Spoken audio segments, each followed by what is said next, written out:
Hi, how are you?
Okay.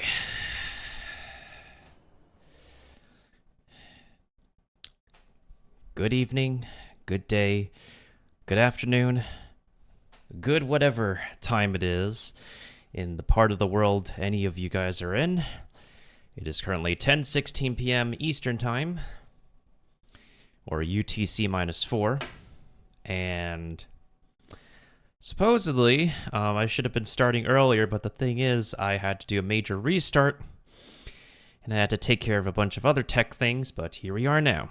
So, we're going to be talking about Overwatch without actually opening up Overwatch. Because I personally feel completely done with this game for the longest time. Might be people who enjoy it now, but I feel like I've had enough of my fill of Overwatch for the longest time, as upsetting as it is for me to say.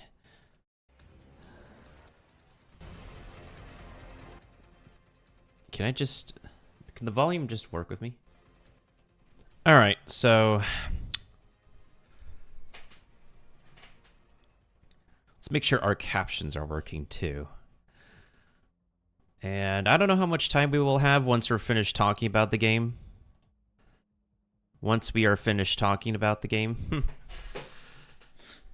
Not really so sure if I want to even self-promote this.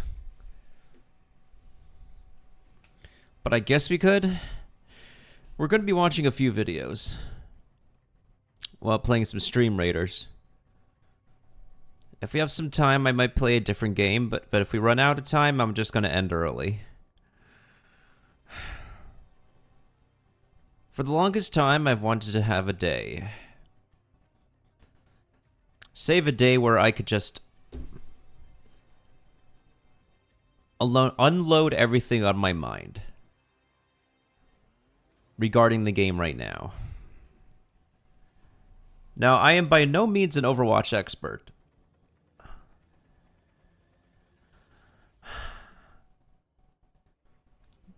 But I have been a long-time player who took a major break. I pre-ordered the original game. I had hopes and excitement for the original game.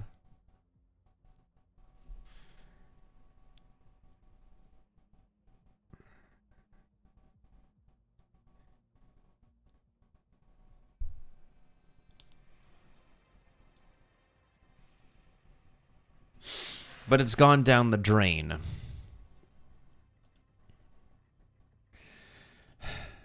I was going to make it short.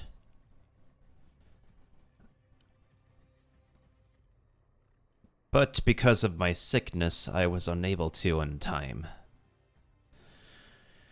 There are a couple of sad video shorts I wanted to upload. But I don't know if they have any relevancy at this point. With Overwatch, though... oh. There's a lot to go over. For me personally, as well as what's going on with the game right now.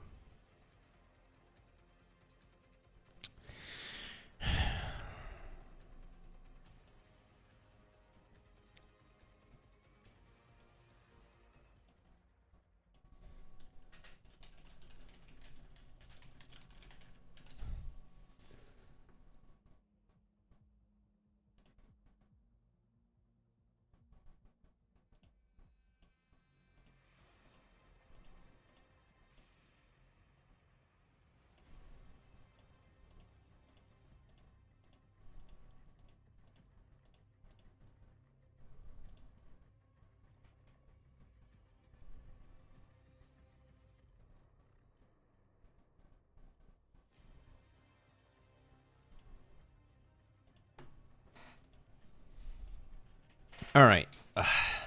You know what? I'm just going to go and write on Twitter. I'm going to write a post and then just leave it at that. I would write something on the Discord servers I'm in. But I don't think everybody on the Discords will have the same opinions that I would do. If I'm being frank.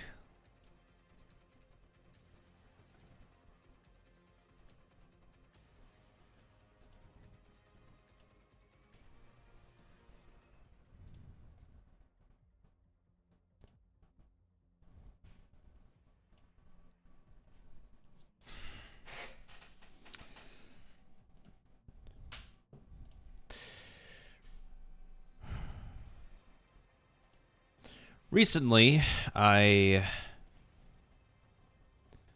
what is it?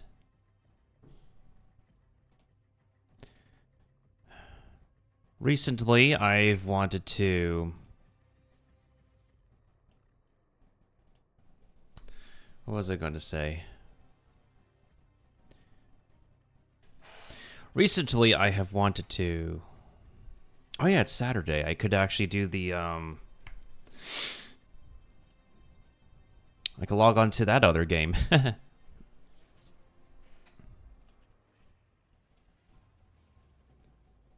All right, let me write on Twitter first, and then we're gonna go ahead and get started.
All right, let's get down to business. So, I took it real hard. That announcement they made, where they canceled the original design of the game, the original design of the sequel, and which surprisingly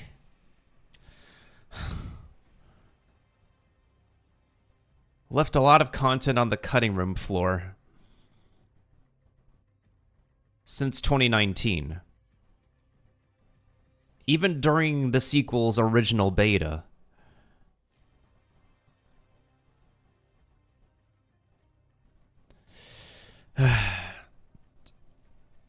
Here's what I do like about the game, though. I like the universe it's trying to set. The universe they are trying to establish and build. And have gamers feel connected with. That part I like. But everything else around it right now is just... it's just super despicable to me.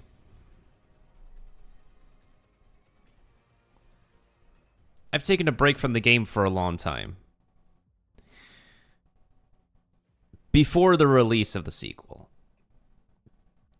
This was during my university days. And it's really shocking that after I graduated, I returned to the game and it's barely any different than how I... The sequel is barely any different than the original game that I played.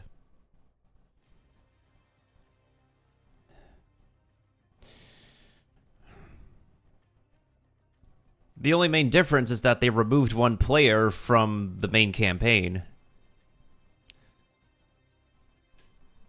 Yeah, that's the main difference. They remove one player on both sides. And it's more cash grabbing than before. Because nobody wanted to pay for loot boxes.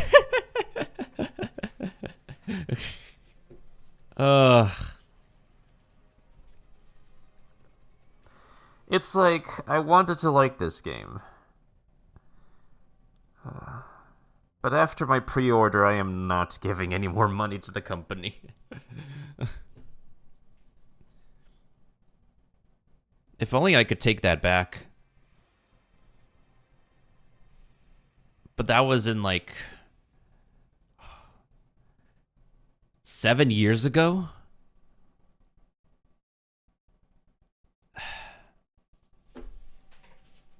Anyways, let's take a look at what the channel has right now. As I think of what more to say about the game at the moment.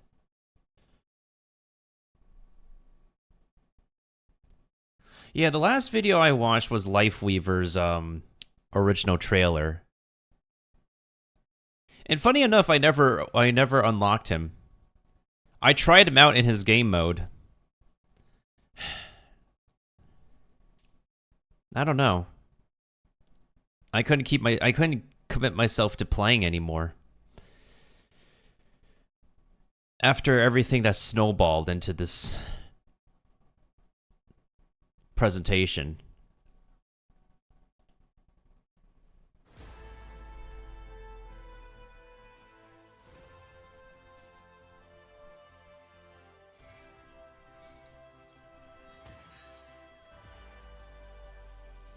Ready? I am. Hi, how are you?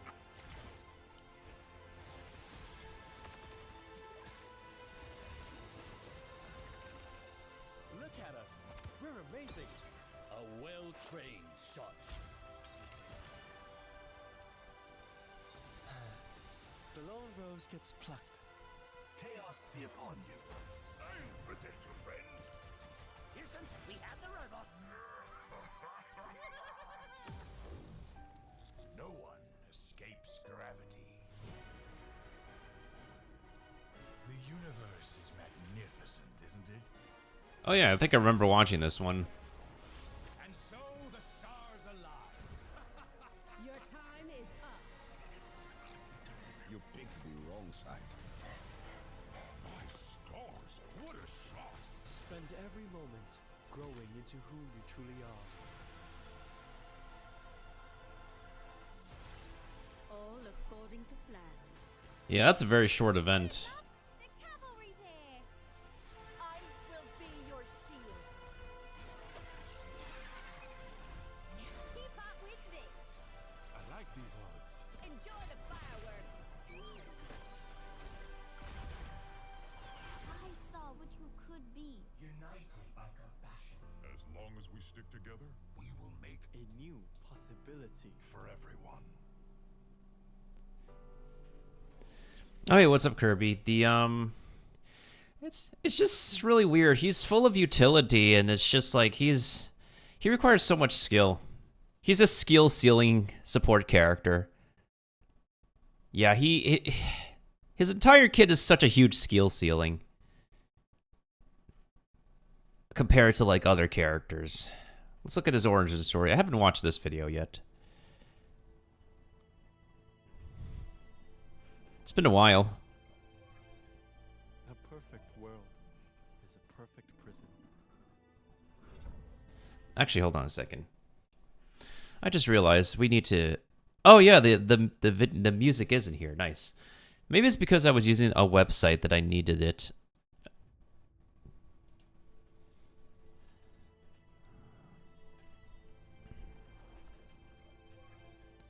A perfect world. Unfortunately, this is not a perfect game. Anyways, jokes aside. If I'm being serious and real, the artists of this game, design artist, voice artist, I said voice artist captions. The 3D artists. Honestly, the art department. Every single artist on this game deserves a lot of credit for what they do and what they put in this game. But it's so sad that everything else is just.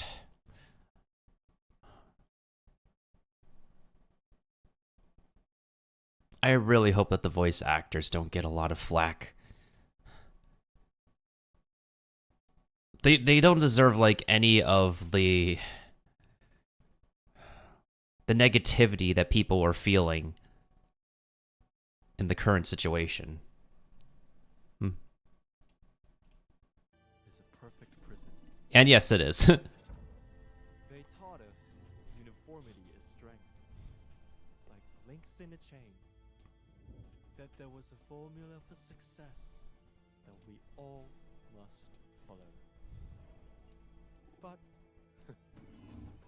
I've never been much of a follower.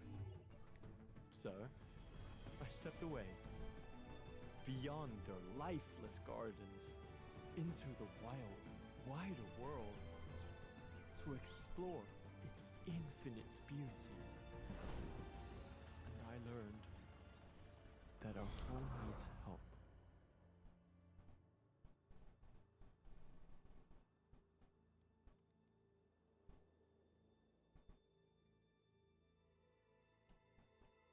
Each step has led me closer to understanding how passion and calculation, failure and resilience, science and life, all brought together, can lead us to something honest, vital, true. Perfection is overrated. Our strength lies in our differences, in our compassion, our willingness to grow.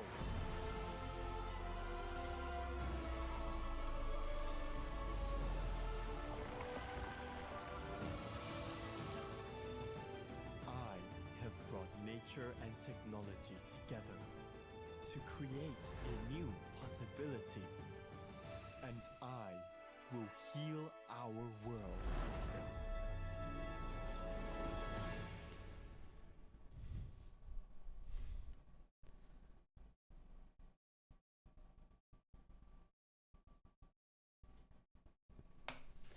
And I do agree with you, Kirby.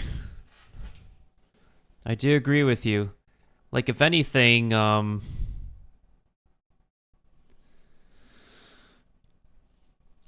something, how do we describe this? The art style of Overwatch is now pretty synonymous with Valorant and Fortnite. This particular art style is like, it's still pretty appreciated. It's appreciated, but not on all the fronts. Like, not in a major mainstream media fashion.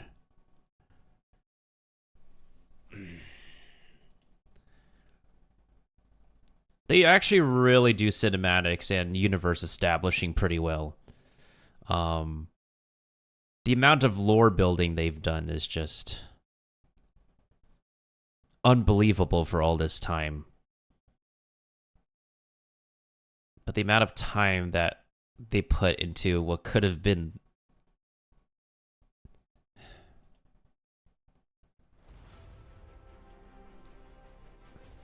You know, funny enough, I was originally set to actually get the battle pass done. But then everything else in my life happened. And so I just never finished the battle pass. And as a result, I don't think I'll ever be able to... Anyways.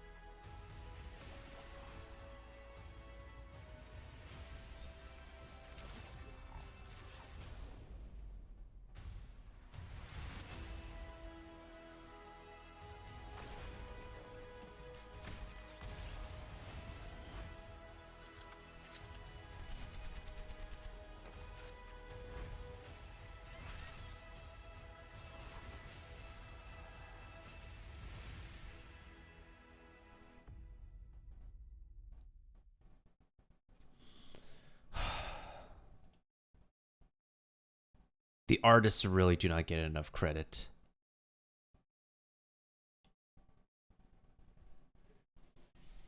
Their side dressings are great, but between the fine lines, I noticed lack of main cores in terms of the story.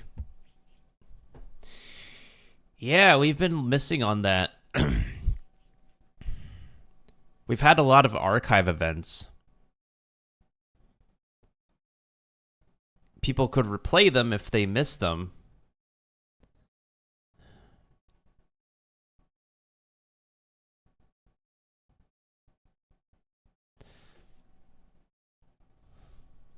Oh shoot, there's people waiting on this.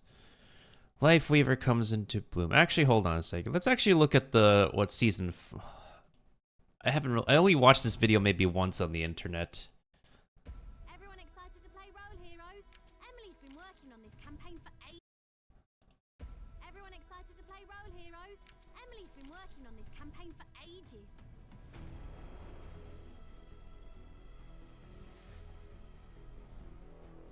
I can't wait to meet Queen Emily. Do you have your characters ready? Come face me! Shall we get started? It goes to 11. Stick with me, and fortune will follow. I've never been more ready for adventure. Who's on fire? I am. My armor's in rough shape after that last fight.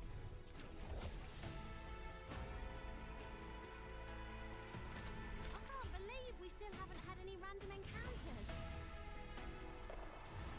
You roll this time. My dice are cursed. I can't face the Demon Lord with rubbish gear. Let me show you how it's done.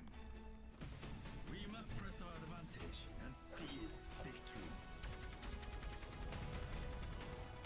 You can't stop me! Hammer down! Look at me go! Tick, tick, boom! I know we defeated the Demon Lord, but can we keep playing? I'm on fire! My ultimate is ready! I am unstoppable!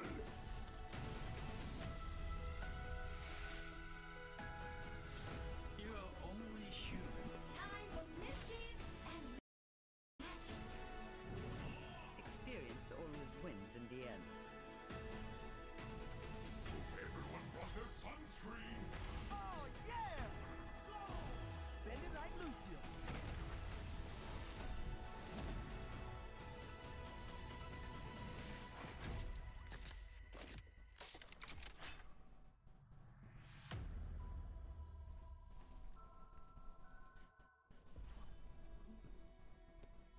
Alright, so honestly, like, the things that they could have had, like, going on, the mythic skin progression thing, that should have been like, well, I'm glad they finally got it out now, but it's only worth it to everybody who plays. Everybody who is a paying customer. Hint, said more rewards, but that doesn't mean that the rewards have to be, like, free all the time as well. You would have thought that a prop hunt mode would have been something that they would have in the game for a while. Like, it makes sense for the thematics now, I guess, for the RPG theme. And once again, like, they do pretty well in designing skins for this game. I don't know how to feel about the new Mythic being on Tracer.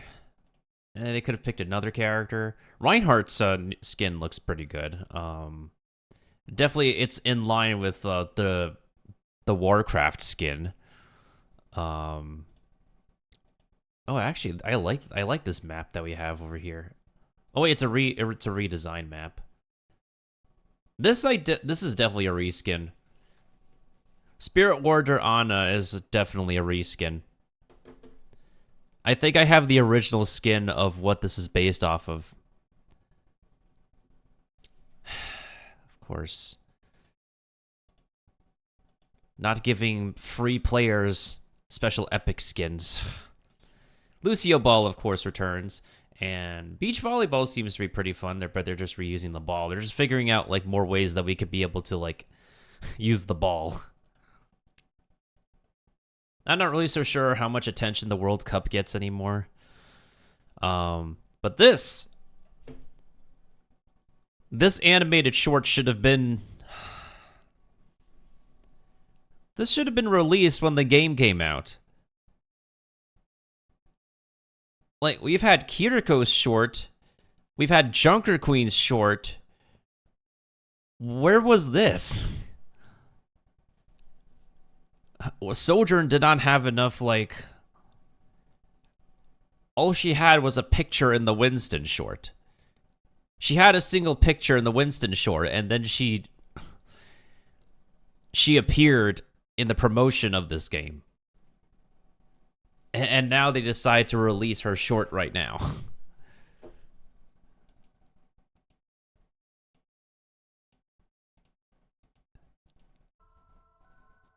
Wait a minute. It's not even on the YouTube channel. What the heck? It's not even on the YouTube channel. Hold on a second.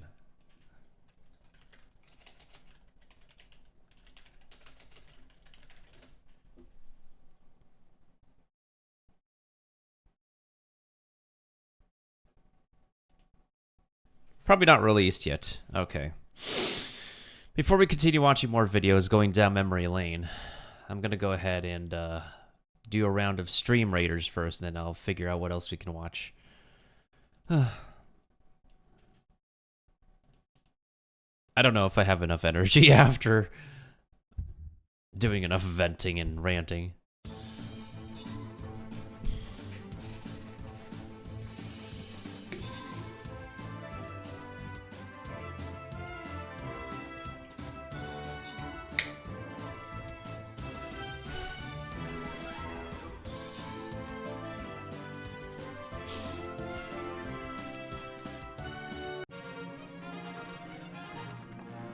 All right, great job, Chaos.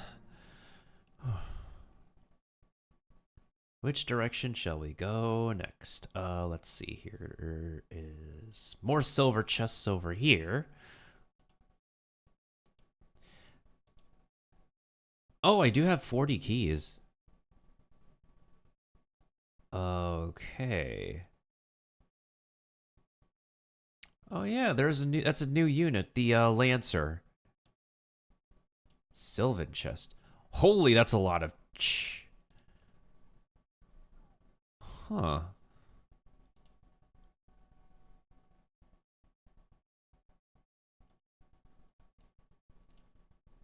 feel like it's a bit more worth it if I actually go for the chest, honestly. So that way we unlock a brand new unit.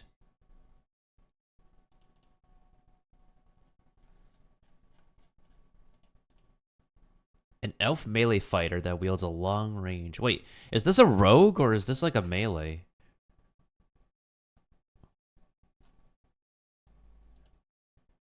That's a melee roll. Interesting. I'm gonna try him out.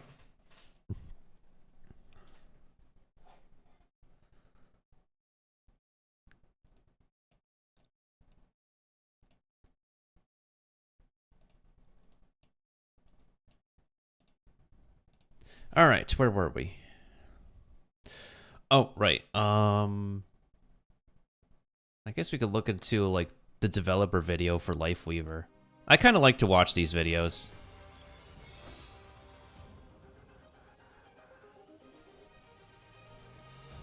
Hello, I'm Gavin Jurgens. Hey, welcome, Chaos Ray. Designer for the Overwatch team, and I'm here to explore the past of our newest hero, Lifeweaver. Hi, I'm Kenny Hudson, hero producer for the Overwatch team, and I'm here to talk to you about Lifeweaver's gameplay kit. Hi everybody, my name is Daryl Tan, and I'm the lead character concept artist on the Overwatch team. Hi, I'm Taki. I'm a senior character technical artist on the Overwatch team.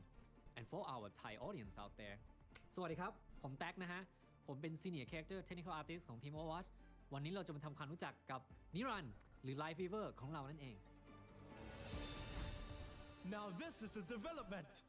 In the beginning phases, we like to base our heroes off of popular and I recognized. see.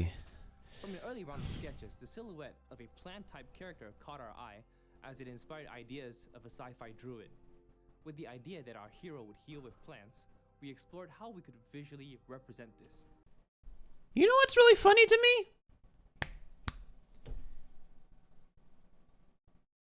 First of all, I like where the video is pausing. Second of all, during Jeff Kaplan's days, Didn't they say they don't want to do like magic or fantasy tropes? And what happens? We have freaking Kiriko. We have Lifeweaver. We have... What's his name? I keep on forgetting his name. Ramatra representing a warlock.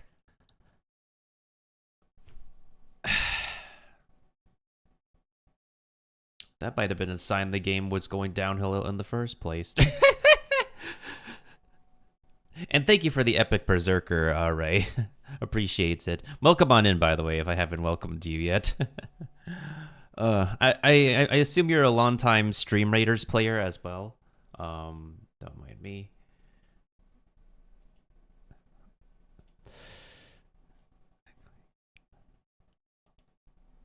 Did somebody ping me? Yeah, there's a lot. I meet a lot of different people on Stream Raiders. I never like meet any people who catch like the same interests as me though. But it's fun to play with people. I've been on a hiatus, but I did play for quite a while. That's fair. I can say the same thing. Yeah, I can say the same thing. Anyways, back to what I was saying. It's super weird. They just go against their design code. They went against their design code. For a few of their characters on this game. What's happened?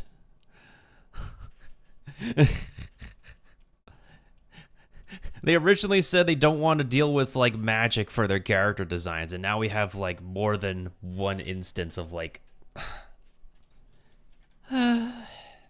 anyways. We landed on the idea that he channels the healing properties of nature into these hard light flowers, which he uses to heal his allies. We coined this tech BioLight.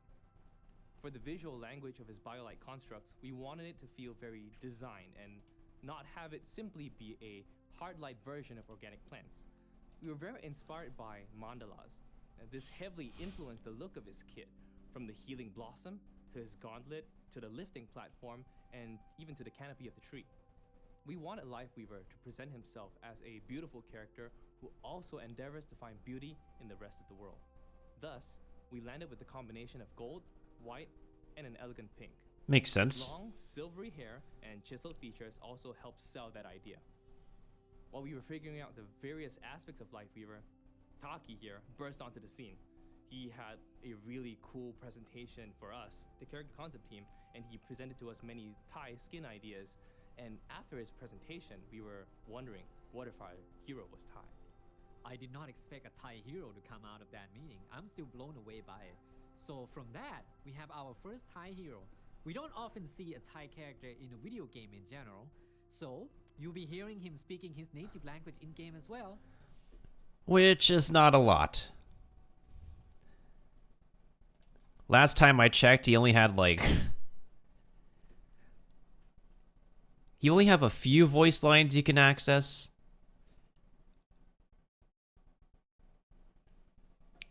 And only several that he speaks. He doesn't speak his native language as much as the Japanese characters. Or the other characters who can speak their native language. Hey, to his credit, to the character's credit, he does speak more of his native language than the big guy. The big guy could only say danke. The big guy can only say thank you in German.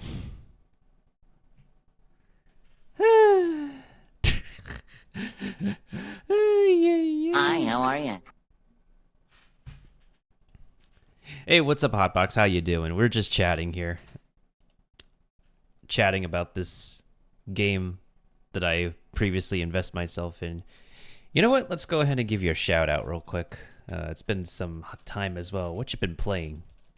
Oh, you've been playing your indie games. Alright, I'm back.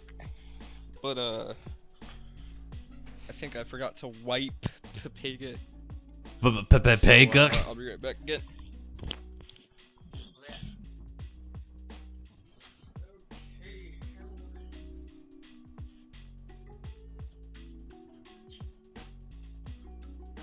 What? What?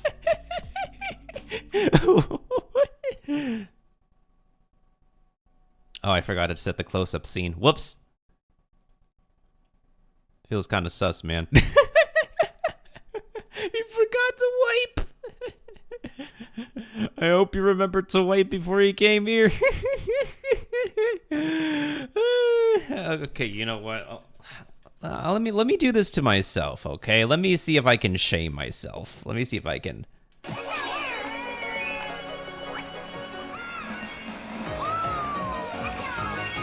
Hey, this was my Mario Kart 7 days.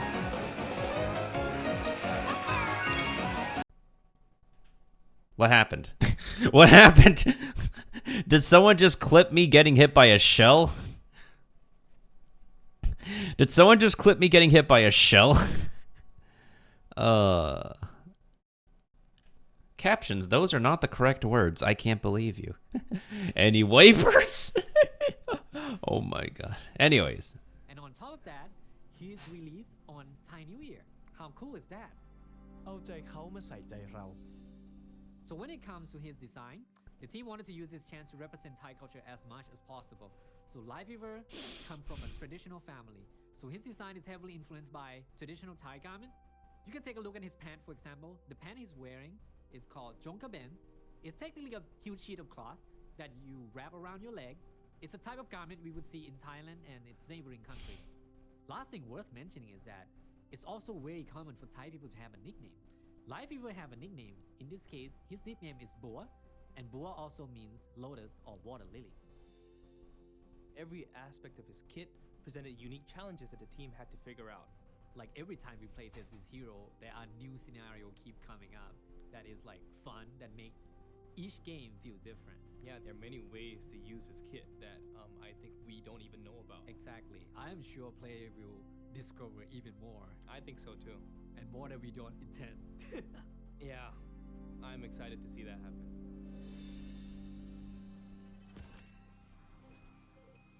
Born in Chiang Mai, Thailand, his full name is Nirand Pruksamani. He's confident, brilliant, warm, and witty. He grew up going to botanical festivals and wandering his compound's vast garden, mending plants alongside his family's gardeners. Soon, that vast garden would be too small for him. His parents, desperate to instill order in their middle child, sent him to the prestigious Vishkar Architect Academy, where he met Satya Vaswani, otherwise known as Symmetra. As he grew older, during breaks at school, he used his parents' wealth to travel. In those journeys, he was struck by the turmoil that existed. All around the world, people needed help. Illness, injury, and many other ailments riddled communities with pain, a pain Nirand grew determined to fix.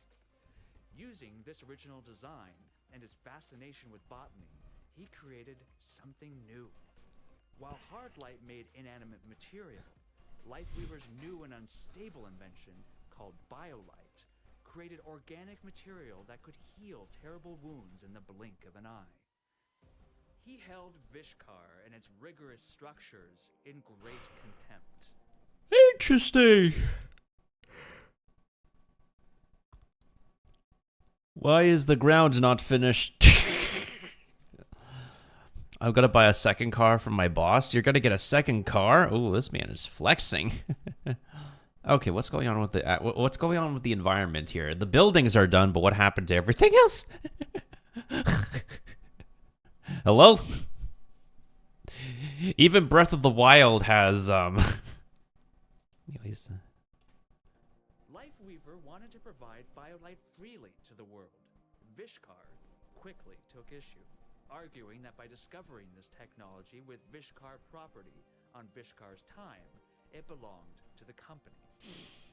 Lifeweaver refused and fled the academy with his primitive technology, hunted by Vishkar's lawyers and unofficially other, more dangerous forces. We aimed for players to feel comfortable and supported around him, to feel included in the circle he's creating, and learning how he sees the world. We're also excited because he's an openly pansexual character, and you'll see this reflected in his voice lines, conversations, and other content. Aha. You're better off with me. Lifeweaver is a support hero that focuses on ranged healing with a playstyle that most closely matches that of a main healer. Lifeweaver has an alternate weapon similar to Mercy and Torbjorn, so he technically has two primary fires. The most important being Healing Blossom, which is a BioLite flower bud held in his right palm. Holding primary fire will rapidly bloom the bud, increasing the amount of healing it can provide. Releasing primary fire will send the blossom to the targeted hero. His alternate primary fire is called Thorn Volley and is available after swapping to the alternate weapon, mostly as a means of emergency self-defense.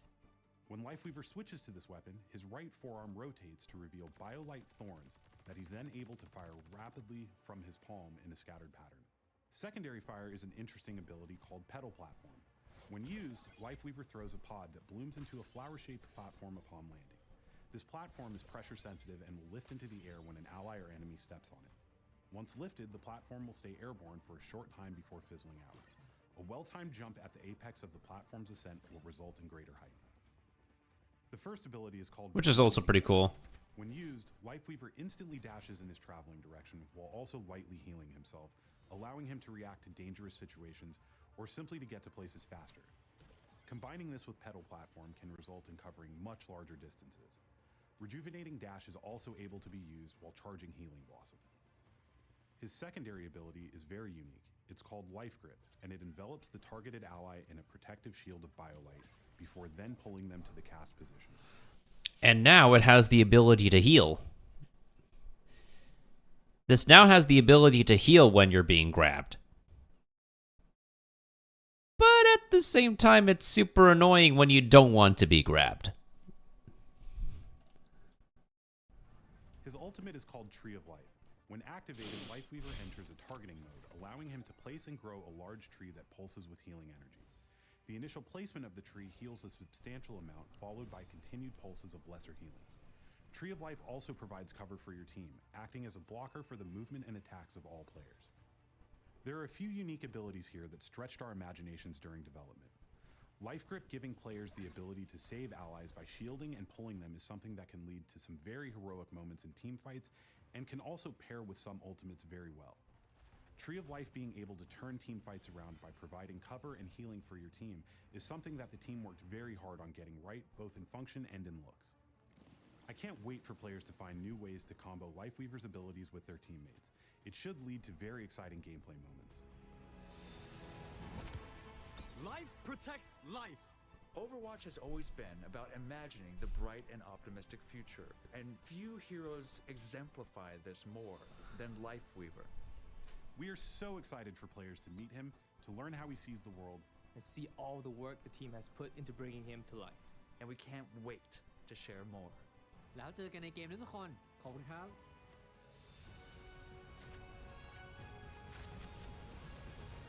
Yeah, it's a troll ability for your team.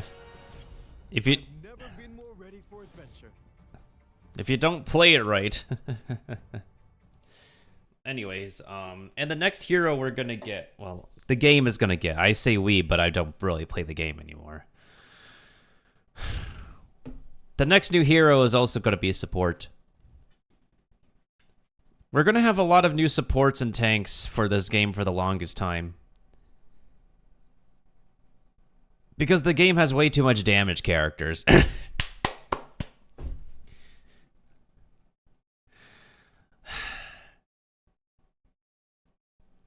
There used to be defense and DPS. And everybody became a damage dealer. So as a result, this game has just so much damage in the damage dealer category.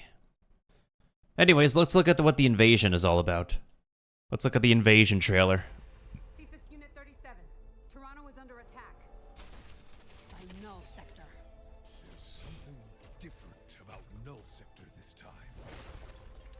taken over most of the city and they're rounding up Omnics. They need our help. City and they're rounding up Omnics. This time. They've taken over most of the city and they're rounding up Omnics. They need our help. People are answering Winston's recall. There's new blood on the team, and we have so much to teach them.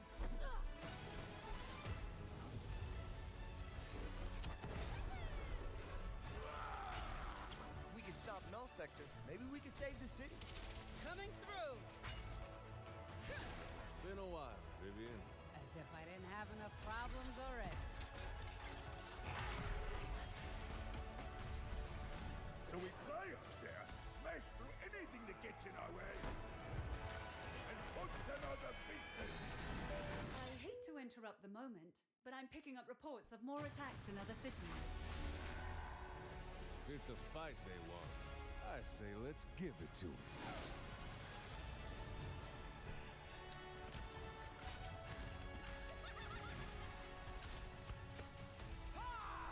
Engage. Target mark. Time to create peace with bullets. Greetings. Oh, that is funny. They decided to give our they decided to give our boy some guns. He could finally defend himself. He can finally defend himself. Oh, he's grown. Our push boy has grown up.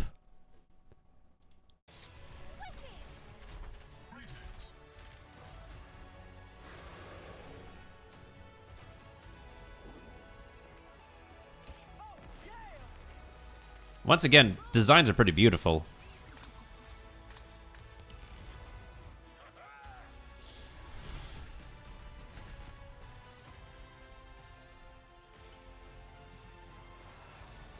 The world is counting on us.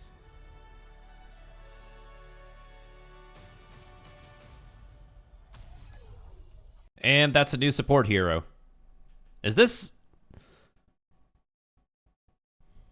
Is that a sword, or is that a gun, or is it a combination?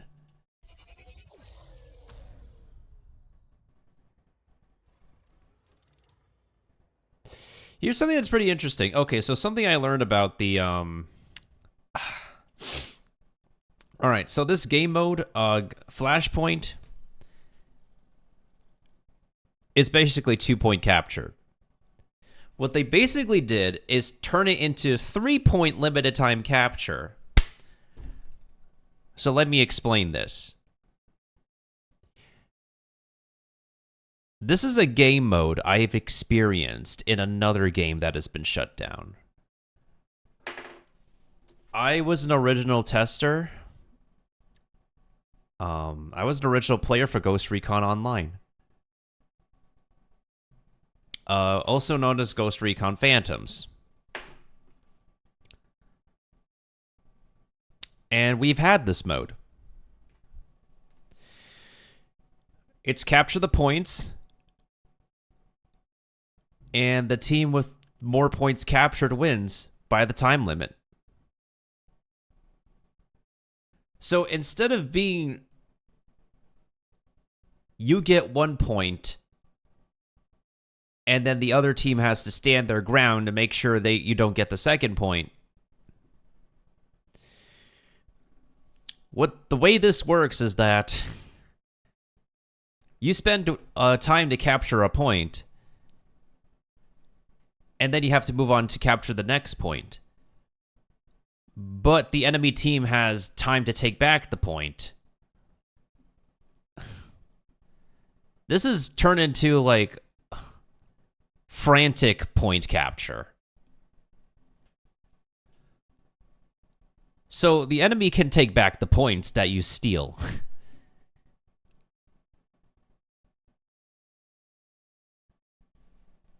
They could just take the 2-point capture map and turn them into something else, I swear.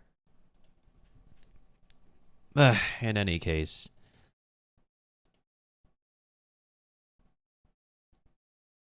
I just don't know if I'll find myself returning to this game after this dropped.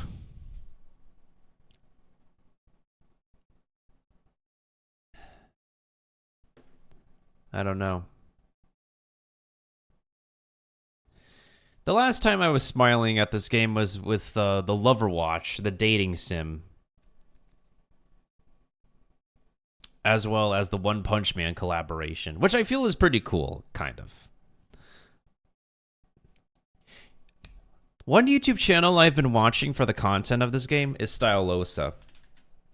Now, Stylosa doesn't exactly have the, a lot of his thumbnails could be quick. A lot of his thumbnails could be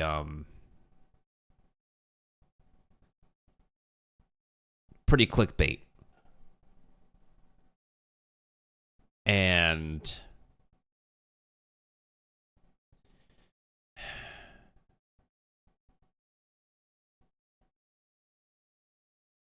but at the same time, he does hold some truth.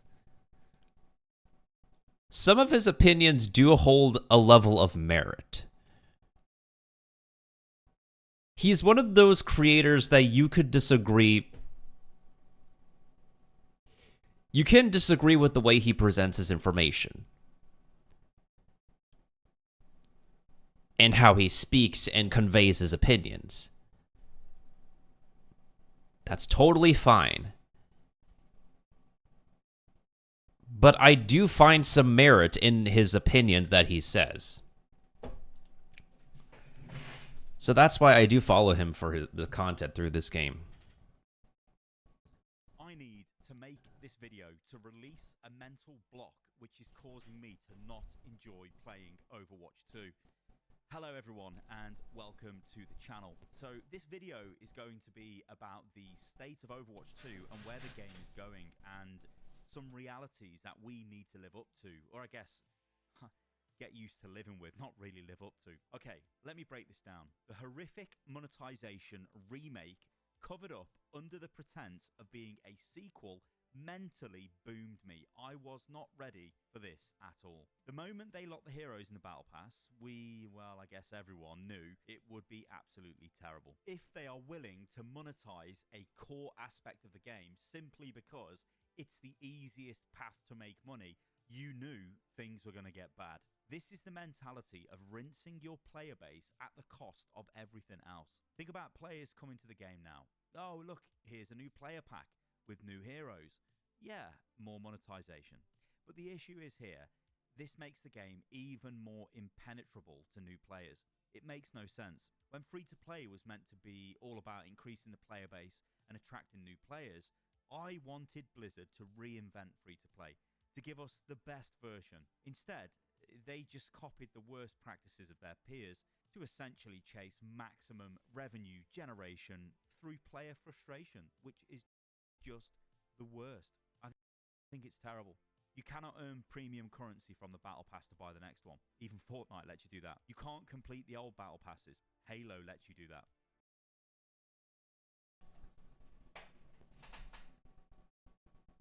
And Hotbox has played Fortnite. MT Warrior, Hibiscus, Hotbox, the rest of the boys play Fortnite. You heard what this guy said? You can't get premium currency to get the battle passes with the battle pass. And he said Fortnite lets you do that.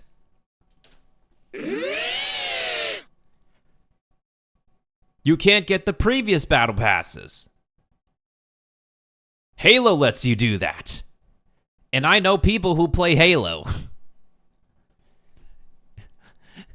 Next thing he's going to say is that, like, there's something you can't do, but Valorant and Apex Legends does it.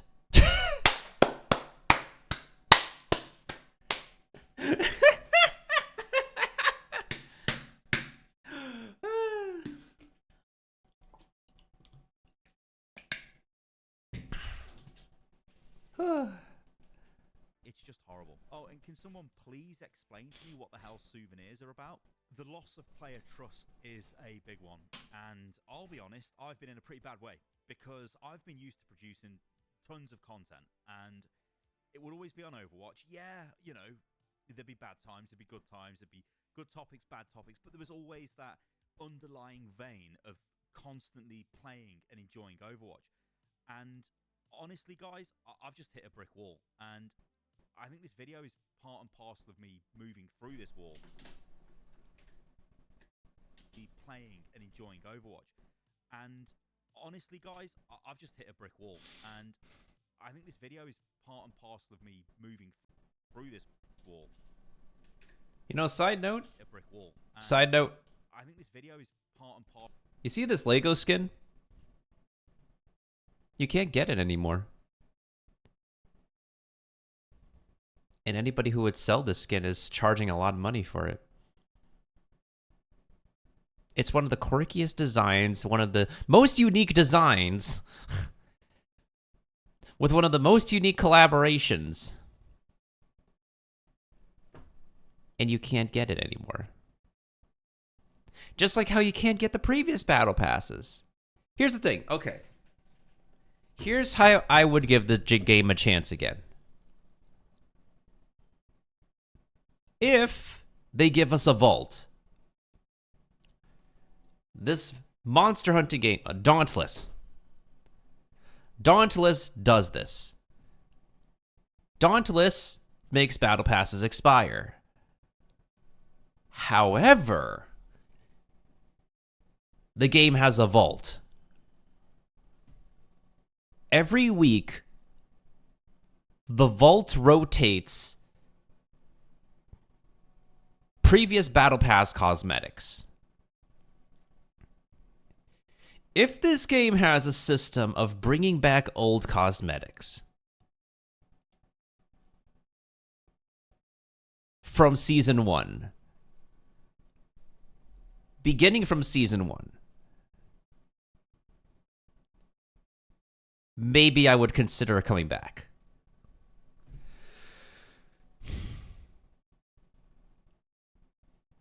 Because right now, it is super difficult to actually get cosmetics in the game as a free player. I'd have to put in, like, so much hours to even, like, get enough premium currency to get a basic battle pass. Compared to other games, it's torturous in this one. Of me moving through this wall, but we'll get to that in a second. So, I mean, I firmly believe this game has been absolutely gutted to nickel and dime its current player base. It's short-term gain over long-term stability, and that short-term gain over long-term stability.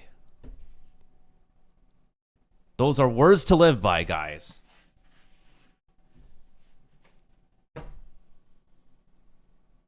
Instead of them putting the time and effort to actually flesh out the original identity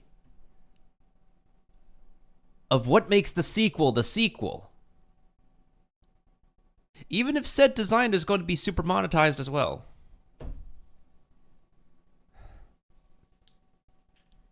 The freaking airheads up in management.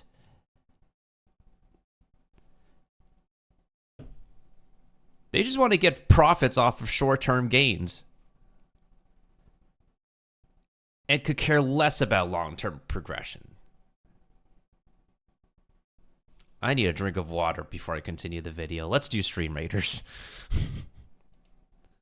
I'm gonna switch to a different game after we finish watching some videos.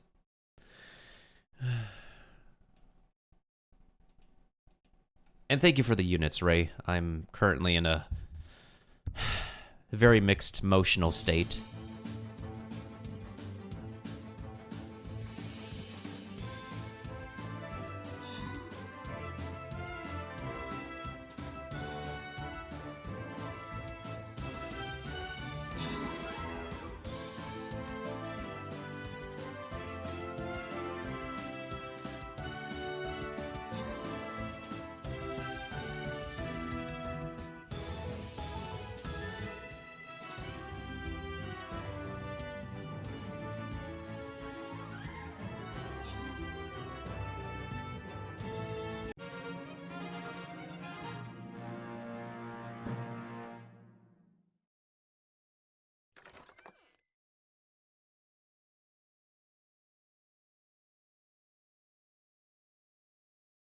Alright, got back from water. Whew. No worries, guys. I'm fine. I'm just...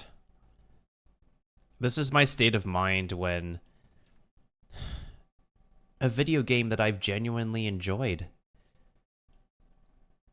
just gets stripped of the aspect that I wanted to enjoy it for. It's depressing.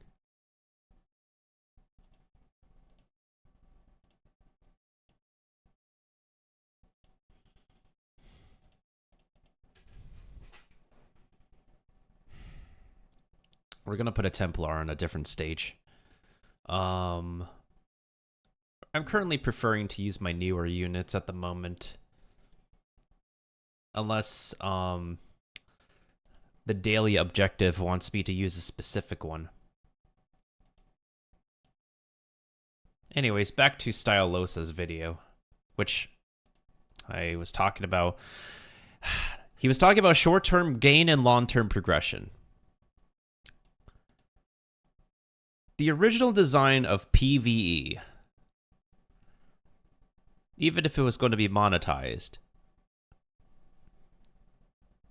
But a lot of us who do enjoy like long-term gameplay don't mind playing another game that makes itself an RPG. The whole progression tree and being able to upgrade characters' unique abilities. That's like part of the state.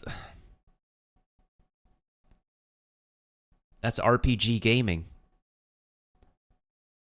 And I'm pretty fine with that.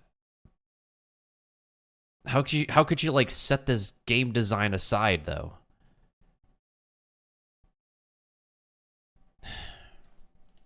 That makes no sense. It's a cash grab on the heels of the promise of Overwatch 2 and what it was going to be. On the heels of the promise. I like how he's expressing his opinion, and the Bastion is expressing frustrated beeps.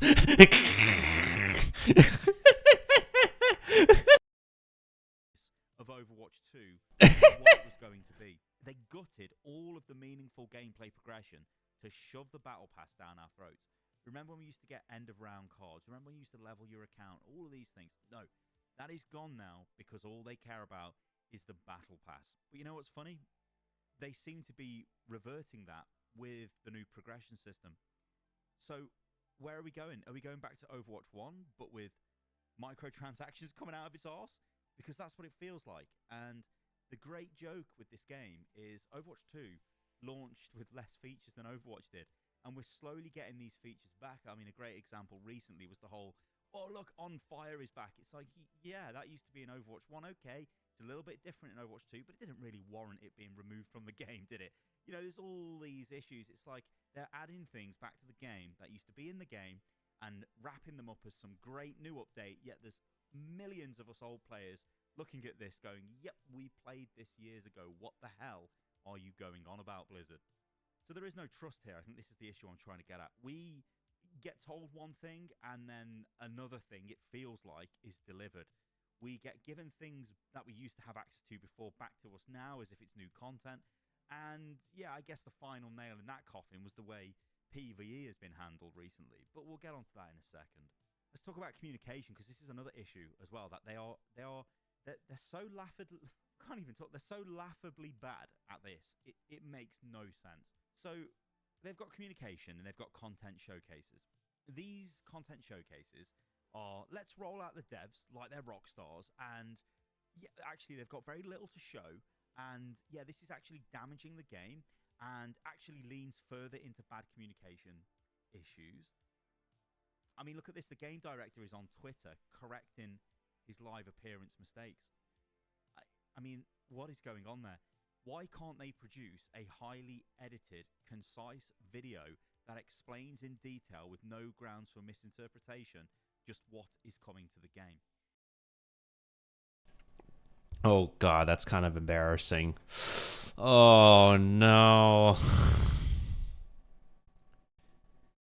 You should have had a set script to begin with. And if he if there was any mistake in the commentary, just do another take, or just like, just do another take. Edit out the right takes and don't throw in the misinforming ones. There shouldn't be more confusion after you announce content for your game, Blizzard, and that's what happens time and time again. And to me, that stinks of a massive internal communication problem. So that's... And I am by no means like an actual professional video editor, but I have edited videos since 2015. I have edited videos for 8 years. That's embarrassing.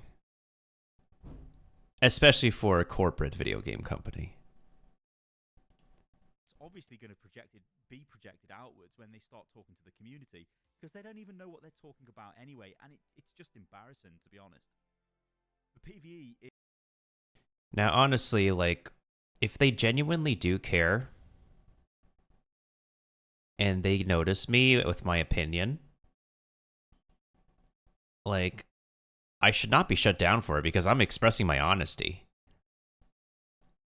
I would appreciate if, like, a representative reach out to me and say, "Hi, we saw your commentary online, and we definitely appreciate you taking the time to go over our content and whatnot.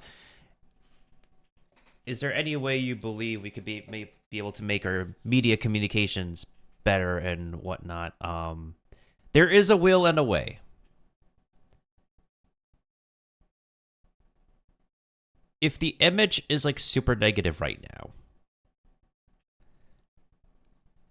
because nobody on the internet agrees with those decisions and everything that's happening in presentation, just don't say any empty promises and actually send messages that you do care about improving. You do care about righting wrongs. You do care about making yourself a better entity in the business. But as with a lot of businesses nowadays, it's watered down. Let's not beat around the bush here. Nothing we have seen so far has convinced me this is anything other than Archives Plus. Not to say that's a bad thing, but it doesn't look like it is any substantial upgrade over what we got in Overwatch 1. Again, it just looks like the monetization of Overwatch 1 Archives events. which is super upsetting.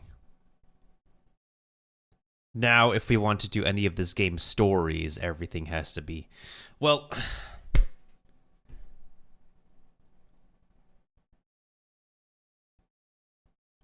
This has been set in stone to begin with.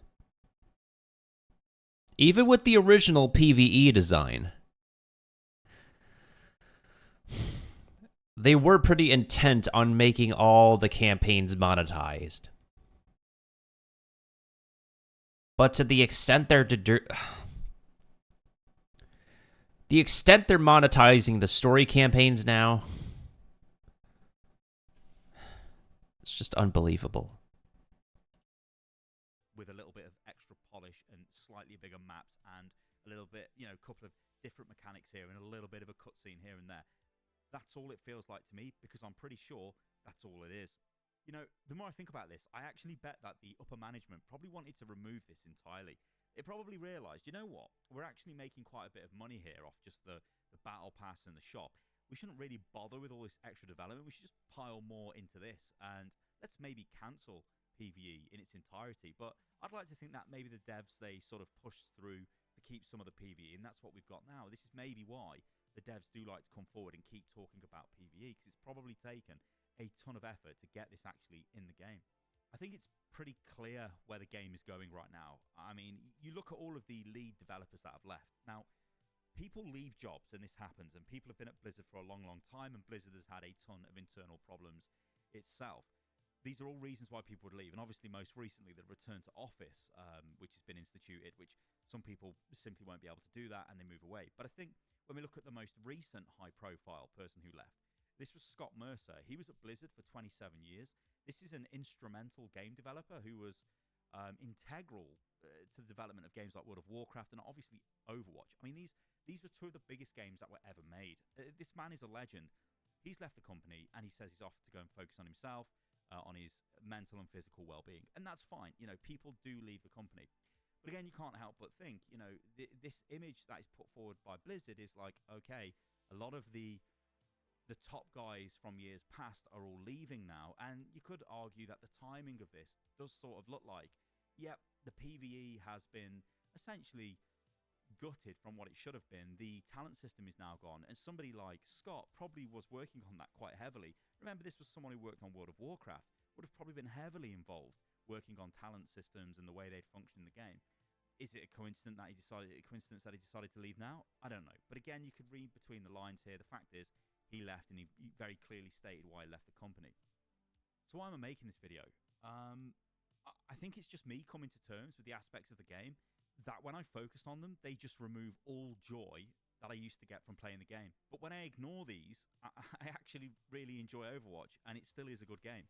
The issue I've got is coming to terms with this. As I say, it's like I don't know, like I don't really know what I can do. I look at my channel and I look at the videos that I've been making, and yeah, you know, I can keep moaning about monetization. I can keep moaning about the way things have been implemented, but it's like, it feels like that's all I'm doing, and I don't want to do that. I really, really don't want to do that. I want to make content on the game because I enjoy the game.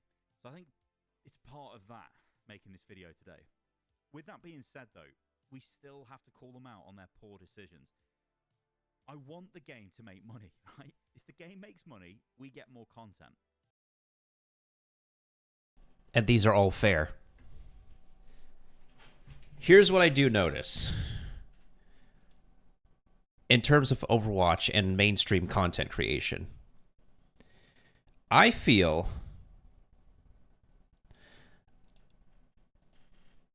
that if you're trying to get on board with Overwatch now, for content, you should have had a reputation to begin with. You should have been a player actively making content who's placed Platinum, Masters, the high ranks in competitive. Anyone who is a content creator for this game now would already be someone who's consistently producing quality content while maintaining like a respectable reputation for themselves in the game and on the platforms they make content for. Anyone who starts new right now, anybody who starts new right now or just is not as consistent as these longtime creators, they would have to be lucky to strike gold. Like, super lucky. There's been, I think, XQC. I think he was pretty consistent with Overwatch for the longest time. And man is a Winton main. He is a Monkey main. But then over time, you don't see him playing Overwatch anymore. XQC barely plays the game he was known for. And now there are other creators who were inspired by him, like Flats. Flats rises, amongst others who still provide commentary for the game. Because for the longest time, Overwatch is their strong suit.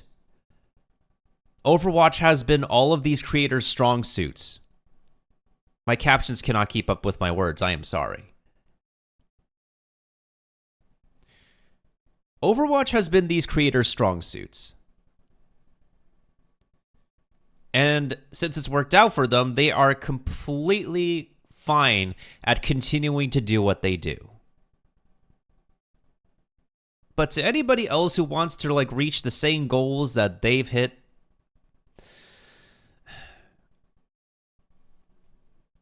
I guess if you place high in the ranks right now in competitive, it's possible you could get a seat amongst those guys. Like, there's another Overwatch content creator I occasionally watch. Bellaboo. She is a mood. She's made content for Overwatch ever since her favorite character came out, Wrecking Ball.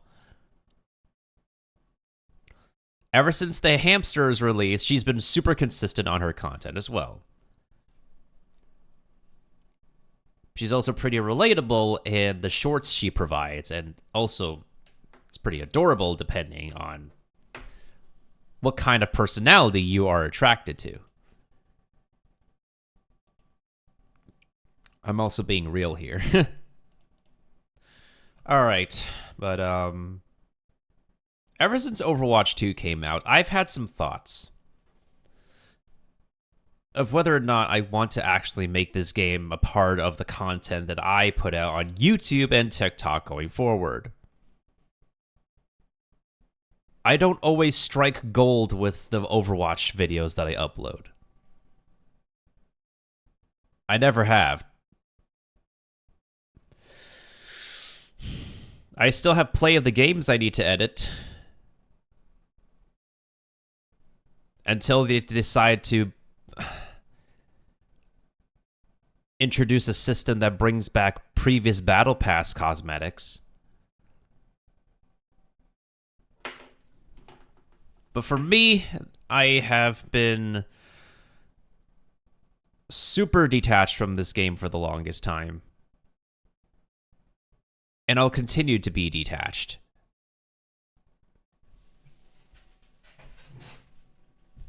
It takes a major commitment to make content for this game, as it is to actually be a respectable, reputable player. So, no wonder people would say that they don't blame anybody for quitting. Yep, I've heard word that, not major word, but like creators, people on the forums, on the forums, Discord, players don't blame anybody for quitting Overwatch. Yeah, the players do not blame anybody who want. The players do not blame anybody who decide to quit.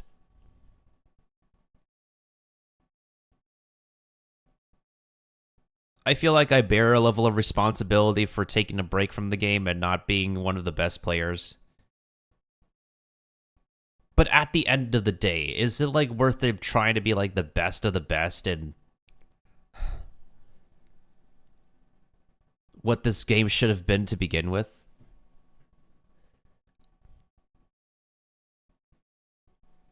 What this game should have been to begin with? But I just don't agree with the current trajectory of things like the monetization system. I think it's terrible. You know, I guess this is made somewhat more hilarious when you look at what Gabe has done with Valve recently. I mean, with Dota, he's just got rid of the Battle Pass. It's not even in the game anymore. Now, I don't think it sold particularly well in Dota, but you can't help but think that, once again, Blizzard are late to the monetization craze of the last generation. They did this with Overwatch. They sold the game, which was fine, but then they had loot boxes in it, which was not fine. And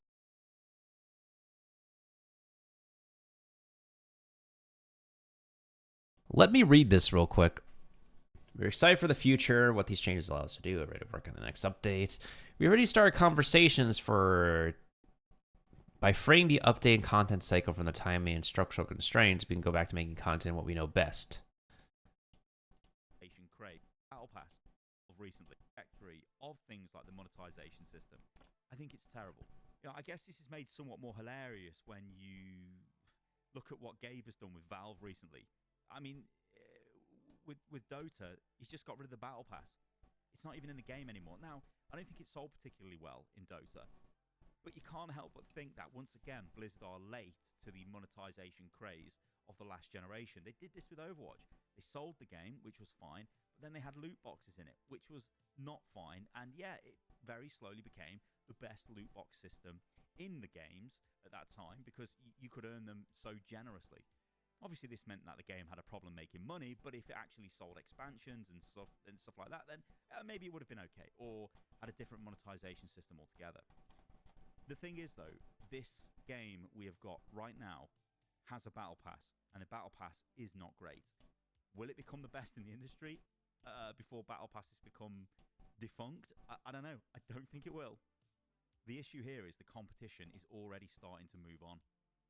I think we need to be realistic because what we've got now is Overwatch 1. That's 5v5. But with game modes or new game modes being added, new maps being added, new heroes being added. And that could have just been Overwatch itself. They could have just carried on updating Overwatch. And then the PvE could have come later down the line. And that could have been Overwatch 2. But that's not the case. So it's all very messy. It's just a giant... Well, it's a giant cluster, isn't it?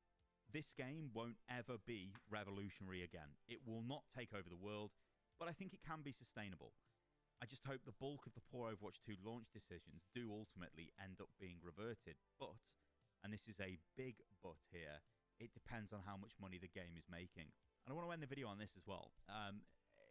It's been a little bit doom in this video, but I just wanted to get it out there before I resume enjoying Overwatch and cracking on with my life, basically. Overwatch 2, it isn't on the verge of collapse. Like, let's be under no illusions here. This game isn't going to collapse. But what I'm worried is that they're making good money off these horrible changes, and that'll only make them introduce more of these systems. This is a very vicious cycle. Why they couldn't commit to re-updating Overwatch 1 and then selling us a full-blown expansion, I don't understand. There is even scope for making Overwatch 1 free-to-play and then supporting it via other means. Instead, they decided to go for a horrible battle pass, stupidly expensive skins. And now they're selling the PvE missions, which were part of a big story expansion in 3 mission packs, which need to be purchased as well as the battle pass. This leaves a nasty taste in your mouth. So I think that's all I want to say right now. I don't think I'm ever going to change my opinion on the monetization of Overwatch 2. I think I'm still going to call it out when they keep adding terrible things to the game that just shouldn't be in the game. But I do really feel for the developers that are left working on the game, because the game, like the narrative design is great, the voice lines are great, the character designs are great, the balance is questionable, but it always has been with Overwatch. The gameplay itself, though, is fine. Yeah, the foundations are great, but then everything that completes the wrapper of the Overwatch 2 product, I just will never like it. It's so insane to me that they went down the path of trying to attract new players at the expense of their old player base, which numbered plus 50 million players. So you piss all those people off with your crappy new monetization. You hope to get people through the door because it's free to play. And now we end up in this situation. It feels like that they're scrambling to go, oh, no, let's quickly try and make changes to make the 50 million people who played the game happy and come back and play the game again instead of trying to attract a ton of new players. It's very, very odd. Okay, everyone, thank you for listening to this sort of support group video. I think this is... I'm going to start trying to go back to producing videos in Overwatch 2 that are not just rant videos, that are not just highlighting problems with the game or things like that. I want to get some positivity back. All right, guys, you can follow me on everything, which is @Stylosa. I'm also sort of a All right, I do agree with his points, though. It's very astounding because, like, this game used to be Game of the Year. Look how far it's fallen. Look how far the amount of players fall. People would come back and not really get anything revolutionary out of the game. It's literally just the original game, but like slightly modified and heavily monetized.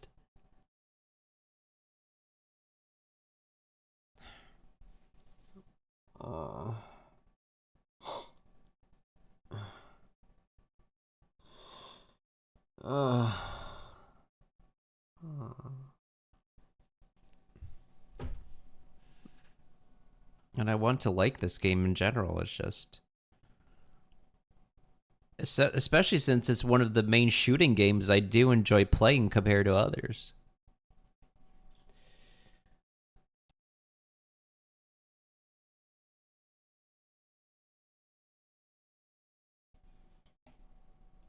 I'm just kind of emotional about it in general.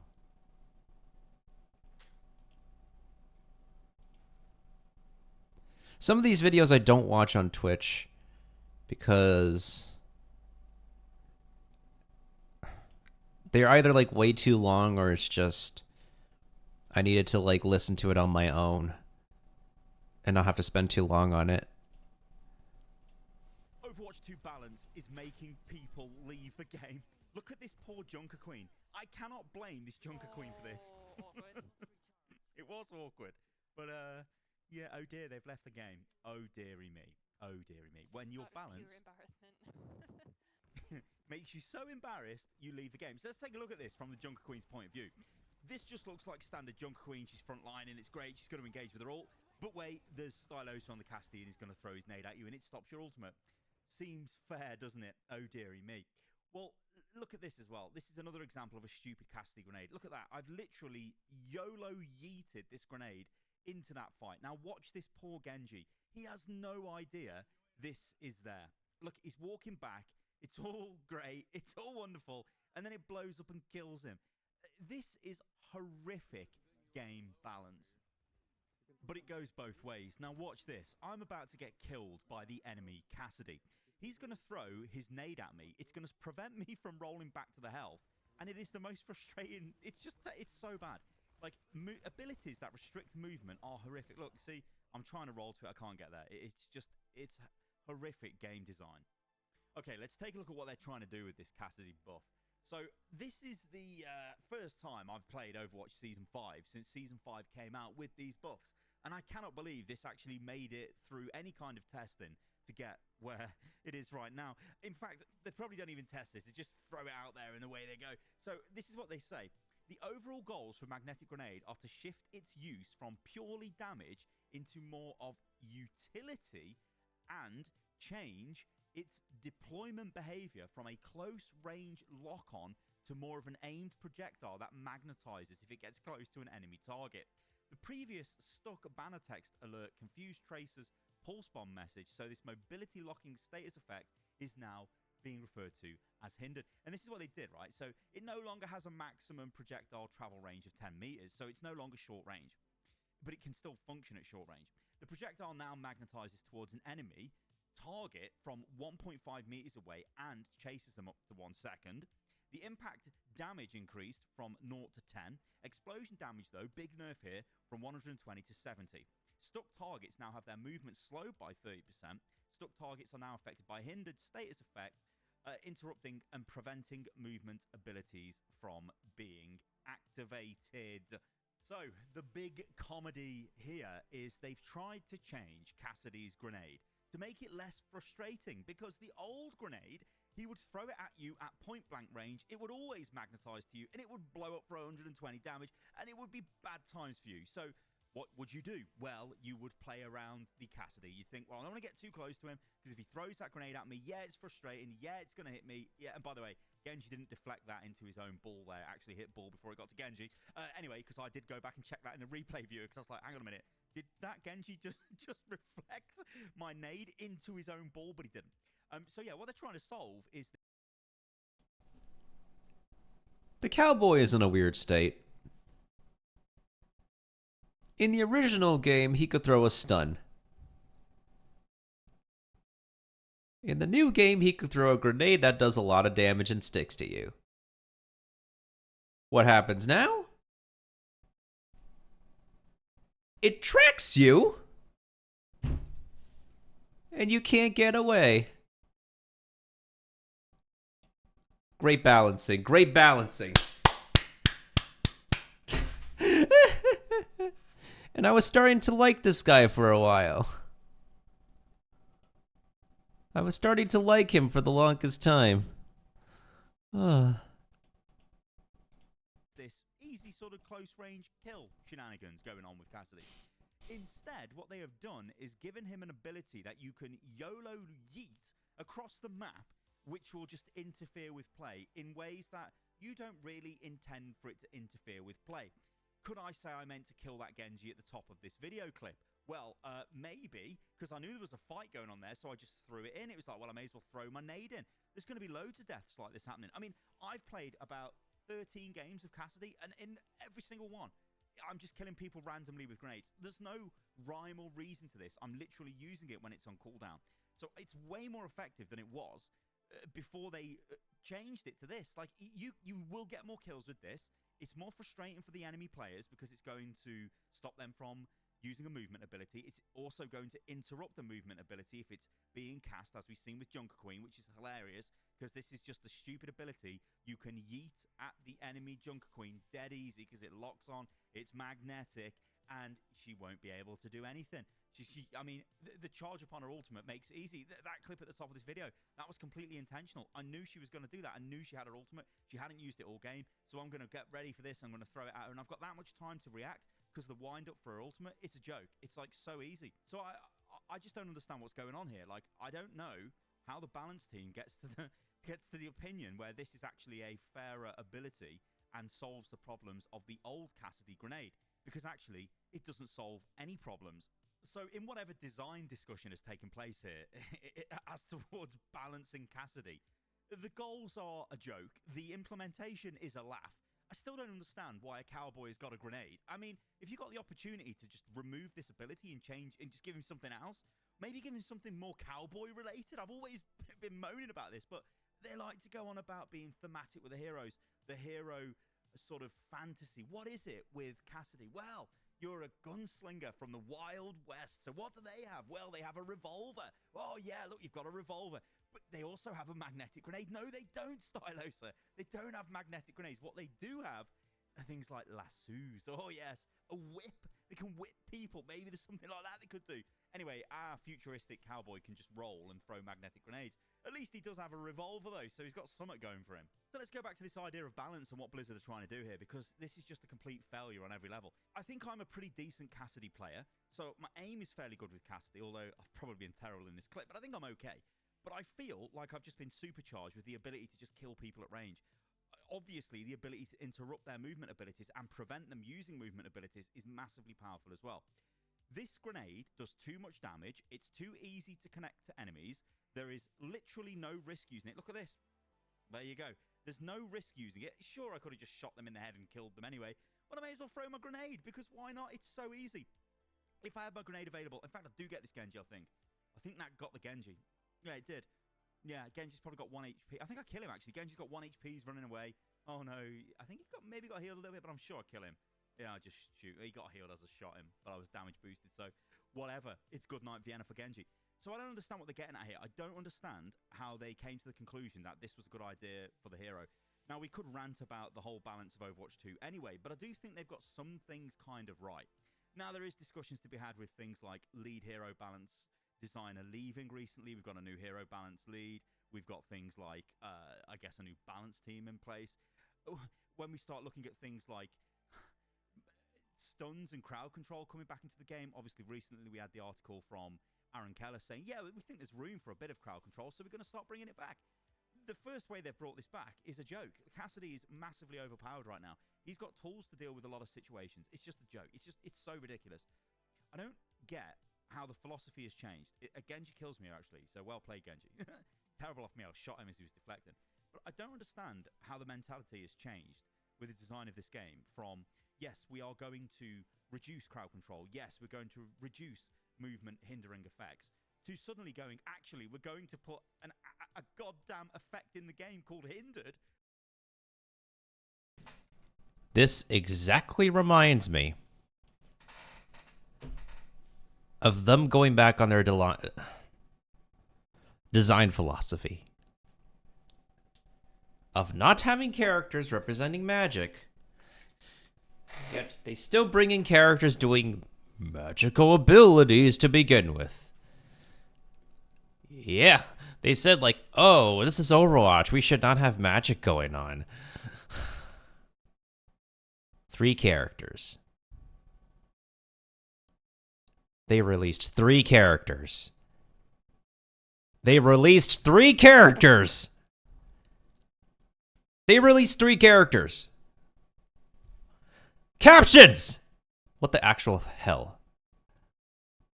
They released 3 characters. That just turns down that design philosophy. Which hinders people, stops them using their movement abilities. We're also going to start giving slows back to DPS. Look at May as well, she was buffed in this patch. Look at Cassidy, it's just a complete, absolute meme of a hero. So I just don't get it. Like, the only thing I can think of, all right, guys, is they're just doing it for memes. They're literally doing it because they know it'll be some sort of a talking point in the community, or people will be like, oh my God, I can't believe this, it's so ridiculous. Oh, you get videos like this made? But I think I'm just suffering from complete dismay. I'm just like, or despair even, I should say. This was like, if that connected to someone, I would have been laughing. I would have been absolutely laughing. But yeah, I just don't get it. I really, really don't get it. Now, the question is, what are they going to do with this hero? Well, I think what they need to do is probably just go back to the drawing board and get rid of this ability altogether. It's just stupid. Why does it lock onto people? It's a joke. But if they want to keep this, then they probably need to at least reduce the damage and reduce the way it locks on. It shouldn't have as much as a lock-on range as it's got, and things like reduce the amount of time it chases people. Why does it even chase people anyway? Like, it should just be a projectile you throw if they want to keep it, and if someone's near it, it attaches to them, and that's it. Like, they have to be within that 1.5 meter or 1 meter zone around it for it to connect. Not, oh yeah, it will actually follow them. It's like way too forgiving. The risk versus reward for this ability is just, again, it's a joke. There's no risk. You may as well just YOLO yeet it at everybody. You've seen throughout this clip, and I don't think this was even the best game I've had. Good call there by our team saying there was Cassidy behind. In fact, this is quite funny. Thanks, Sigma. But I'm going to leave the video at that, guys. Let me know what you think about this in the comments below. They need to do something about this. Hopefully they do, because it's a joke, and it makes the balance team look like amateurs, to be honest. All right, guys. Thank you to everybody for watching the video. It's been my pleasure, as always. Do like the video, leave a comment below, and I'll catch you lovely lot on the next one. See you soon.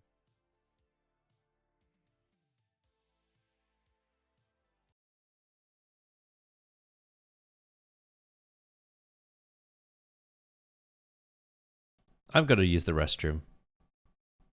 I will continue with a few more videos, and then I'll switch games.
Okay, I'm back. Oh, it's like 5 minutes before reset time for all these games that I play. Yeecats, welcome back. Thank you so much for the most kills. Who else was helping before? Chaos? I forgot what your name was. Chaos Ray. Thank you for stopping on by. And maybe we'll see you again someday, who knows? Goodbye, goodbye, good friends, goodbye. 'Cause now it's time to go. But hey, I say, well, that's okay. We'll be waiting for you to come and play. To come and play. To come and play. Bye now.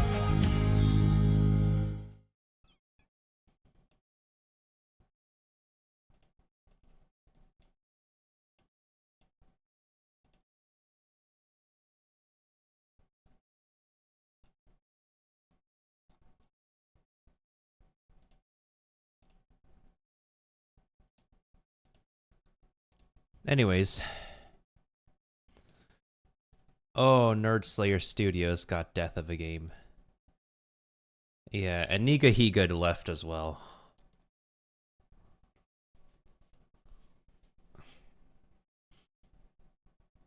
Dropping the 2 in Overwatch 2. You know, maybe we should end it off by watching this video.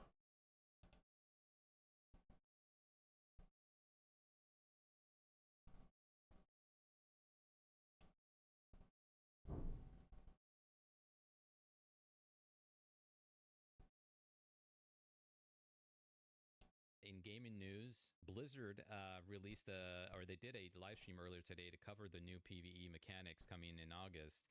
And boy, you can go check it out. Play Overwatch. It's on Twitch. But the biggest unfortunate blunder / highlight. First of all, why were they showing something with very low poly? Like not low poly, but probably low poly. But it looked like very low res textures. It was really bad. That the cutscenes that they showed, right, of the big mech and everything, right, you start to really look at the strings attached. Like, hold on a second, hold on. So there are games out there that it's referencing something called on the rail. So on the rail gaming is basically video games where you're stuck behind a cinematic camera angle and your character doesn't move. Sometimes it does, but sometimes they don't. And when they don't, the camera moves for you. Think of it like Time Crisis, right? In the arcade games where the character just moves, it's all cutscene, right? That's on the rail, meaning like your gaming experience is on a rail, on a trail rail, right? Or a train rail, and then you're just going to disaster or going to the next scene, right? So there are elements of rail presentation, rail gaming here with this PvE. Now, it's understandable you're playing against the environment. That's what PvE stands for. But there is this mech. There's this big, huge robot. It's like a boss battle, right? Everybody's been waiting for that. They did a glorified CGI trailer for that a couple of years back. When you watch it, okay, and he does this attack that interacts with the environment near you, it feels like a puppet show. It's like, dude, he's not really there. It's like almost like a pre-recording somehow. Kudos to Blizzard and being able to pull off the depth of field for this type of event, but it's very gimmicky. At least with games like God of War, that huge monster is physically there next to your character, and you get to run up on the monster's shoulder and their arm, right? Here, the monster's so far away. I mean, at least from what we saw, we don't know if you're going to interact with him. I know in the trailer, I think Genji was, running up there, but that's all CGI. We don't know if you're able to run up on that monster. But I digress. In the scene that this showed, the big mech does like a laser beam attack, right? First of all, these attacks feel weak for what you imagine a big, huge robot of that size to pull off. There's a game, there's like Metal Gear or something, some ninja-looking blade dude. I think I'm butchering it, but he actually can kick butt, right? That bladed dude, I think it's called Vengeance or something. Dude, I forgot what the name of it. It definitely is somewhere in the Metal Gear Solid series for PlayStation 3 or so. But, there's a whole combat sequence where he's fighting this huge robot, and he actually slices it in half and cuts through and all that stuff. Here, The Overwatch robot here, he's off in the ocean. You can't touch him, but he can shoot stuff towards you. But the stuff that he shoots feels like props. Now, granted, the whole presentation at the very bottom, it said, you know, what did it say? It said, graphics are not final or something like that, right? Graphics are not final, and the visuals are not final, and then it's crappy because the laser beam attack, it's like a light that goes across the screen, kind of, and then suddenly structure that the light touches suddenly crumbles, right? To emphasize, oh, it attacked that, but it doesn't look like it did, right? You know, we have laser beams from Symmetra and also Zarya, and when that stuff hits walls and hits objects, hits players, there's significant amounts of effects to make it look like it's a physical entity in the world. That laser attack did not look like it was a physical entity in the world. It looked very gimmicky. You go look in the chat. I don't know if I think I've recorded it because it's on Twitch. If you look at the chat, everybody said that this is horrible. This is like watching a funeral, you know, of Overwatch dying. It's just so bad. So why did they present something with low res textures, you know, low poly count during this presentation? I suspect one thing. One, the loss of time. Once again, as I said before, a lot of these things are not finished. A lot of the, you know, obviously it's not finished, right? It says it's like not a work in progress, but it said it's not final, right? A lot of people blame developers for their leadership or decision making in developing games. Even Overwatch developers, for example, right? They're not really to blame for the blunders that's currently happening. They do have some influence, right? But it's not really up to them to do such dramatic big shifts. There's a lot of outside elements, specifically monetization issues, right? That game, for example, Overwatch 2, is for free. And since the game is for free, well, how is the company going to make money? Microtransactions, right? Well, they've done it before, but we got rid of loot boxes because that was so controversial. Stupid, right? Keep it in. Keep it in. It worked, right? If it ain't broke, don't fix it. But look how that ended up happening, right? Overwatch 2 is not Overwatch 2, right? And a lot of people are saying, well, Overwatch 2 is dying. No, it's not. They're going to do what Activision did here with Warzone. It's no longer called Warzone 2. It's called Warzone. I noticed that the other day, and I read an article about it too. They're like, dude, they're dropping the Warzone 2.0. I wonder why. What's so different, right? I mean, correct me if I'm wrong, everybody. But what's so different between in Warzone 2, Warzone 1? Nothing. The same shit, just more graphics, probably more weapons, and some little couple missions in there. Bada bing, bada boom, same shit. So developers are like, hey, yeah, why are we calling it 2? Well, you know, plans to hire this other crew to do this or that fell through, or blah, blah, blah, blah, blah, or whatever. So they changed it back. Now, it's a little confusing, right? Because then you're like, wait a minute, I played Warzone 1, but now this is Warzone 2. But no, now it's back to Warzone 1. What the fuck? I got to go to Wikipedia to understand the history. Right? Remake after remake, all that stuff. But, you know, I digress. I think Blizzard has to now, unfortunately, fall into that loophole, right? Into that blunder of changing Overwatch 2 back to Overwatch and just keeping it that way. Just continue updating Overwatch, you know? Because what you're playing today is not Overwatch 2.0. No, it's Overwatch 1.2. And PvE is making it to 1.5. PvE for Overwatch 2 was supposed to be Overwatch 2. But what we got was Overwatch 1.2. Well, at release, it was 1.1.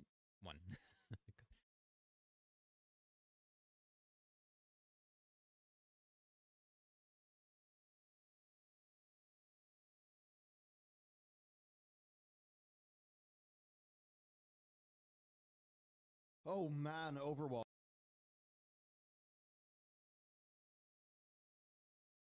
I can only allow one long video, so I'm gonna have to watch this on my own, guys. Hold on a second. Let's go back to Stylosa for a little bit. I'm gonna duplicate this tab. And I'm gonna go over to Flats as well to see if he has anything, but Flats usually provides good points as well.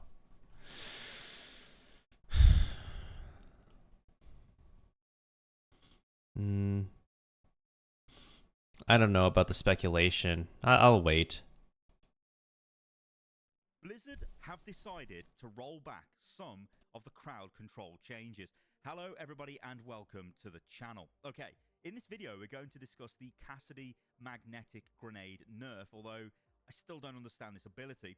We've also got a Life Weaver buff and a nerf to May. All right. Seeking radius is lowered and the homing duration is lowered. So this is going to be quite interesting. So as we know, Blizzard decided to reintroduce a bunch of crowd control back into the game because they think crowd control has a place in Overwatch, which is an interesting line of thought, but there you go. Anyway, Cassidy, these are the changes. Basically, what they're doing is the seeking radius is now lowered from 1.5 to 1.3 meters, and the homing duration has been lowered from 1 to 0.75 seconds. And the dev comments are essentially, you know what, we want you to actually aim this, not just yeet it at the enemy team and hope it connects to somebody and blows them up. Or, guess what, you've just thrown a grenade and it's killed someone and you're just sitting there laughing because it's the most ridiculous thing ever. Like, you see that grenade I threw there at the Torb? I think the old grenade would have attached to that Torb and probably got me a kill. So this is kind of decent, right? It's an okay nerf to the ability, but the thing is, it's still a really boring ability to use. Now, this is what they did to it before this balance change. So this is the magnetic grenade rework. So no longer has a maximum projectile travel range of 10 meters, and the projectile now magnetizes towards an enemy target 1.5 meters away. Of course, that's now changed to 1.3 and chases them for up to 1 second. That is now 0.75 seconds. But the rest of this still stands. So impact damage is increased from 0 to 10. Explosion damage has been reduced from 120 to 70. Stuck targets now have their movement slowed by 30%. And stuck targets are affected by hindered, a status effect, interrupting and preventing movement abilities from being activated. So we're in this world where Blizzard have sort of repackaged crowd control as a new effect called hindered, although hindered basically just stops you using movement abilities. The grenade itself does apply a 30% slow as well. Hindered isn't doing that. Hindered is just stopping you using a movement ability. If you're a hero, that depends on movement abilities. I mean, it's bad. If it hits you, you can't go anywhere. It's like you get the double whammy of you get stunned and then you take damage. Whereas Flashbang of old, you just got flashbanged and then you couldn't move and it was up to the Cassidy to kill you. Or the magnetic grenade was just, yes, he throws it, it attaches to you and blows you up at close range. It's like they've gone from extreme to extreme and now they're in this place where they don't really know what to do with this ability. Because, again, like I said, if we look at the old flashbang, it was a close range stun and that was it. Then it became close range damage with a magnetic grenade, and now it is this sort of medium range thing which slows you down by 30%, stops you using movement abilities, does damage to you, and allows for Cassidy to get the cleanup damage on you, if you will, because you still have to shoot them with Cassidy if it's a 1v1 situation. You're not going to kill them with a grenade. But I guess that's the issue with this, right? Overwatch is a bit of a messy game. There's damage coming in from all over the place. So the grenade is still going to be frustrating. It is still an annoying ability to play against. And it's very much like Hanzo's logs, which I'm about to die to, I'm afraid, because I stupidly peaked when he had Sonic Arrow. But yeah, they're trying to reduce these things with recent buffs, recent nerfs, I should say, to Widowmaker and Hanzo. And yet they're okay with Cassidy randomly killing people. It's so weird. This ability needs a complete rework, Blizzard. I don't think it's working, and it's not selling the fantasy of the hero. Okay, let's move on to May. Now, May is a funky one. So, May's... Let me read this. Effectiveness was negatively impacted by the trade in damage. We're shifting some of that power back into our damage.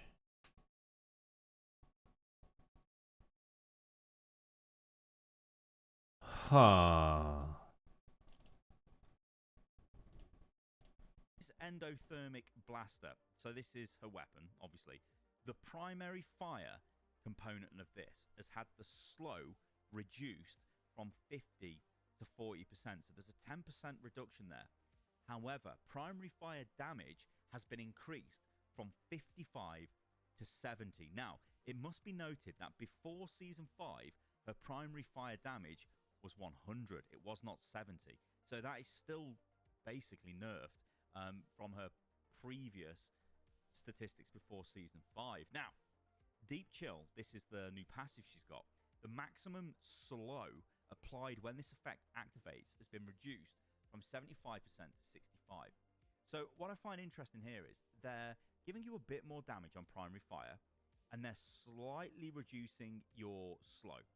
Now, again, this is such a weird change. Now, I know what they were trying to do. I know they were trying to add a bit of complexity to May as a hero. Because if we look at the changes from the start of Season 5, well, we'll see this sort of mini May primary fire rework, if you will, where her damage per second had been reduced from 100 to 55. Of course, that's now gone up to 70. Primary fire slow is no longer always 40% and now scales from 30 to 50. Again, this has been changed. Primary fire impacts now build up a slowing effect that sticks to the enemy for 1.5 seconds and slows them for 75%. Again, that's been changed. However, this is what they were going for. The secondary fire now actually does more damage and detonates if the target is already slowed with primary fire. So I think what they were trying to do is go from less of like spamming primary fire to actually, you know what, bit of primary fire, then go for the added damage with the alternate fire. The problem is, I don't know if it's even worth doing that. Like, I think May was in an okay position as she was. You could argue that the skill component of May was her alternate fire anyway, at long range, trying to land those kills. So why Blizzard changed it, I don't know. It just feels like a change for the sake of it, and it's quite confusing why they even wasted time doing this to May. Like, again, the only thing I can think of is maybe they were just going through the heroes and they thought, you know what, we want to add a bit more complexity to May, so we're going to do this. But I'm not really sure she needed that. And maybe that time could have been spent on something else. Because you have to remember, at the end of the day, game development is all about resource allocation of the team. And if they're wasting time on these arguably pointless changes, they could maybe have been spending time doing something to Cassidy's grenade. Anyway, let's move on. Let's talk about Lifeweaver, because this is really interesting now with Lifeweaver. So what they've done is, and now you know what I'm like with spread. If you watched my Season 5 patch notes video where I basically said Tracer, well, I didn't basically, I straight up said, Tracer has been buffed when she'd clearly been nerfed. Now, in my defense, I'll say that I was, I don't know what, I have no defense, basically. So anyway, we're going to talk about spread again, but I'm going to get it right this time.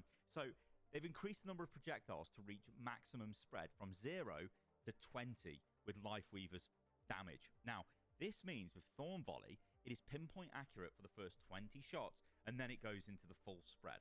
So if you've got accuracy, you'll do more damage, right? If you're aiming in the right place, you will do more damage with this ability. So gives Lifeweaver a little bit of, a little bit of punch, doesn't it? A little bit of a sting in the tail, because his problem is he gets absolutely farmed by any DPS, especially flankers, because his hitbox is massive. And remember, his hitbox has actually been reduced for Season 5. Now, they've also increased the maximum ammo from 70 to 80, so you do more damage. Now, you've got to remember here, guys, Lifeweaver received substantial changes. I'm going to throw them up on the screen here. I'm not going to go through them, but they are substantial, right? They've basically buffed every aspect of the hero. Let me see. Yeah, his healing was underwhelming. Ammo increased, walkable area.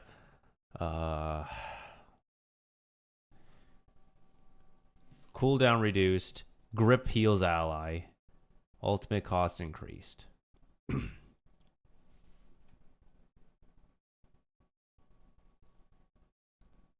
Those are nice. So what we've got with Lifeweaver is a very vertically mobile hero with the ability to essentially make tanks peel for him, because you can pull tanks back to you whenever you like. Obviously, you can save people. Remember, this heals as well now, which I was a bit like, well, it's a bit confusing. Is this a heal or is it something to pull people out of place? But whatever. Let's just take it, man. It's a buff. So you're doing a 50 heal when you grab someone. You can now do 75 from your fully charged primary heal. You've got amazing vertical mobility off your petal platform. Your ultimate is still, I mean, it's effective, but it's really boring to use, to be honest.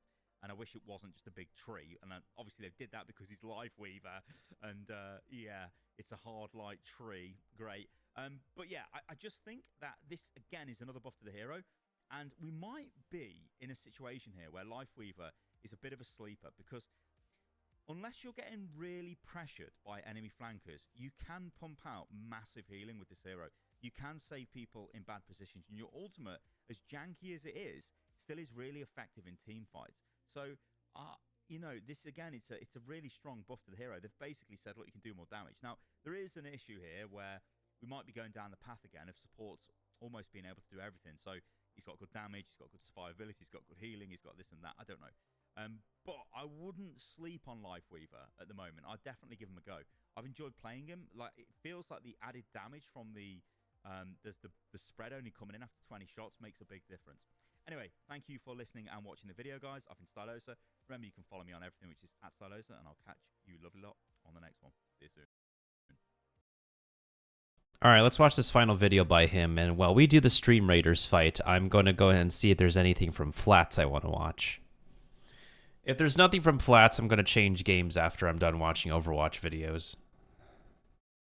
A group of Overwatch content creators were invited to Blizzard's head office in Irvine to check out the PvE content before it launches in Season 6. And unfortunately, they don't really seem to like what they've played. Hello, everybody, and welcome to the channel. So this group of content creators were flown out by Blizzard to the Irvine head office to check out the PvE content. Now, I believe they played the Irvine head office to check.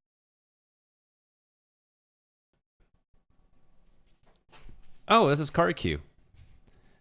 They actually got CarQ.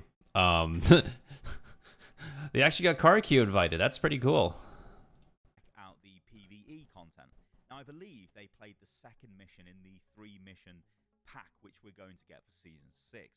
And, yeah, the reviews are kind of in. So we're going to look at the comments from CarQ, obviously an excellent Overwatch content creator, and SK as well, another fantastic Overwatch content creator, and she's got an awesome stream as well. And, yeah, we're just going to take a look at what they say. I'm in a very unique position here because I am the person who has been invited to the most Blizzard events as a content creator for Overwatch.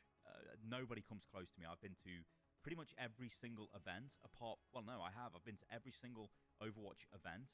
Events in Korea, in Germany, multiple events in Germany, obviously in Irvine, events in Anaheim as well, in New York. I've been everywhere. In Philadelphia as well. So I've just been absolutely everywhere with this. So I think I'm uniquely positioned to comment on the way... Not the way that this affects you, but the way that it's handled. And I just kind of want to give you guys a bit of backstory before we get into the thoughts of the content creators who went to this event. So essentially what happens is you will get approached by Blizzard and they'll say, hey, do you want to come for an event? Here is an NDA. You need to sign this because you're not allowed to talk about the event until we say that you can. What we will do is we will fly you over there. We'll put you up with transport. Now, they won't give you transport to your local airport, but they will cover you from your airport. So for me, it would be I would either go to London Heathrow or Gatwick Airport, and they wouldn't cover that transport, but they would cover the plane ticket. They would cover when you land at LAX. Typically, that's where you would land if you were going to Irvine. And then you would get a transport, which would take you straight to your hotel. Again, this would be a executive transport. We always used to joke, like, especially if I turn up with other people, because they'd always send like an FBI truck. That's how we'd view it, like, you know, these big black Cadillac like 4x4s or GMC things. It's like the FBI have arrived. Anyway, you get in that, you go to your hotel, you bed down for the night, and then in the morning there's a nice shuttle and it takes you from your hotel to Blizzard, and there's a nice welcoming party and everyone has a great time. You go on the tour and you see all bits of Blizzard and it's all wonderful, and then you go into a demo area. The devs are standing up right next to you and they're explaining what's going on, and they're saying this and they're saying that, and you're like, oh yeah, this is fun, great, yeah. Then you go out for a meal. Now this might be on site, it might be off site, but then you go back and you do a bit more play testing, and then at the end of the day, before you go back to your hotel, they will take you out for a meal. Now, typically, this is just into the Irvine Spectrum, it's called, which is it's like a big shopping center. And, yeah, and then you have a nice meal, and then you probably go. It's probably a one-day event, and off you go. Yeah, that's how these events work. But the thing I'm trying to get across here, guys, is, and I'm not saying any of these content creators are sellouts. By any stretch of the imagination, none of them are sellouts. But it's difficult sometimes to almost be yourself when you are in that environment. Yeah. And I don't really know any other way to explain this because I've been through this on both sides. Like, obviously, I've gone through, like I said, going to pretty much every event apart from the Overwatch 2 launch event for the content creators, which was back in, was that like October? No, it was before that, wasn't it? I don't know when it was. Last year at some point.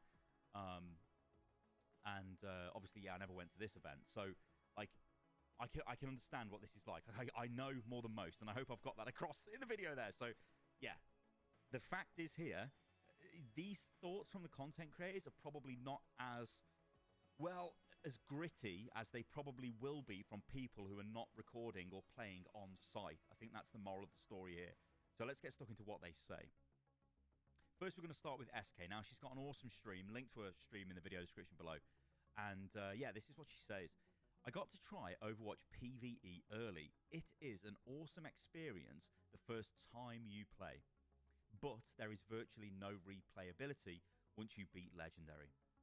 We did have a great feedback session with the devs, and they were very receptive. So I have high hopes that'll change soon. Now, this is a really good take, because this is saying like, hey, it was awesome the first time around, but then we don't really want to play it again. And I think this is going to be the problem with this type of story mission. It's just a glorified archives mission, and then you kind of don't want to really play it again unless you really want to finish the legendary difficulty, which is just, let's be honest, increasing the HP of the enemies and increasing the damage they do, and probably giving them a slightly better aimbot.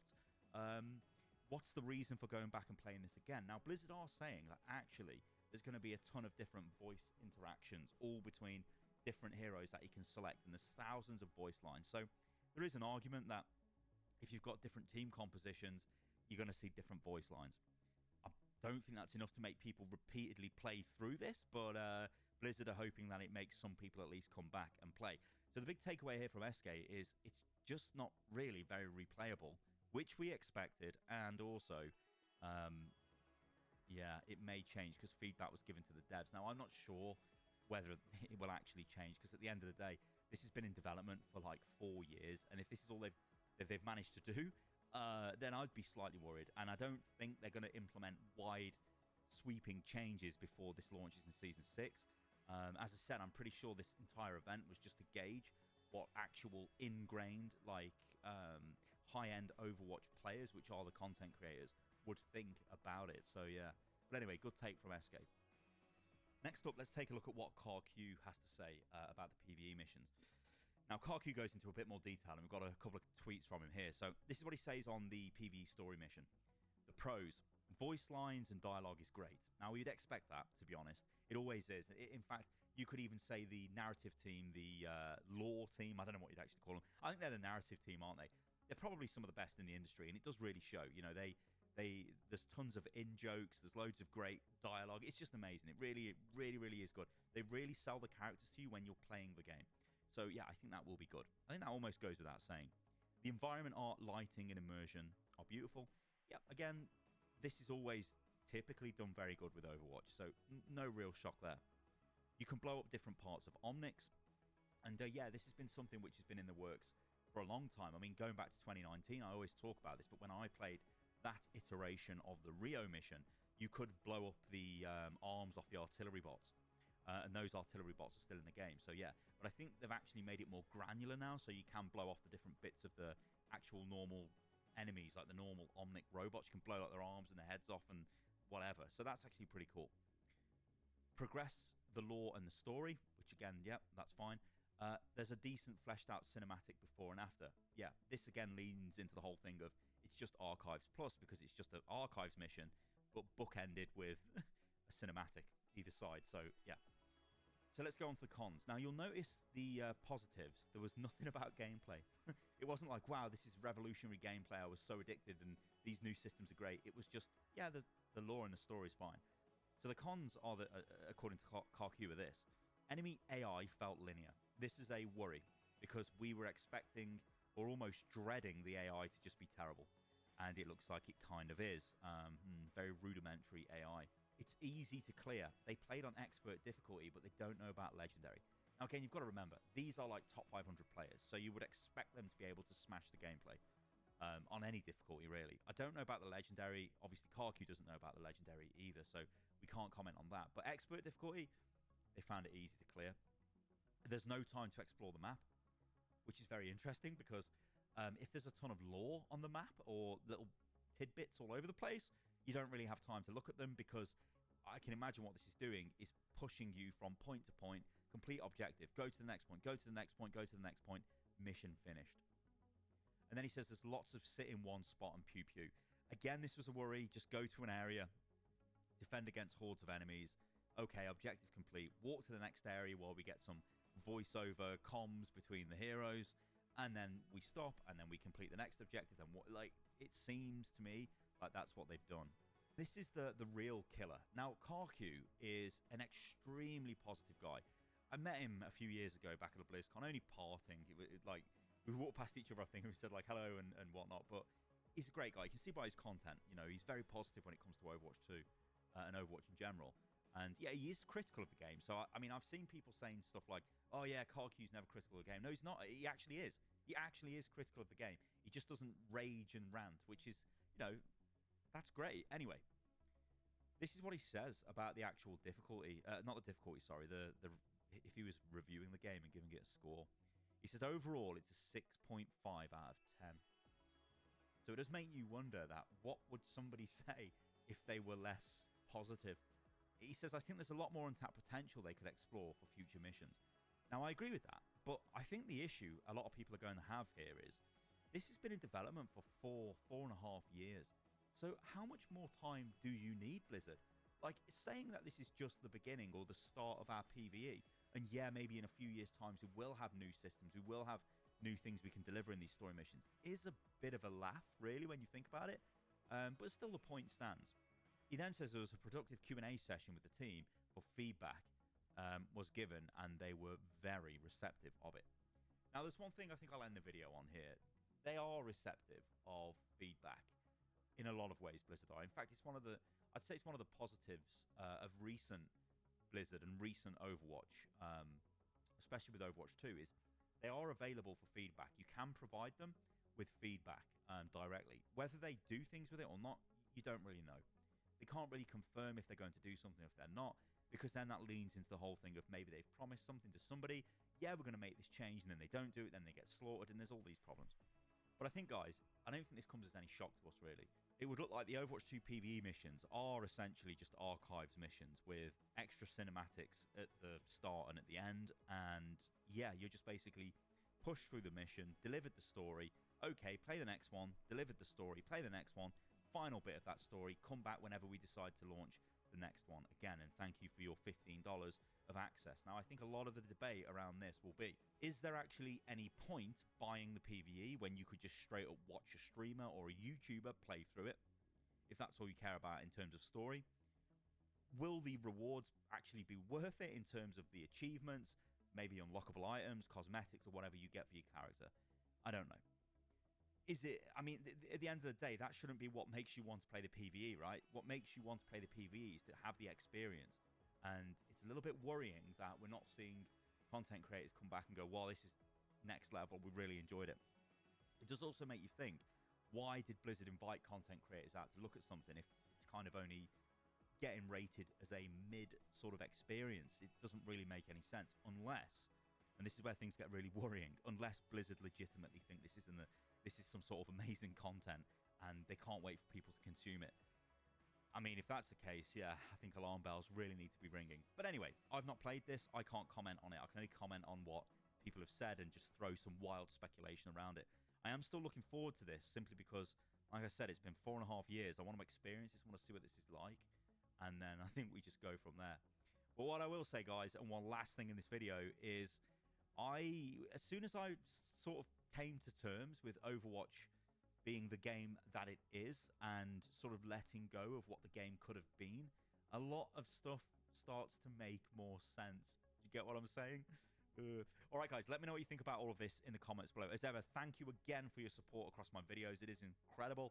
You guys are awesome. Remember, I'm on TikTok as well now. So if you go to tiktok.com @StylosaUL, or you just search for Stylosa, you will find me. And I'm doing kind of like a gaming news thing over there. Just trying to keep myself busy, really, with something that's a little bit interesting. So yeah, do go and check that out. And yeah, leave a comment on this video. Let me know what you think about the thoughts of these content creators on Overwatch 2 PvE so far. All right, guys, I'll catch you on the next one. See you soon. Yeah, 4.5 years. What have they really done? Anyways, let me go ahead and check out Flats' channel to see if there's anything that will actually be worthwhile to like look at. If not, I'm gonna watch the Death of the Game video. And welcome back, Maffy.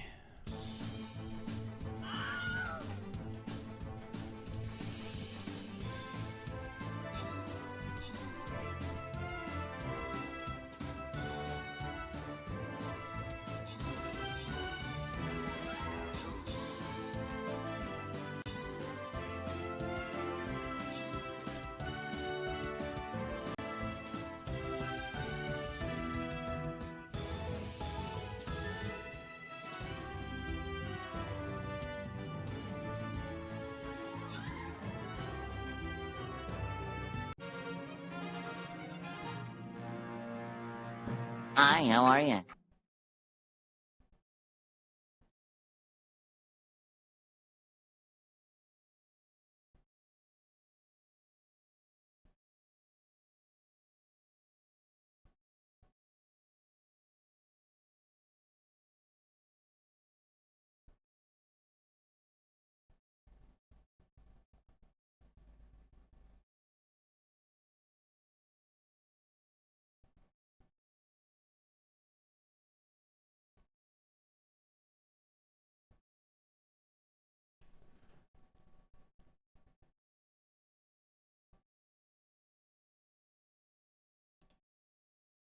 Makes sense, makes sense.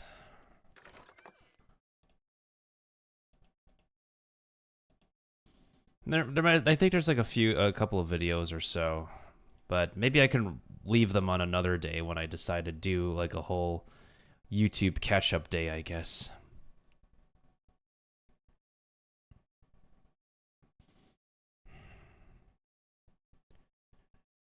But so far it's been almost 3 hours. Let me see, which one are we doing this time? I guess I'll do no. I'll do Shinobi again.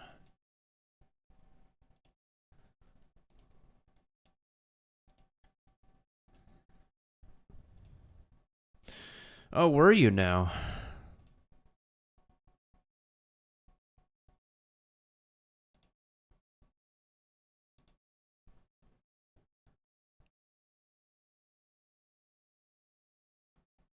There's like a lot of long videos. Quick play warriors? Oh my god. There's like a lot of people who quit quick play, and people are just like completely super let's watch 2 videos actually. There's like way too many videos this guy has, but like let's watch this one because quick play is like such a meme. It's supposed to be the casual game mode. The problem is nobody's casual. Everybody's super sweaty in the game. Because there's the need to get every single goal done on the battle pass. And so as a result, people are super sweaty in even the casual game mode. The captions cannot keep up with my ranting right now. I thought like people are supposed to be sweaty and competitive. But no, you try to play casually, but you still met with competitive level gameplay. You can't really be casual in this game anymore. It sucks.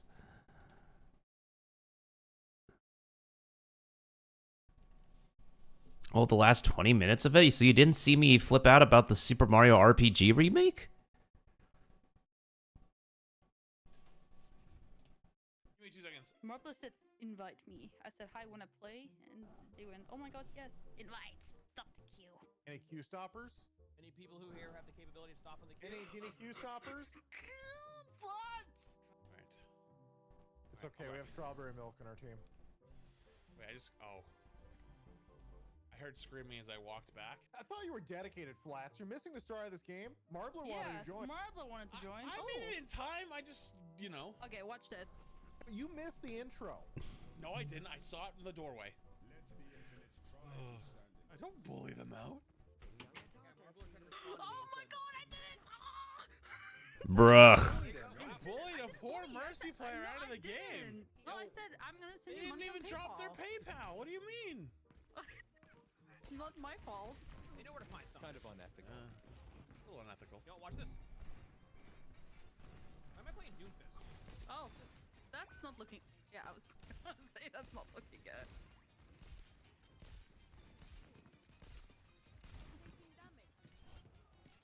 Oh, Mercy's there. Mercy's there. Seagull, he's on you. I'm scared. Here in a minute. Oh, this is when it was called Stuck. What season was this? I got him. Good thing I'm playing Doom now against the Caps, not next week. What do you mean? What's so bad? You never played the original Mario RPG? So you never you never owned a Super Famicom. I mean, I never owned one either, but I follow the media for it. I followed the memes. I followed the memes and the digital content people make of that game. The one on the Wii. There was never... Paper Mario is separate. Mario RPG is its own entity. The original collaboration between Nintendo and Square. Paper Mario is standalone. Mario and Luigi is standalone. All these RPG universes are standalone. Completely standalone from main Mario universe.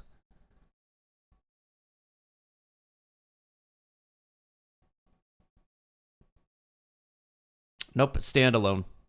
Every single RPG universe is standalone. They had a crossover one time, though. Sticker Star, I think, or something. Mario and Luigi and Paper Mario collaborated.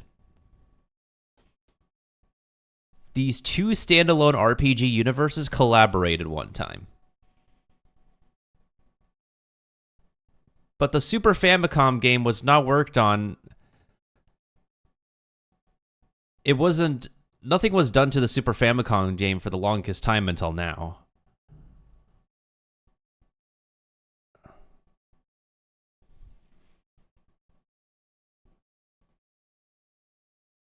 After Mario World? Oh, that's like super old school. It's super fun to speedrun, but that's still really Game Boy days. Or like... Yeah, that's still Game Boy. There's only specific games you could still play on the N64. Nintendo 64 was my first console. I never got to experience Super Famicom. I know in the West it's called the Super Nintendo. But like I find it more unique to call it Super Famicom. Right? You get stuck and what? You die? Yeah, I mean, yeah, really nothing changed. You get to enjoy the CC a little bit. Well, it's soft CC. It'll be fun. Yeah, I mean, well, you know, those movement abilities you have on Doomfist. Hey, you wouldn't have punched out right there. You would have died. Yeah, but you know what? It would have been cool. I would have been like, you know what? I respect that play. What do you mean? They just hit E and then homing missiles and attached to you? Yeah. Wait, you're trying to say that low mechanical character abilities can't have intensive skill plays? Huh? Yep. Jesse, hey, Mercy Oh my Man's God, I'm gloves! Whoa, hey, what's that got to do with Mercy? I didn't say that. I'm calling in the Mafia right now. Oh, Take no. it back. When she goes on. You know what's really interesting? The chemistry and the dynamic with these guys is like super in sync. Super in sync. Captions will never find this word. It's so cohesive because of how experienced they are. How experienced they are versus anybody else I play with now. On you, I'm gonna destroy her translocate, okay? I mean, when you Okay, want It's not me. Put her back. She's going back. Oh, she's dead. Can you imagine being that summer? She was like just desperately pressing F, but it's not working. I really haven't played in a while. I missed that. Oh no! This way you trans big. There goes my ult. Oops. There goes my goldie, I was gonna say. 15 levels away from level 420 in the battle pass. What's gonna happen?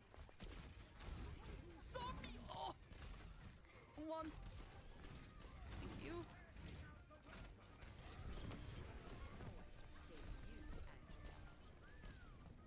Ooh! Oh, no problem. Plus, did you take a shit today? Mm-hmm. Great. It was really bad, actually. Did you use the sign-in sheet? No, because... What's going on? Okay, so, you know I told you I had mice? So... Didn't you say you got rid of them? No, yeah, well, I think so. So they came for, like, the follow-up check today. So the first time they came, they basically just came, put some traps up, and then, like, left, right? There was a new guy this time, and this guy was thorough. Like Let's actually speed up the video.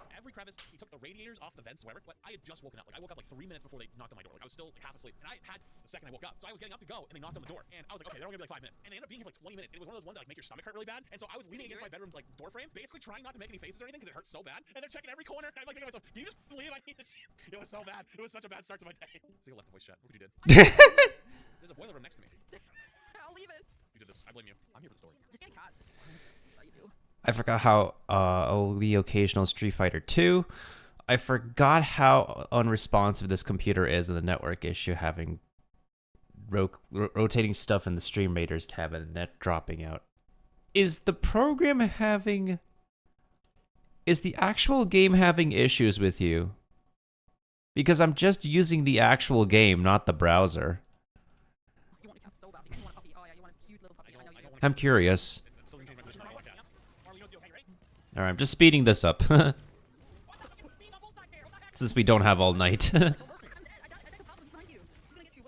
the frick? Well, yeah, I told you how to do it. Where's one point? Teabag him. Thank you. Charger, no, yeah. Oh, this is fine. Oh, you're having a great time. This is toxic, yeah. Big slam. Victory, victory. Tree, big nano. Guys, I'm fighting some Tracer here on point. I don't think I can win this. It's okay, Marwood's coming back. He'll do some damage. I got. Don't worry. I'm dead. So dead. Wait. So, wait. What happened here? Hold on. Normal speed. Oh, no. That's nasty. Oh no! Oh, that. Wait. Oh, okay. Let me see the previous play. Don't worry.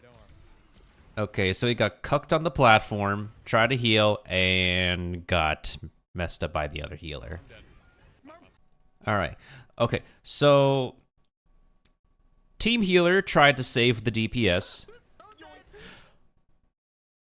Problem is, the Scorpion mechanic made them hit the wall.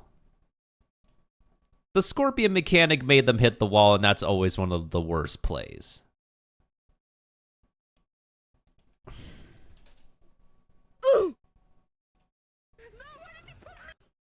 Yeah.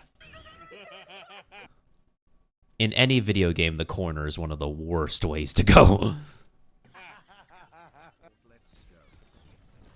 Yo, big hole.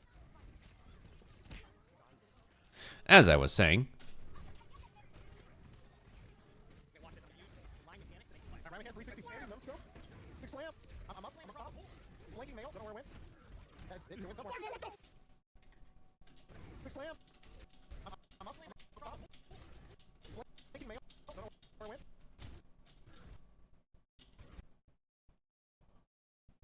Oh no!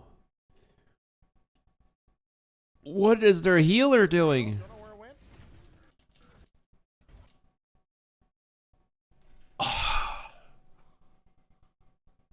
You didn't have to grip. You could have just healed normally. Healers can self-heal in this game after some time, and this one still had the audacity to just... It went somewhere. I agree. I agree with this frustration. You literally could have just used your regular healing. Go use the grab on the tank. Or the damage dealer instead.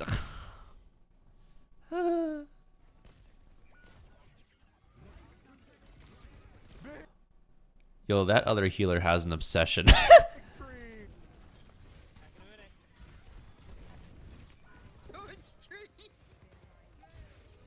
this so much. We're getting smart. Oh, he's cold. He's dead. He's still in the red. Oh.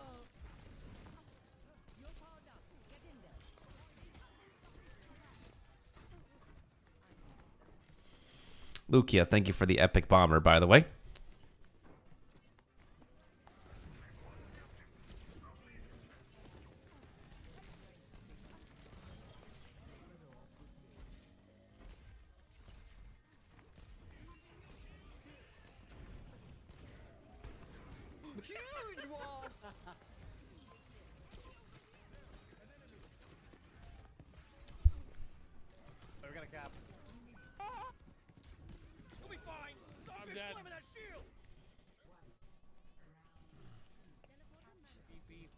do this. Do my field.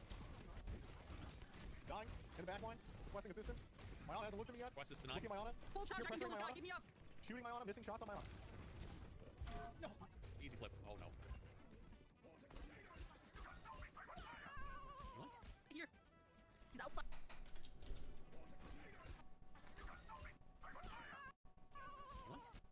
Here. He's outside, I see him.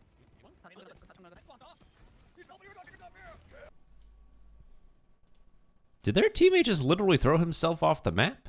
Did Iman literally just throw himself? Big slap. Oh, we got him. That's a lot of stuff. Dash into that, no way. Oh, the classic look down and press E. He even instantly deflected. Lots is gonna come here. We're gonna go on a long hike in the German mountains. Yeah. I can tell you there's literally a 0% chance that happens. No problem. Hiking in German forest is like the most fun you can have. Yeah, I don't know about that one actually. Every time I go outside, something bad happens. Hey, what happened last time you went outside, Flats? Oh god. Well, I mean, I guess it depends on which time, right? Last time I went, it got real bad. My windshield cracked. What else? It was What cracked your windshield? I don't know. I actually don't have a clue. Wait, what? Was it like 2 or 3 months ago? I went outside and my windshield just straight cracked down the middle. Interesting. I thought about saving you, but I thought it would be character development if I didn't. You TP me through the window, I go off the top rope with a big slam. I'm ready. Let's go. Let's just say sorry every time we get hit by a set of bomb ads. What do you mean? You're getting hit by ads. You couldn't hear me anyways. Take him off the map. Yeah. Reaper guys in. Yeah, that steel orb, that was tough. Big slam. This is like a big bird. It's going in. Charge. Keep on. I got my cat. You ready? Okay, I got a sprint. Big slam. Oh, you got so many. The entire team. Alright, Simon, you want to win? Ready? I'm on the bridge. Wait, no.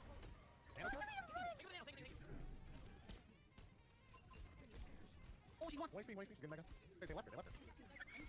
That's so sad. That was so sad. I didn't see it coming. Well, they did, but. Nice. Yeah. Are we surprised by this? Are we surprised? I'll just wait to take her off the map. Wait, I'm dead? Wait, what? The mortar went off the map. I went down and got the mercenary right after. I mean, I think you kind of got it anyways, but that's a good question actually. Yeah, take a little deep breath. Like anything to use. There's some But side of the it. QS, the fact that they don't even allow you to like switch. I'm a subscriber. That's crazy. That's like, I'm sleeping. You're the worst. Oh, this is not my fault. I like how Flats is being the OG. I like how he's being the OG healer right now. A lot of people would be super pissed at being put in the support role when they're more preferred as a tank or a damage. I got slapped in the final. What are you doing? What, didn't you get a full 8 hours of sleep? What are you doing? Okay, I'll tell you what I did. I was point blank and I didn't right click. I forgot how to right click. That streaming was going to take. Okay, you were good help. Thanks. You have them on those dead AR for charge. Why are you trolling question mark there? Because that's not what happened. No scope. You just run away from the problems. Oh, one nano. Look at that. Winston. Here, come here. Nice job. Dude.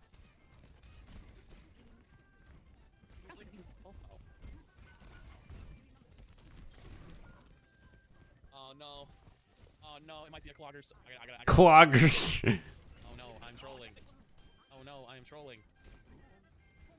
Oh no, they beat it. Run away. Oh no. Stop this, dude. I didn't think you just rested. Oh no. Unlucky. Alright, I'll be back in like 5 minutes. Play one without me. Good luck.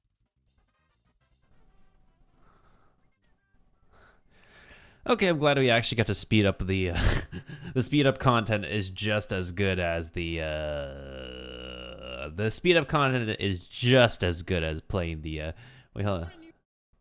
Wait, hold on. What was that one video from Flats? I said hi when I play, and they went, oh my god. Not the deck of many things. Oh, I love watching Roll for Sandwich, but that's not the topic of right now. The topic of right now is oh yeah, someone rage quit in the World Cup. Oh my, it's a massacre! Oh my god, it's a massacre! Wait, what? Wait, is this the rage quit? Is this the rage quit? Eco Key Masterclass incoming. Alright, we'll keep an eye on them. They are playing the Sombra Tracer with the Ramattra, which is very interesting. We traditionally see people play Winston or Diva. That comp. Wait, is that Philippines on top of the roof? It is, but they don't have capture percentage. Wait, are they just not contesting? Wait, why? Wait, what? Are they throwing? Are they throwing the game? Evil solo beating the Tracer. That's so Or are they just throwing? Oh, that's so mean. Oh, he almost got him. Holy shit. Oh no. Pugbutt with the bad jump into the wall. Oh no. Poor Pugbutt. Oh, finally they're on the point. That's like a play I would have made.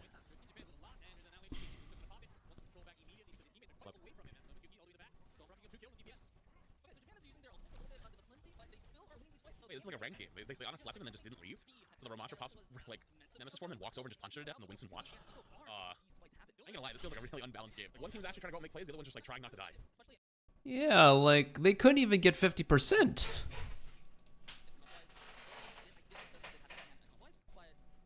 I disagree. I wouldn't say Japan has come twice. The Ramatra just on for Tracer. It's kind of awkward. I'm sure to run a few extra ads for you. This is why the Winston version is way better. Like, yeah. So, like, remember the last game we watched? We watched the Denmark game with Great Britain. You can't just have just the Ram for the Winston. It's not enough. You need like the all-in. You need the Reaper. You need the Sombra. There it is. It's coming now. Oh, they're going Winston now. But like, it's like half-assed. Now you've gone backwards. You've gone backwards. You need the Ram, the Reaper, and the Sombra to really pick up the Winston. But now we're on the Winston Reaper, and it's like, but why? You know, it's like, you know, this is why team comps are very important in Overwatch, where you kind of have a goal. You have something you're trying to achieve with the comp. Like the Reaper's going after the Ana. It's just, you know what I mean? Like that's not the point of the comp. Bad choice on target manager, bad choice on engage, bad choice on comp. It's almost already in a spot that you can't really win.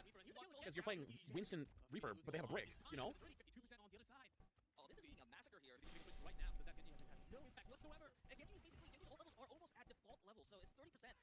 Wait, did he swap or is he even 30% the whole game?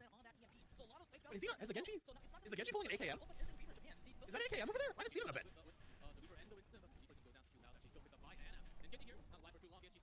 Oh no. Oh no. Oh no. Are they not even gonna get to their first ults? Wait, the casters are kind of flaming them.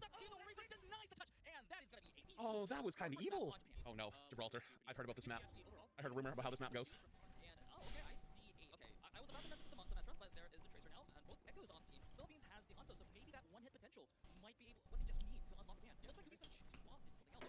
Okay. They're slowly pushing underneath. I like the position from the Ana.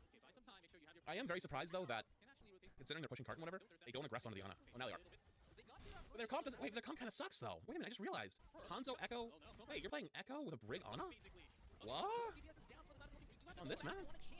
In this?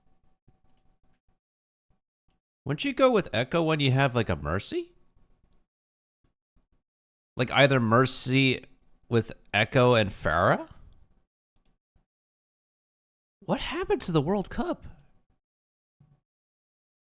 Has it become the world memes?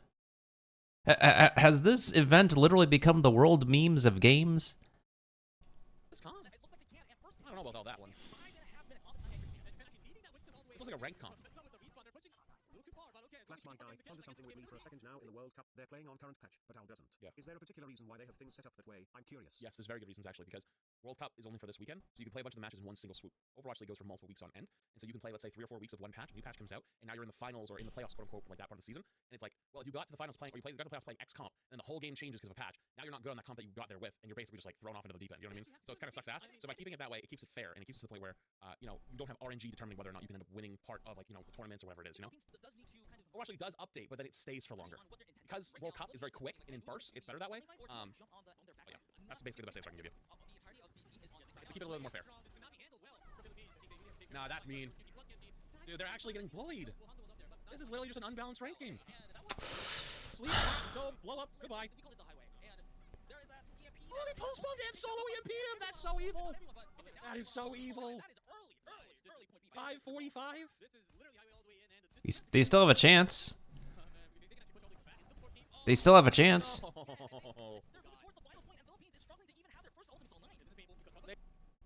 They just got their nano pro. Oh, they slept him! Oh no! And then he's gonna get whip shot away. No! He had to jump out. No! And now the other team's net. Oh no! This is a fucking massacre! Oh, he's gonna spawn trap him with Primal, isn't he? He's gonna go for the off-the-map slammer rammer. Or no, he's gonna spawn. Okay. 0 deaths Japan speedrun. 4:47 left. Oh my, that's evil! This is so evil. Look at this. They bubble it off. Pack, delete, kill the whole back line. Look up. Yeah, what the hell? No, you're not gonna play like Uber. No, you're not. That's completely unbalanced. Echo Tracer defense. I'm not a big fan of the Echo on defense here, but I kind of think they have this. They've been kind of rolling, and they're probably like, you know, hey. Maybe they wanted to switch to that to make fun of the other team further.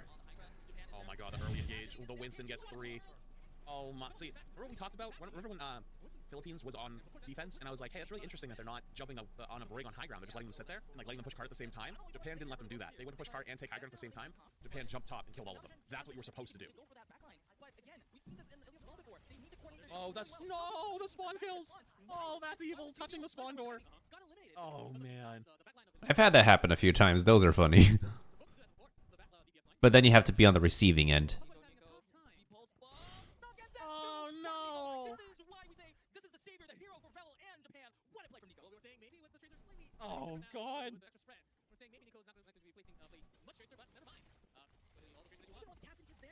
Wait, they have primal now. Oh, the break got deleted. And the cast. And the Winston. And the Genji. Stop, they're already dead. Make it stop. Philippines now have their ultimate line. They will be having that nano blade soon. Philippines have a choice whether they want to nano the Winston or the Genji for the blade. When's someone gonna start typing GG in chat? Make it a true experience. Whatever they do, they need to make it so that they can actually. Oh my god, it's a massacre! Oh my god, it's a massacre! It's so evil! They're going low ground again. They're on the Genji now, anti right out of spawn. Winston jumps, misses his bubble gets wasted. Correct me if I'm wrong, and I know the graphics stuff got updated recently, but I think that 4 minutes and 47 seconds is a larger time bank than any Overwatch League team has ever gotten. Probably. I know this isn't how, but geez Louise. Yeah. Wait, what? Wait, is this the rage quit? Is this the rage? Backtrack. What? Watch League team has ever gotten on. Probably. I know this isn't how, but geez Louise. Yeah. No way. They lost a healer. I said lost. They lost a healer. Oh my goodness sakes. I did not think this would appear in an actual competition.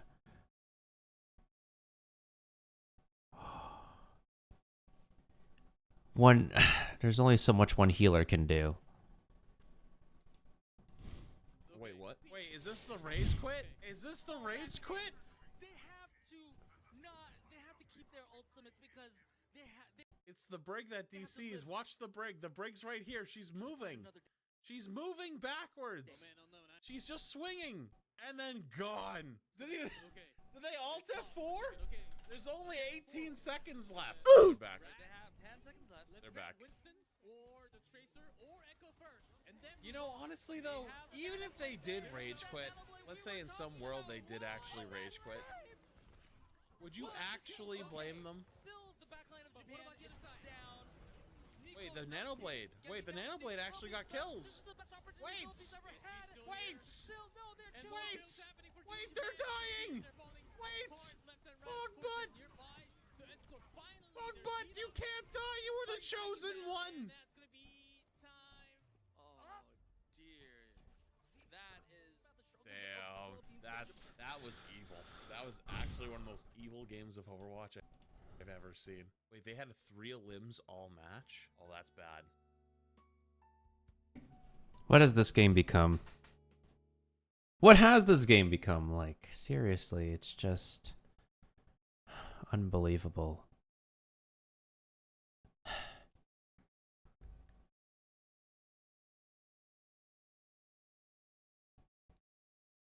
Of course, that was a clickbait title, but honestly, a lot of the videos here are usually really complete moods. A lot of these are just like mostly him in matches, or spectating ranked plays.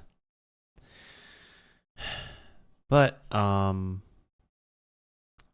his second channel does have pretty interesting other content, as well as the shorts.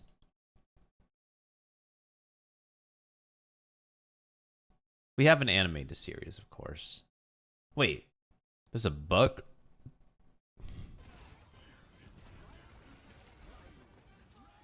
Where'd it go? Where did the hinder go? No, it's invisible! There's no way I didn't see that one! I just saw him throw and nothing appeared! What? What that one did? Let's try again. What? Dude, how do you do that? When I fucking pull the pin and forget to throw it? Every other hinder doesn't work. Hang on, I have a theory. Watch. I'm gonna throw it right here. I'm gonna put right here, and then I'm gonna back away from it. It doesn't fucking move! Regular grenade. That's the regular. Does damage. The next one will be the invisible one. So it sticks him, it does damage, but the explosion happens on me. Can you see it? And he couldn't see it. That's a weird bug on a map. Anyways, let's go to a map that we need to go to.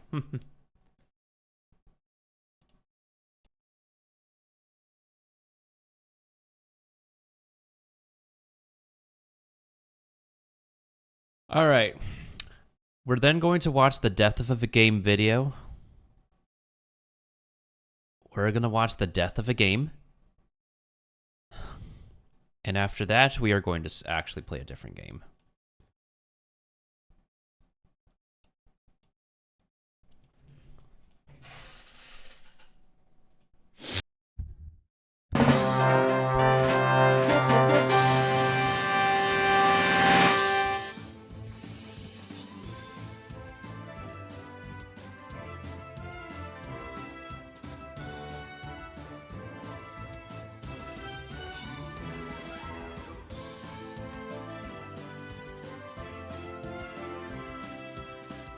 Oh, hey, Shenanigans. Thank you for the raid, man.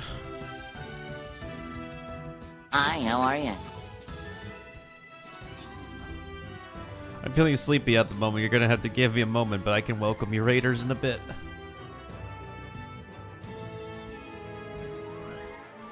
And welcome, raiders. How are you guys doing? How was your stream? How was, you guys collabed or something, I think? Welcome on in, Kit Kat. Welcome on in, Fire Knight. Oh, you went through a name change. I just noticed that. Greetings, Raiders. How is everybody doing? This is the one and only Mr. Miltendo coming at you live on twitch.tv/Miltendo. And now, for the actual raid. Ladies and gentlemen, boys and girls, please welcome on in our fellow blue neighbor, Shenanigans.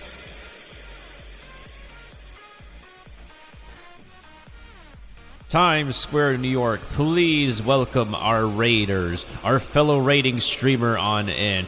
Give them all your warm welcome in the tri-state area, in the New York area, in the Times Square, anywhere on the East Coast area for the United States. Welcome on in, raiders. This is how we do it around here for the longest time on Channel Miltendo for a few years now in Times Square, New York, with all the confetti, all the hype music, all the people cheering for the raids. We welcome everybody on, and thank you for choosing Channel Miltendo to raid, where we have like the most chill time, the most exciting time, and the absolute most productive time as well on here. We play a lot of different games too, from RPGs to platforming games to very fun, casual farming games. Welcome on in, everybody. Thank you once again for choosing Channel Miltendo to raid Mr. Shenanigans.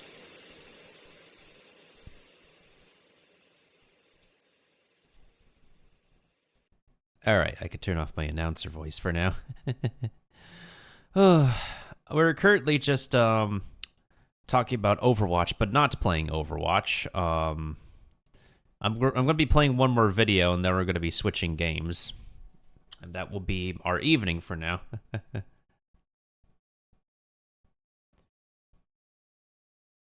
Oh, you're on Kick.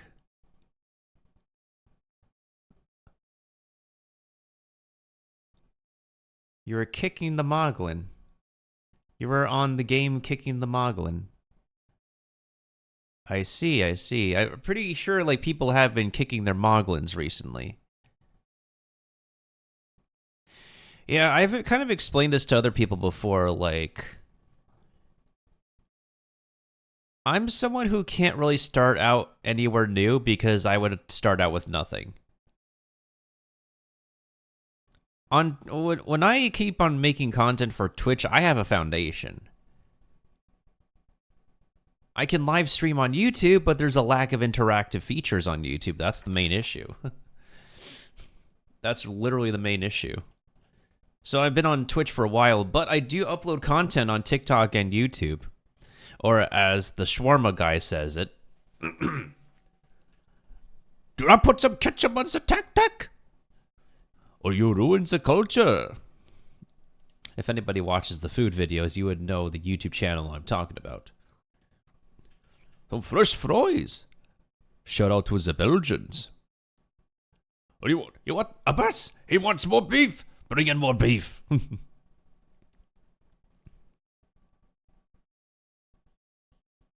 I thought did I sound different?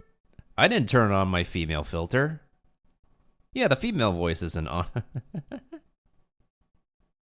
Also, I mean, there was a period of time where I was using my text-to-speech bot because I was sick. And welcome back, Fire Knight. Welcome back, Kit Kat.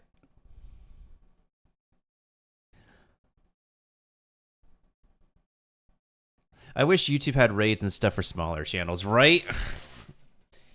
It's only a platform for video sharing, which is fine on its own.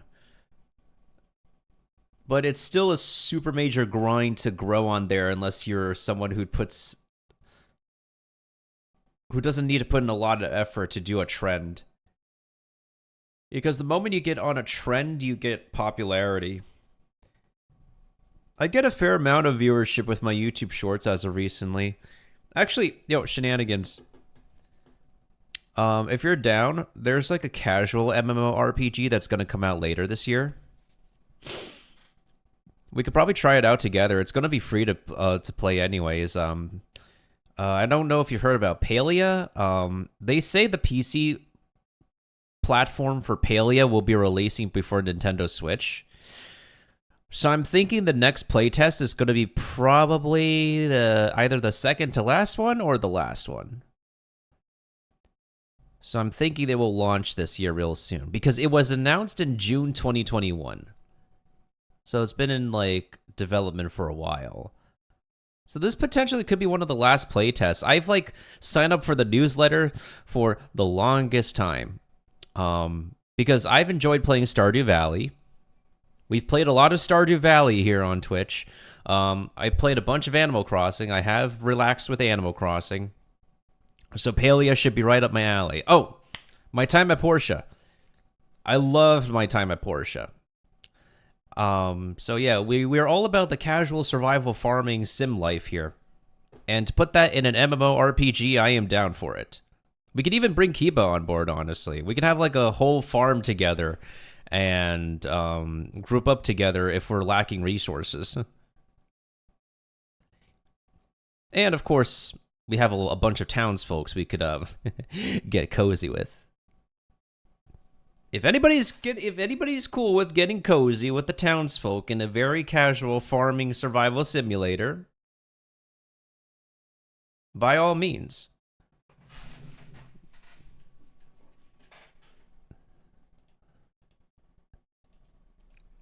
I want to get cozy in Stardew Valley, but the thing is, I'm still working on my farm. Like, do I want to marry someone while my whole front lawn... Do I want to marry someone when my whole front lawn is a complete mess? And the interior of my the interior of my two-store home is just... not organized yet? No, I want to get things all tidied up and whatnot, then we can get nice and settled in the Stardew Valley. Same thing with my time at Portia. Like, I want to feel like I need to get things organized, just like how I need to get my computer organized. I do wonder, like, how interactive you can be with the NPCs, and how expansive the landscape of Palia is. Because in Stardew Valley, you have the main valley, but you could also go to the desert. There's a desert, and you could also go on a boat to an island. So I'm definitely thinking that there's going to be more than the base map. Like, it would make sense. Like, how else would you, like, get an economy going? You would need to get an economy going if you have your imports and exports. Makes sense, right? So we can't just like, I don't think we should be just restricted to being cozy with the townspeople. Or like anybody in town. Like there should be people outside of town we could be cozy with. So yeah, I'm definitely excited for Palia. I don't know. They say that their latest playtest is going to invite like 200,000 people. Actually, hold on. Let me just bring up the website real quick. Palia news. So yeah,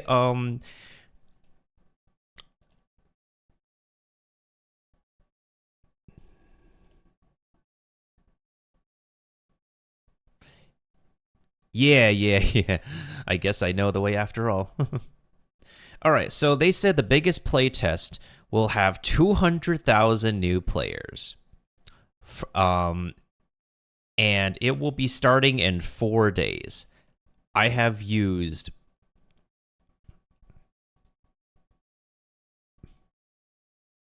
invites will be sent in batches over the next 2 weeks.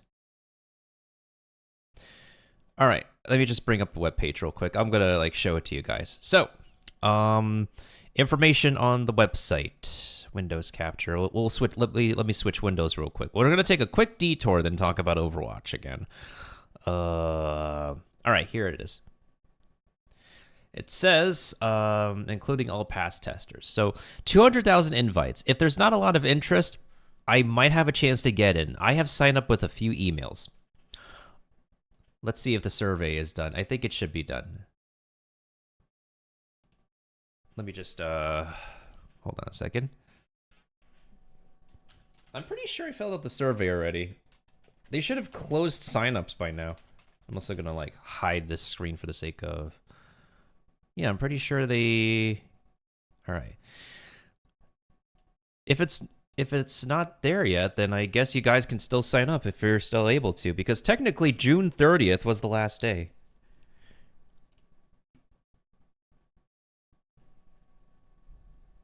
That's surprising.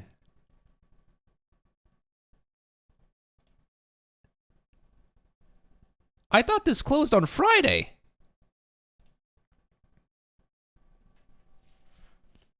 Okay. You know what's actually really nice? Shenanz and Kiba, if you know anybody who plays on the Nintendo Switch, we can play with our Nintendo Switch homies. And I don't know how the performance will be on Switch, though. On top of requiring Nintendo Online. It's not going to be for free for Nintendo players. We still need Nintendo Online. Huh, okay, so if anybody hasn't signed up yet, just go to the newsletter link and just sign up. Yeah, maybe there's not exactly 200,000 people yet, so maybe we could all still play test together at least. Yeah, it's quite possible that's what I'm thinking, because they made the Nintendo Switch announcement at the Nintendo Direct. So maybe that generated more interest for people to sign up, but maybe not enough people still. Yeah, absolutely. Same here, same here. Okay. So here, it says right here, like, until June 30th. We're sending out email invites to the tech test. I don't know if I got an email. I don't think I got an email from these guys yet. But it does say the test begins, in 4 days. I don't know when the test will end. Please do not share your experience, screenshots, thoughts outside of the group of playtesters, which makes sense. Other game testings I've done let us showcase stuff, make videos. I'm perfectly fine with signing a non-disclosure agreement. We've had to sign a non-disclosure agreement when testing Deceive Inc. The previous game I tested was Deceive Inc., which is like Prop Hunt meets Spy Gadgets meets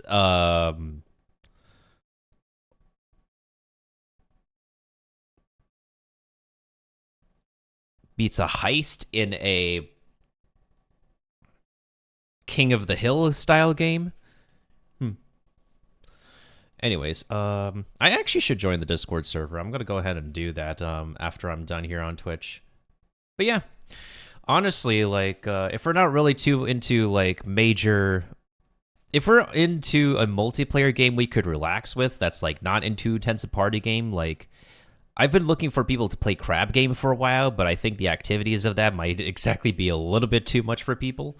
So I think this could be a really good, relaxing multiplayer game to like play with, especially for cross-platform for Switch and PC. If this game does well, it might go on to Xbox and PlayStation. Xbox and PlayStation has more than the required hardware to run this game. They absolutely do. Like, have you ever worked on an exciting project, something you really thought was cool, and didn't want to show it to anyone before you felt really good about it? Yeah, it's a cozy MMO, and I'm all for having a cozy MMO RPG. If you guys haven't watched the trailer is right here.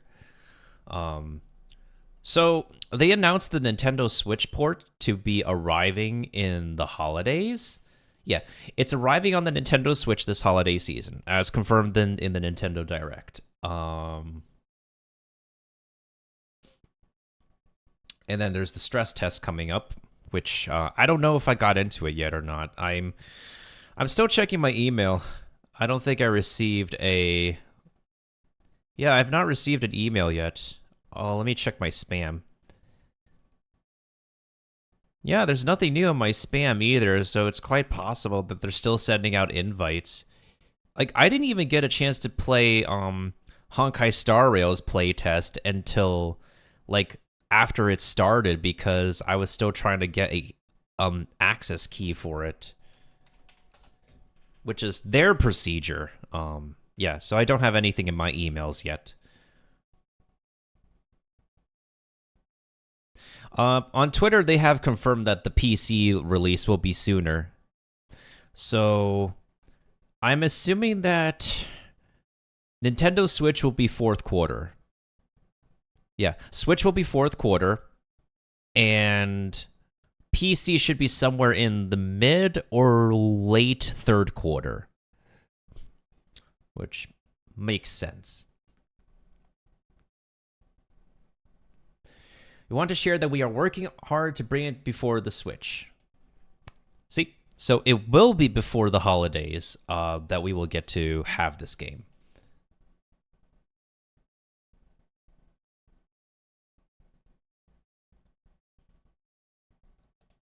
Wait a minute.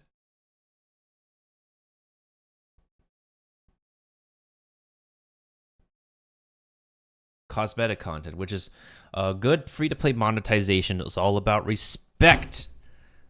That is the business model to follow.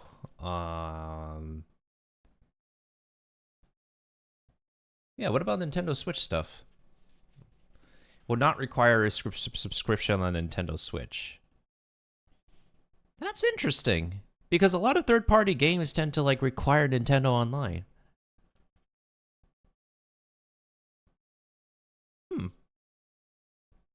Interesting. Anyways, I've talked enough about this game for now. I have to go back to talking about and looking at stuff about Overwatch, which unfortunately is in not as swell of a state as other games that I am looking forward to. It's unfortunate and inevitable, but this video released. It's really funny because they released Nerdslayer Studios released the previous video of the original Overwatch before. Oh, did they update their thumbnails? Holy. Yo. Yeah, so 1 year ago they released the original, and now they released this one.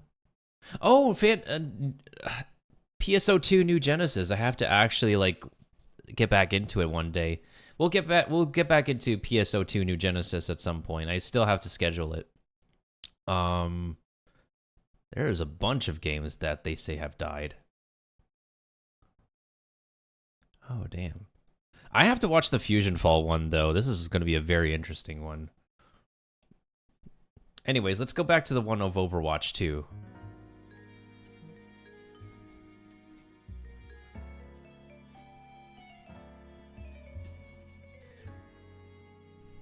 After this video, I'm going to be switching games. Overwatch 2, an all-new sequel to the world-famous, world-igniting Overwatch 1 that was set to introduce an all-new PvE and hero mode component to the game in a way never done before. Well, that was the tagline and the thesis of it all. And also, if I haven't welcomed everybody yet, I am Mr. Meltendo. I am a Nintendo, I'm a mixed Nintendo PC gamer. And I like to play my RPG games. I like to play survival farming games. I like to play the occasional anime games. And I like to play multiplayer games that are super fun and absolutely crazy with people. So that's up your fancy. That is totally, you're totally welcome here. You're totally welcome to vibe here. And I'm absolutely looking for more games to play with people and find people to vibe with. So welcome on in if you're joining in for the first time. That's not where things Pardon the paragraph, by the way. all of you are probably well aware of after reading the title of this video. No, you see, it turns out after the game has been reportedly in the works since 2019, Overwatch 2 has been basically cancelled. Yes, there will be fans in chat discussing how the PvP mode is still existing and counters this notion, but the entire point of Overwatch 2 was the new PvE hero mode and content. Hundreds of missions, hero missions, and cooperative content, mostly if not all gone. And yet, here we are. Blizzard is seemingly bent on pretending that nothing happened, with their recent showcase at the Xbox Game Show where they unveiled their paid PvE content and teased a new hero. But I won't pretend it didn't happen. I was there testing Overwatch since closed beta, and I got to top 500 and even won a LAN tournament. I was in the trenches, and seeing the foregoing of development on Overwatch 1 for another game was puzzling even back then. If this is Overwatch 2, a major sequel, it might be one of the worst, highest profile ones we have ever seen and witnessed, all things encompassed. This is quite clearly Detectives a special episode. I mean, I've already got the jazz going, and I don't even think we have ever gone through a timeline like this before, with such preconceived notions of chaos and failure wrapped up so deeply into everything. But that's because Overwatch 2 was a colossal failure, and despite what White Knighters in the comments might try, keyword, to argue, this entire video is going to be dedicated to outlining through the usage of the game's historical timeline and evidence we gather along the journey, the various failures of the game culminating to a colossal one just recently. No email yet? Yeah, I figured as much. I sign up with a few emails of mine, and I have kept an eye out, so I'm just holding out hope that I think a few of us could get in. Like, if the interest of the game is not too large, then we would still make it in. That's the email we need to look for. Hopefully within the next few days we'll see one of us getting in. So strap in. Yeah, no problem, Kiba. If you need to go, that's totally understandable. It is pretty late anyways, and I'm still going to be here for another, like, at least another hour or so. Thanks for stopping on by. Goodbye, goodbye, good friends, goodbye. 'Cause now it's time to go. But hey, I say, well, that's okay. We'll be waiting for you to come and play. To come and play. To come and play. Bye now. Detectives, we have quite the story to unravel here. To disclaim things too, my allegiances are to the betterment of the gaming industry as a whole. To everyone asking me to be less mean or critical, well, I'm just letting you know that that's utterly trite and not utility-like in reaching my goal. Detectives have never really been universally liked. I mean, we're shaking cupboards and pulling back rugs after all. Anyway, thanks for the support as always. You guys personally requested this investigation, so let's get to the case.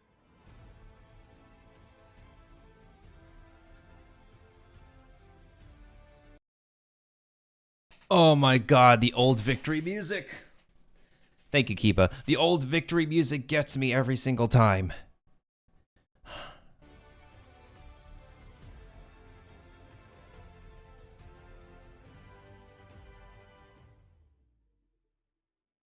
I'd like to welcome this video's sponsor and an upcoming Kickstarter project already listed. I've done sponsored games before and from the website. The story of Overwatch 2 No problem, Kiba. No problem. Thank you. starts with the previous title, Overwatch 1. The mere announcement of a sequel would send shockwaves through the community. Not just because of the hype and possibilities, but because Overwatch 1 was only a few years old at this point, and at that point had been largely abandoned in terms of large or even moderate updates. This much was admitted by Overwatch's director Jeff Kaplan later on. But the whole idea was that Overwatch 1 was on the rocks because the development team was secretly cooking up Overwatch 2 behind the scenes, and it was gonna change everything. Overwatch 2 would be finally capitalizing on the long-standing and incredibly well-done lore and art that Overwatch featured for many years, including the trailers and the different shorts. With the addition of the game now having a story mode, they could really leverage this. This would include story missions, unique hero missions for each hero, and according to Forbes, Overwatch 2 was Welcome back, Maffy. reportedly hundreds of co-op missions. As for the PvP players, they would experience new visuals, a new game mode dubbed Push, new heroes, and the change of 6 players to 5 players now, making the game 5 versus 5. Nearly 2 years would pass and Overwatch 2 was seemingly no closer to launch. While it's expected for a game to have taken time for development, announcing it clearly so early on was putting pressure on the game. And worse, Overwatch 1 wasn't being updated or properly handled anymore. So much so that Blizzard was even admitting such. Worst of all, not only was the development on Overwatch 2 stalling behind the scenes, struggles over scope and scale on the project were raging on. The game director himself, Jeff Kaplan, the voice and face of Overwatch, would be leaving Blizzard during this struggle after 19 years of development history. Aaron Keller, who previously led the level design team on Team 4 for Blizzard and Overwatch, would take over as the game director. Funny enough though, his LinkedIn still says that he's a level designer though. Jeff Kaplan leaving was a major blow to not just Overwatch, but the coming of Overwatch 2. Many people would theorize that Overwatch 2 was Jeff's plan and vision to see the realization of what was Project Titan, the previously failed online FPS project that from its ashes would birth Overwatch. They started out with Project Titan. Then they wanted to make 3 games. Overwatch, Overwatch 2, and potentially Overwatch 3 as an actual MMO.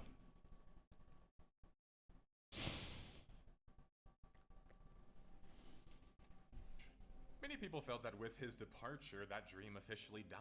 That being said, there is also an insane amount of character worship that goes on in America, and specifically with Jeff Kaplan. Now, it's less that he's secretly this bad developer that I'm going to unveil or this asshole or whatever else, but it's more that just his strengths also come with weaknesses. And for the kind of game and money that Activision Blizzard was trying to make, perhaps Jeff was just the wrong tool.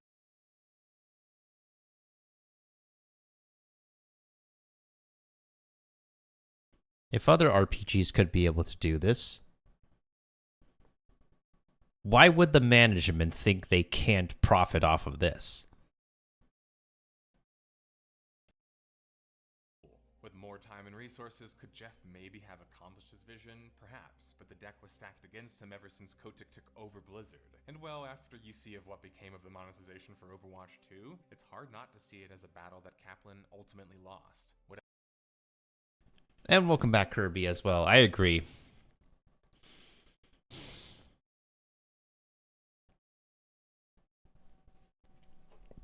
There wasn't enough to distinct Overwatch 2 from what the first game was. But it wasn't really in fault to the developers by all means. It's just the management is just... whatever the true story might be. While 2021 would be a quiet year for Overwatch 2 in its coming progress, it wasn't a quiet year for the developer and publisher behind the game, Activision Blizzard. In the summer of 2021, multiple harassment suits would be levied against the company with real credible backing and evidence. The California Department of Fair Employment and Housing would release a 29-page complaint sheet following 2 years of research concerning dozens of accounts of sexual harassment at Activision Blizzard. Activision Blizzard, from all accounts and purposes, was a toxic frat boy culture who had become so powerful and big-headed in their success in video games that the company felt that they could just display their misogyny and bro culture at the workplace, brazenly even. The chickens were coming home to roost, though. The backlash was so bad that the major advertisers that were involved in the OW, or the Overwatch League, were pulling out by the fall of 2021. Now, this could be seen as convenient timing, as the pro scene and the viewership numbers therein weren't very impressive, but when major advertisers don't want to associate with you anymore, it means that you're losing in the eye of the public. My bad, guys, is playing a different game.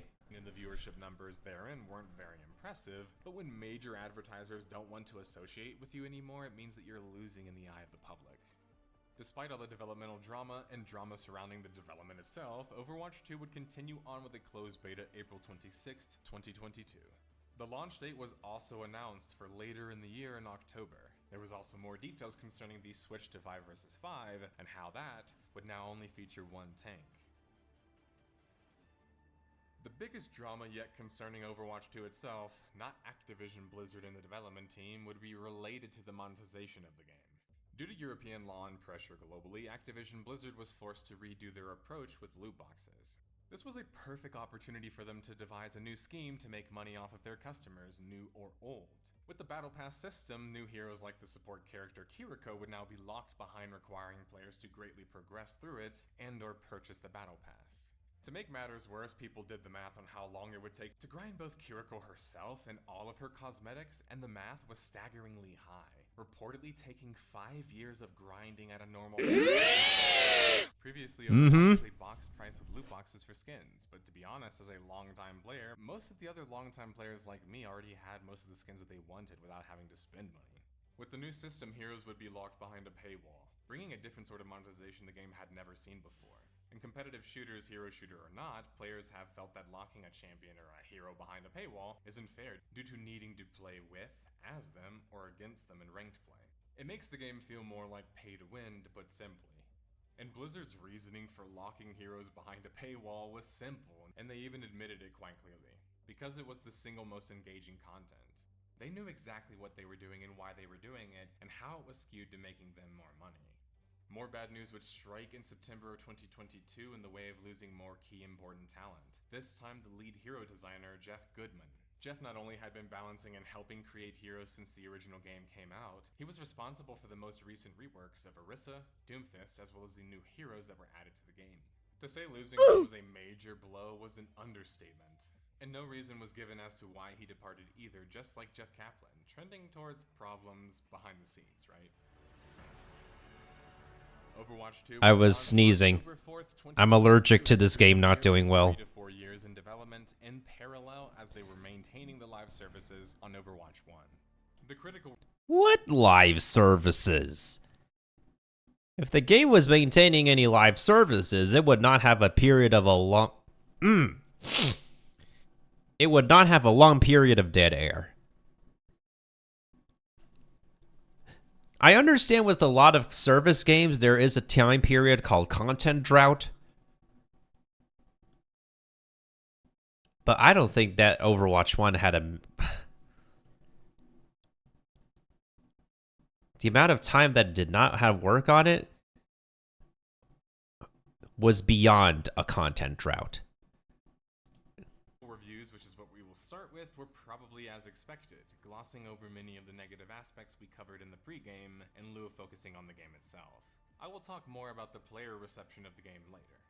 PC Gamer in their review of Overwatch 2 would score the game a 74 out of 100 and state that Overwatch 2 could have launched as a much better game and a much more ambitious one. Like the original in 2016, it could have been an FPS for the sort of players and skill sets that other shooters don't often make room for.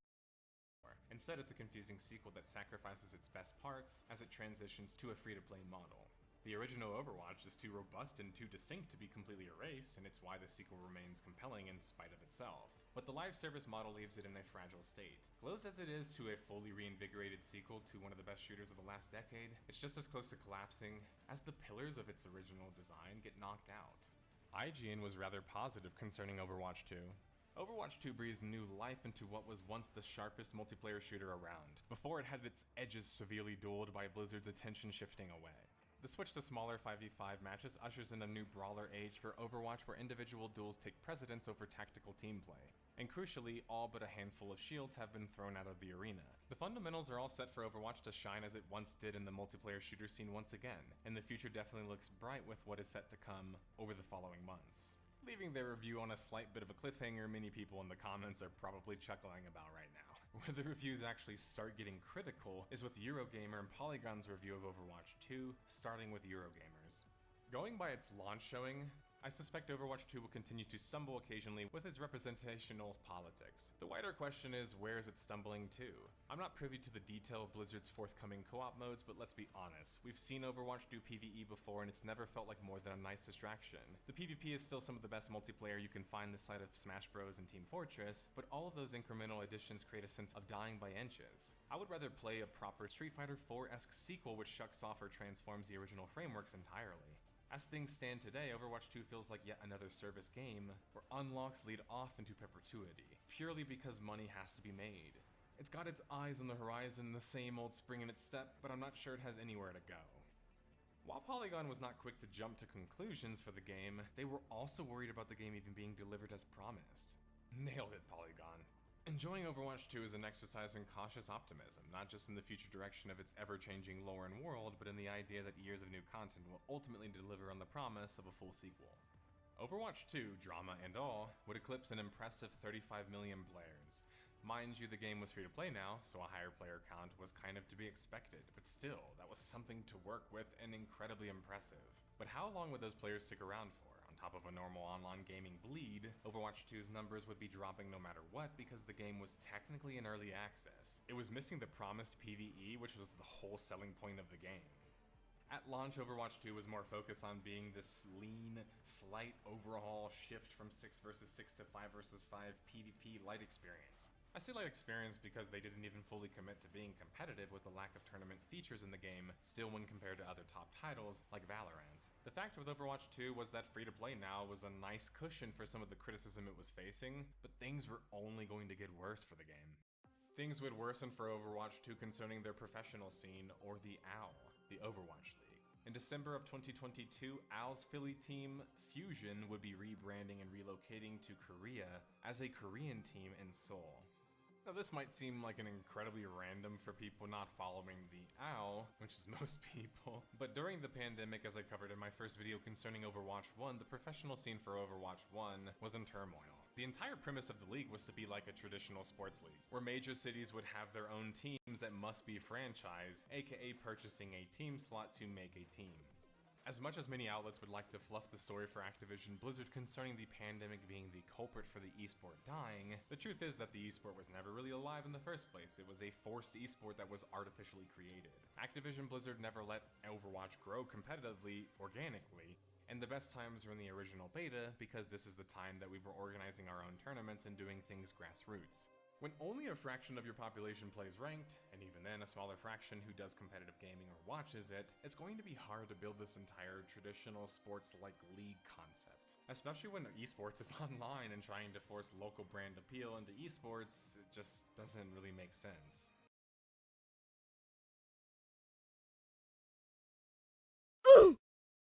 Not gonna lie, that opened a bit of an eye for me. That was kind of eye-opening for me. The whole thing of it, like, not being organic? What? Hold on. Before we continue the video, we have to do this, though. Oh my goodness sakes.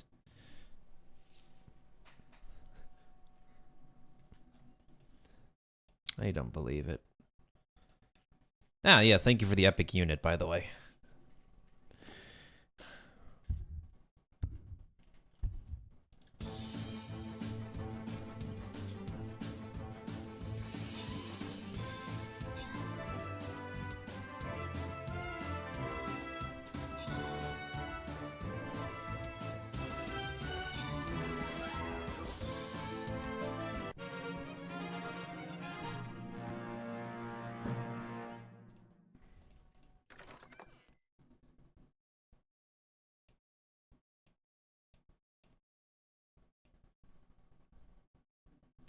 Thank you to Maffey for the assist. Do I need any specific units here? Probably not. I think we might be able to finish it. Or if not, I could just stop at the double token stage.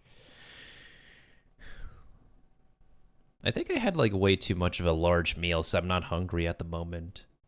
Normally at this time I should be hungry, but I'm not.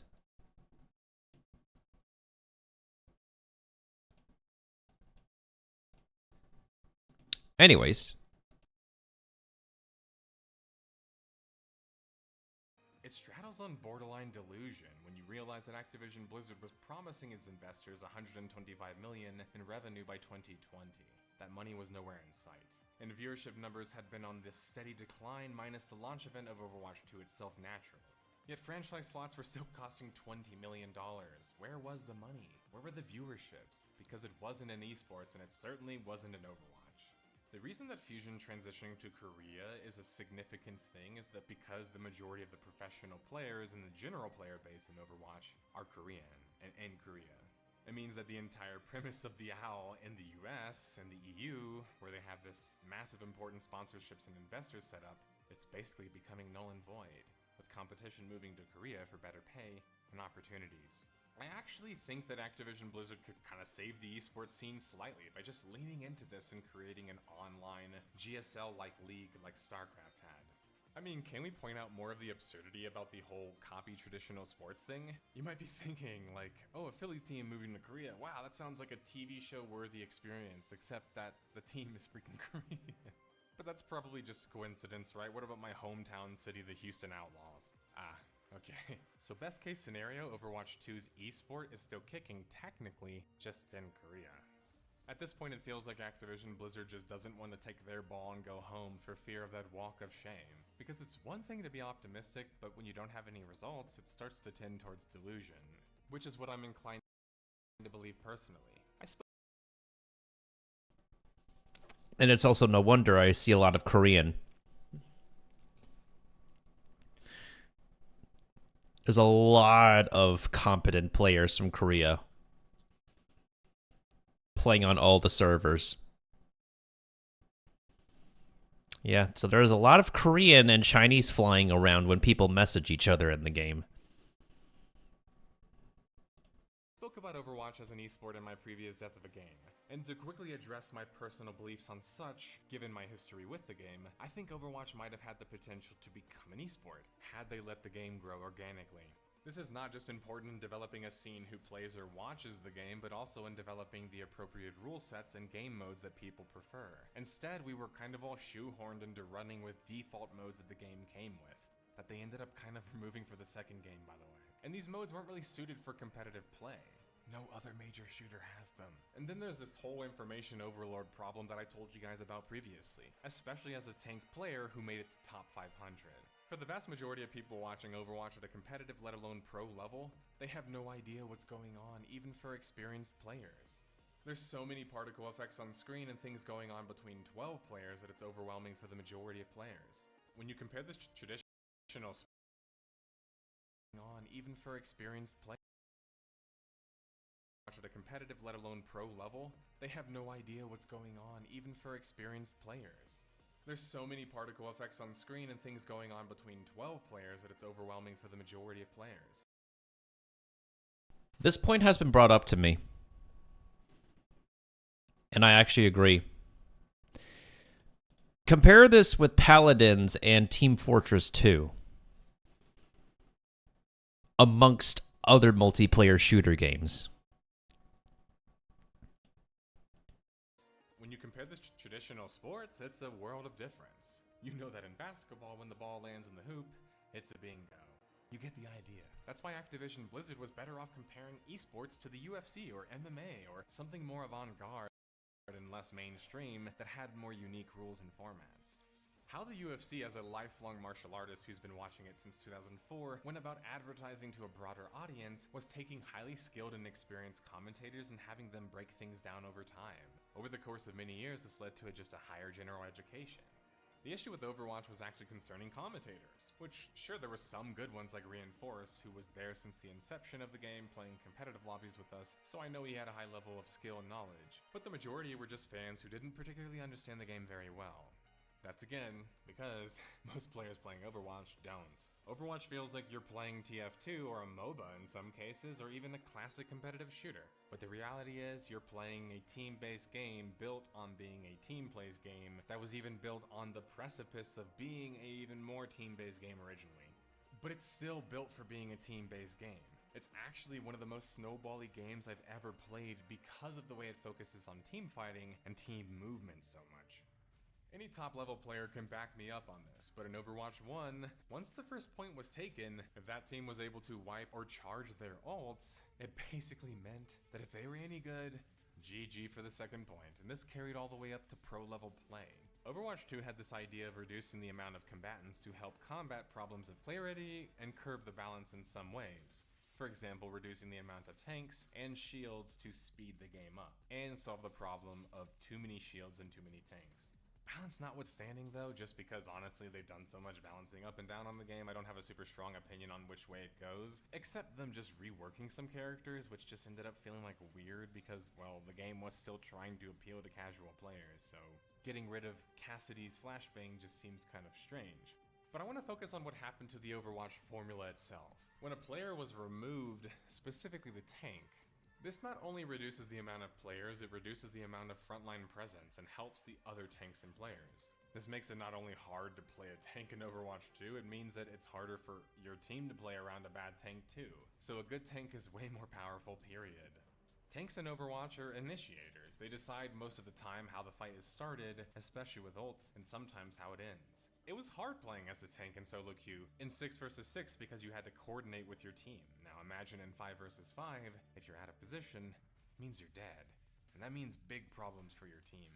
While I personally like the change overall, I think for the large percentage of the population it wasn't a very good change. The idea of making Overwatch 2 less overpowered with abilities is something that I talked about slightly in my previous videos, and focusing more on the competitive aspects kind of makes sense in a sense, but not at this point, because all it does is further the problem of increasing the DPS queues, and the problem that the game already has regarding the flow of the game. It feels like you're doing backwards work, but where are you going at this point? I know that sounds strange, again, because I wanted the game to be more competitive with less of these overpowered abilities. But at this point, Blizzard already has nerfed the vast majority of hitscan in the game, and even completely nerfed some of the hitscan characters like Cassidy. The game is much slower as a result of many of these changes, which make the switch to 5 vs 5 feel like a band-aid fix, or one that they weren't even fully done implementing. And I know they did it too because there was the problem of there being too many shields and too many tanks, and, well, the part of the whole problem of lack of knowledge of the game was because in Overwatch 1 you're supposed to actually shoot at the shields a lot of the time, despite that not being fun or very intuitive. In Overwatch 2, now there wasn't a shield problem, but now tanks barely felt like they could take care of their team, and that was either a good thing depending on the kind of tank player you were, or a bad thing. Overwatch 2 would introduce their Season 3 February 27, 2023. With this season would be the introduction of a new quarterly battle pass, the Workshop, which would now allow for custom mapping and some new mythic skins. Producer Jared Noose was dismissive slightly of fans clamoring for different game mode, expressing a need and desire to focus and balance and fix what was already currently there. The problem is that you released a new game, so people are going to be expecting new content, right? The first true major season arguably was Season 4 with the introduction of a new hero support in Lifeweaver, a new fan-made map, thanks to the Workshop, and a few other bells and whistles. Season 4 felt like the perfect place for Overwatch 2 to be building momentum. It was problematic that they still hadn't brought in their promised matchmaking changes and fixes to the game, further hurting their ranked population. But looking back, April seemed like a good month for Overwatch 2 overall. I don't think anyone could really have imagined what would have happened the following month. A dagger of an announcement would hit the web May 16th, 2023. Overwatch 2's PvE hero mode with the RPG-like missions and progressions and talent tree system would be cancelled. Keller explained that the hero mode had been in development since Overwatch's launch in 2016 and that it apparently was part of the vision the team had for Project Titan, the cancelled FPS MMO from which Overwatch was born. And this hit me super hard as well. I was one of the gamers who got hit super hard by this announcement. The original identity of the sequel just gone. You could even see the game director here still trying to maintain his composure.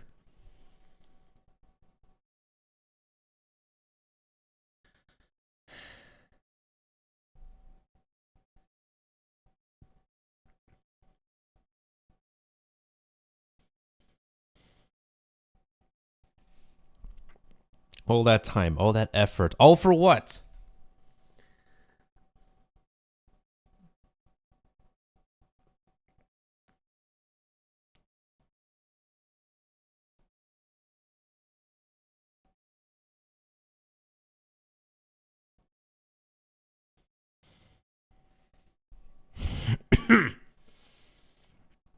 It's still a free-to-play game now, but like, hard chance I can return to it unless they have a way to. They have a vault system. If the game doesn't have a vault system, I'm not coming back. We could get cosmetics from the original game, sure, but like, there's systems, there's like safety measure systems in other multiplayer games that this game just straight up doesn't have. There's no. All you get for completing the battle pass is just more tiers to unlock extra titles. You can't get enough freemium currency to unlock a battle pass, let alone a past one. A lot of the skins are super expensive too. Like the article states, the hero. And now all the missions that they have like done for like several years, many years.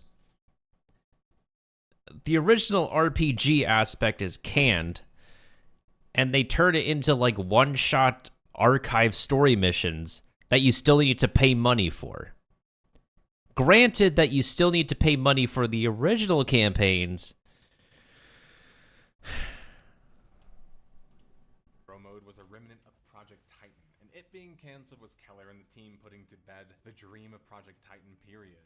The game director Keller basically stresses in his public statements that concerning the cancellation, that they had evaluated it and that it was just too difficult to do, and too difficult to do while maintaining development on the other part of the game. Now, if I left my journalistic integrity or just general integrity where the writer of this article at The Verge and many other journalists left theirs, which is making excuses for a billion-dollar corporation fumbling a launch and product, then yeah, I would just leave it there. But I won't. In fact, that's why I made this video. Overwatch 2 and Activision Blizzard, with the help of many die-hard fans. This was way too hard to implement?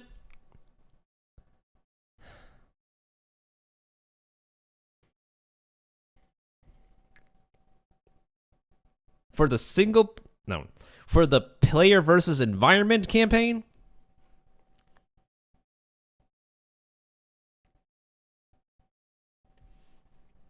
You could still invest time and effort into this and still profit off of it. If the airheads on management are looking for profit, this is still a method for profit.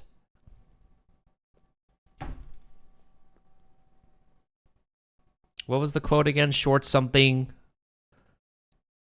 Sustainable longevity. Short-term profit, sustainable longevity.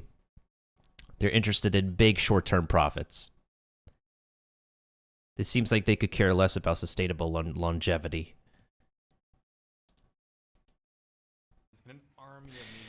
And by all means, when I say they, I do not necessarily mean the entire game team as a whole. I'm taking my pot shots at their management. Lining up for the scoop has controlled the narrative. I have already gotten comments on my stuff about it too. Comments saying, well, they always said that they were going to charge for the other PvE content missions. So they aren't doing anything wrong and didn't necessarily cancel the PvE, right? The idea is that Activision Blizzard or Team 4 is just a small moving team. It's an indie team who struggles with game development, resources, and talent. And that they couldn't do the things that they really wanted to do. And we should just accept that they're going to do their best going forward. Except they aren't a small team, and they aren't struggling in resources. And the truth is, they lied to everybody, and sold us a game that wasn't complete and was in early access. Now they are pivoting to what content they can deliver on, and they're trying to control the narrative that it's not that bad, or at least the fan base and the media are doing it for them. But for reference, the hero missions in hero mode was reportedly going to be hundreds of missions, the main meat of the PvE mode. Them still releasing more story content isn't getting people excited, or shouldn't, because their previous story content at events hasn't even been that impressive anyway. And unless it's a strong departure from that, what are players really expecting? The following month, in June of 2023, Activision Blizzard would announce the paid story content portions at the Xbox Games Showcase. According to Game Informer, 3 missions would be released, and each of them would take up to 30 minutes to complete. The pricing would be $15 at the entry level, making it $15 for, according to a game journalist, level of skill and play, which, take that with a grain of salt, would be an hour and a half worth of story content. This is coming off the announcement of them canceling the content they had promised their audience, which was despite what weird mental gymnastics you do because the said story missions were always going to cost extra. Well, that content wasn't supposed to cost anything, and it's not a good look to be charging for it still. And this is where the memes come from. And this is where Mavi's message comes from. You could spend $15 on a full game elsewhere. Or less than $15 for a full indie game. It makes it feel like not only did they not deliver on the content and promises that they made, aka failed as a business with their customers, they are still trying to monetize the remnants instead of doing the moral thing and releasing those for free due to canceling the majority of the whole reason they announced a second game in the first place. Well, unless they want to argue that, well, it's not because of that and it was actually because of monetization at this point. With moves like this, it's hard not to feel that way, right? And I know the comments are coming regardless of how much logic and non-bootlicking I do. But they could have used the story missions as a moment to right their wrong, right?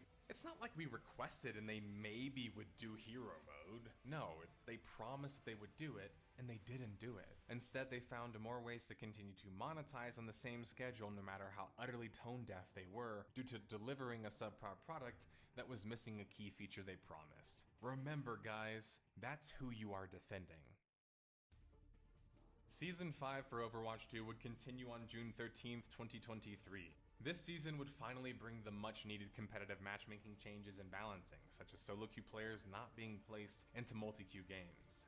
The weird part of Season 5 is, despite being a rather good update overall, as it's basically balancing and matchmaking focus, something that should be arguably fixed in a launched product, right? Is Activision Blizzard wanting a pat on the back for bringing back a feature, the On Fire system. Somebody mentioned this in my podcast and I thought it was a joke, but seriously, it's right there on the patch notes. So bug fixes, balancing, matchmaking fixes, wanted for months. Doesn't seem like a good answer to the criticism that the game was facing concerning the content either, though. And then wanting a pat on the back for bringing back a feature that the old version of the game had just seemed tone deaf once again.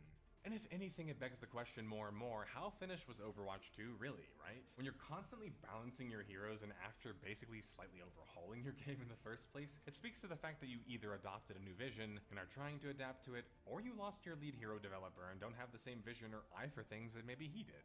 Whatever it is, still the changes were needed, clearly. But that doesn't do much to help in bringing in new players or even in players who already left. And to me, the thought of getting them to spend $15 for a few hours of story content just seemed like a hard proposition. So perhaps with the failure of PvE before ever launching, Overwatch 2 can still manage to somehow fix its balance issues and the aforementioned issues in competitive play, including a lack of tournaments in the game, and salvage whatever is left of their player base. And be a fun alternative team-based shooter to other projects such as CSGO and Valorant and COD, and so on and so forth. But I think that the days of Overwatch being a serious competitor, whether in actual competitive experiences or merely popularity, are numbered. I mean, that's why I did this video, right? A point that I felt worth mentioning before we transition to solving the case was that the public perception and image of Activision Blizzard was just tarnished at this point. When Overwatch 1 was being developed, not only did team for the team behind it have classic developers that enacted nostalgia and really just belief in the product that they were going to make, the game had that old Blizzard feel still too. With Overwatch 2, Activision Blizzard isn't even the same company. Many of their founders, let alone key developers, have fled the company, and the head honcho in charge is quite hated by many people publicly and behind closed doors. This is going off of hundreds of comments that I received when I asked for fans' perspectives on Overwatch 1 and 2, and Activision Blizzard, and the drama surrounding all of them. I got so many examples I couldn't even fit into this video. I mean, for example, shout out to Ool, who talked about NetEase and Blizzard's 14-year relationship falling through.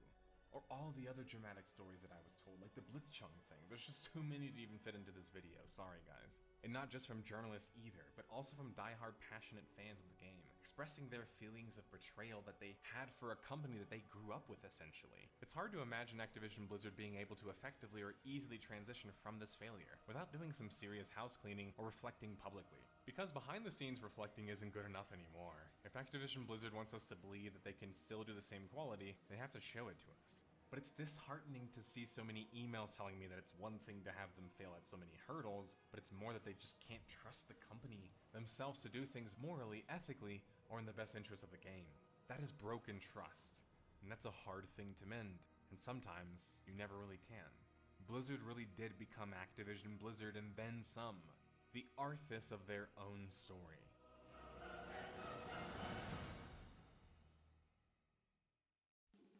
The music is playing and I have spent more time than usual on such a short timeline, but I think we can say that Overwatch 2 was a special case, right? But a case nonetheless. So let's put it to rest. What are the largest contributing factors for the game failing?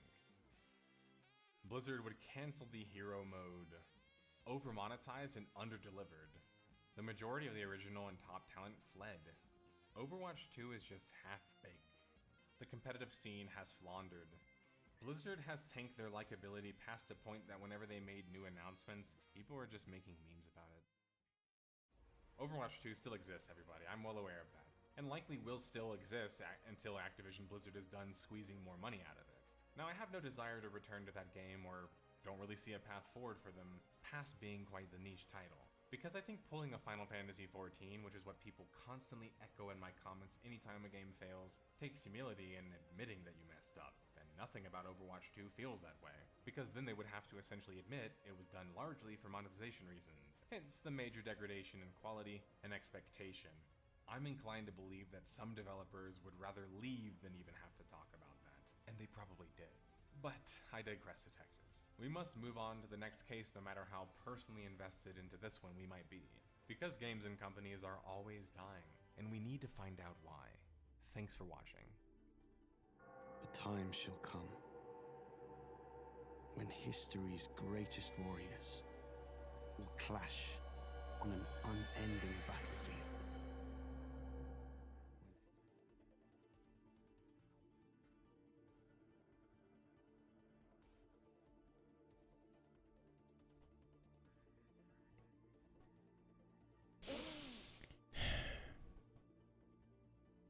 There's not really much I want to say left. I'm just gonna go ahead and leave the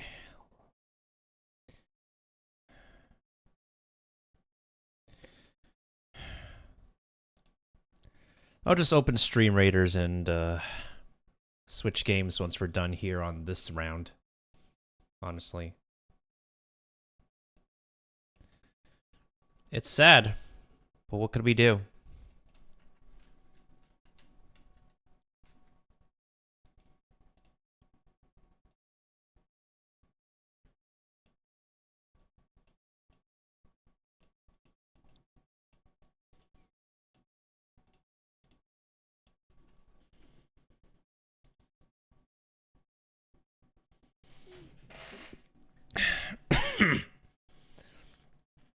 Furtus, thank you for the epic vampire.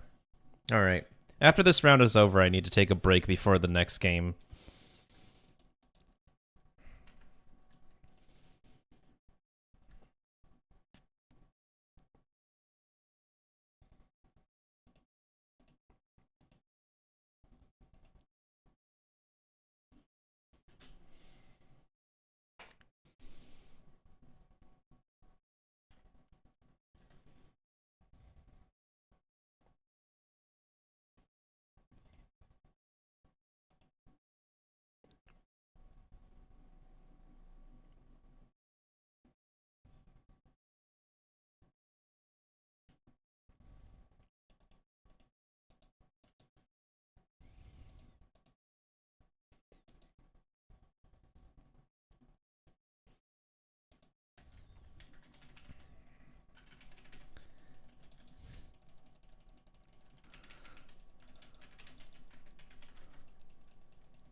Pardon me.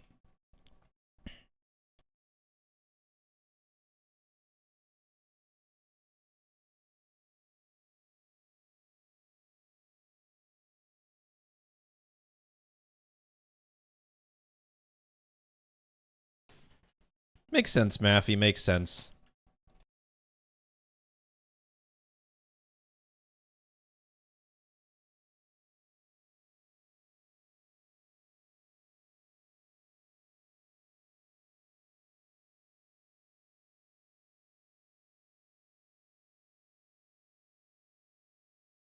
All right, I'm playing some music right now, but I can actually show something funny.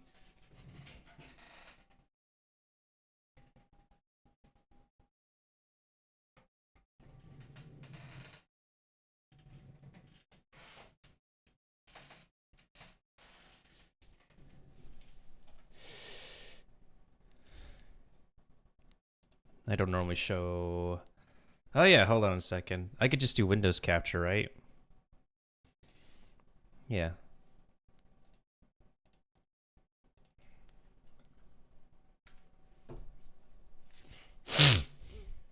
Oh, my nose.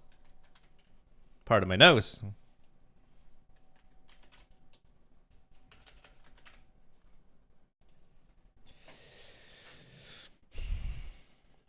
How much time is there left before the next round begins? 3 minutes? Okay, I gotta do this real quick.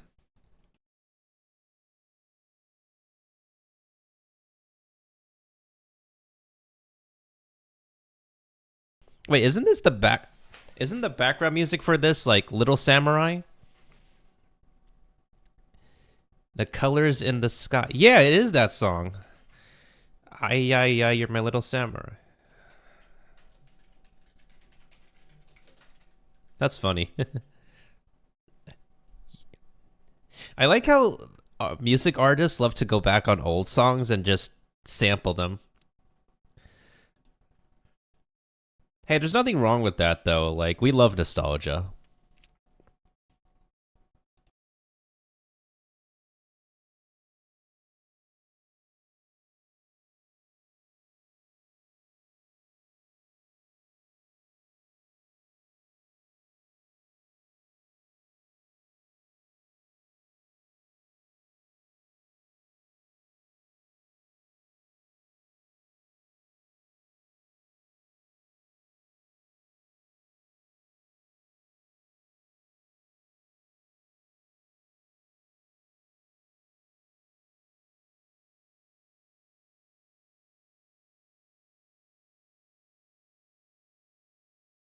All right, now you guys can see. Update? More like...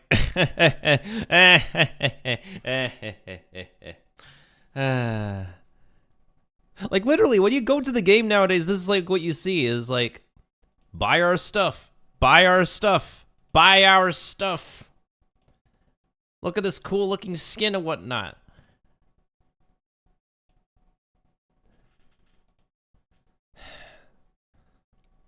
I'm not going to uninstall it right now, but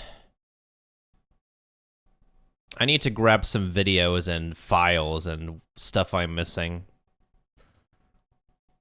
so that I can actually edit them into content.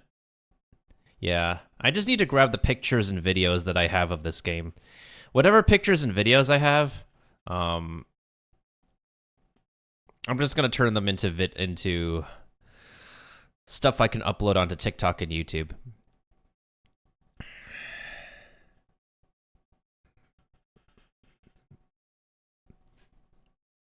But that's what's become of the front page of this game.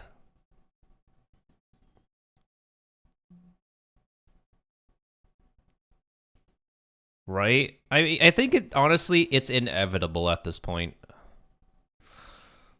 I've come to terms with how much microtransactions service games will do. There will always be a cash shop and a battle pass. It's just happening. It's just meant to happen. But yeah, I'm gonna uninstall later. We're gonna uninstall later, and I'm gonna move on to other games until they decide to create a vault system. If they don't have a vault system, I'm not returning. I want to get cosmetics I miss. But since this game doesn't have a vault system, there's no vault for previous Battle Pass and previous Battle Pass items. You can't even, like, get enough freemium currency to purchase, like, a Battle Pass if you're casual. Yeah, if you're a casual, you can't be able to get enough freemium currency and time for a Battle Pass without so much grinding. That's why even in the casual modes of this game, it's just... you're meeting so many sweaty players. There's nothing casual about Overwatch anymore.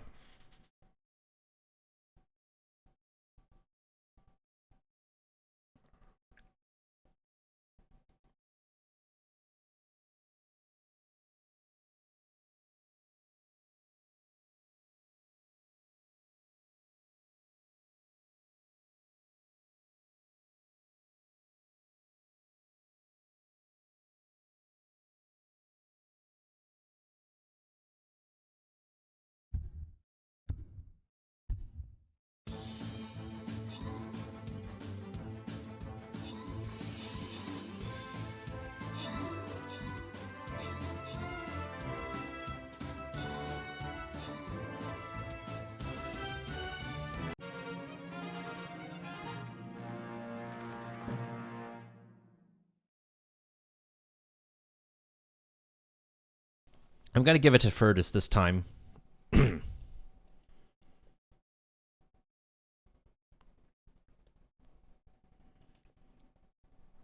I think Monster Hunter's been pretty cosmetic heavy for a long time.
Let me see if Battle.net is still running in the background. Sometimes the Blizzard client will just use up so much resources if it's in the background.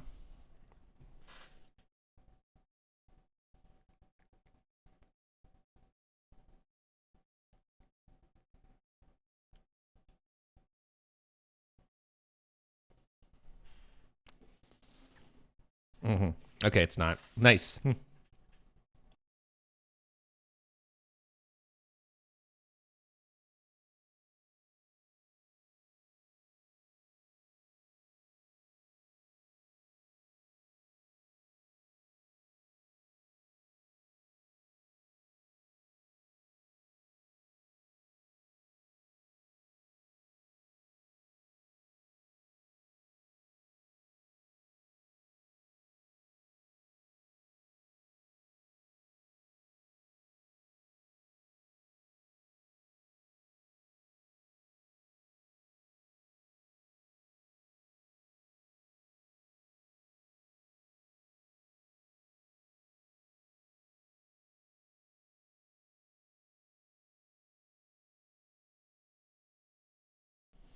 Fair enough, yeah. I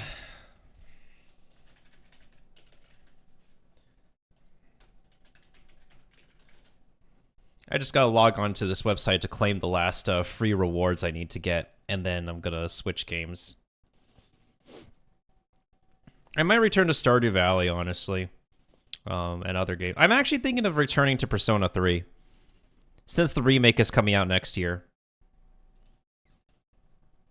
And the Super Mario RPG, maybe I'll play the classic game. but I've sank a lot of hours in Persona 3, so I'm considering returning to it for the remake. Yeah, I'm going to turn off the music for this.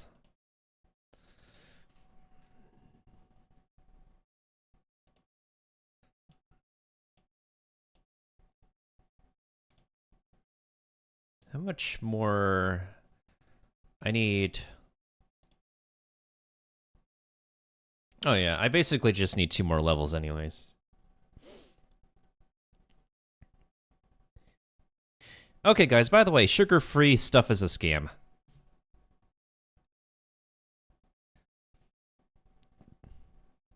Unless it has stevia or monk fruit. It's not a scam if it has monk fruit or stevia. But if it uses artificial sweeteners, then that's a scam. Sugar-free stuff is a scam unless it's made with monk fruit or stevia.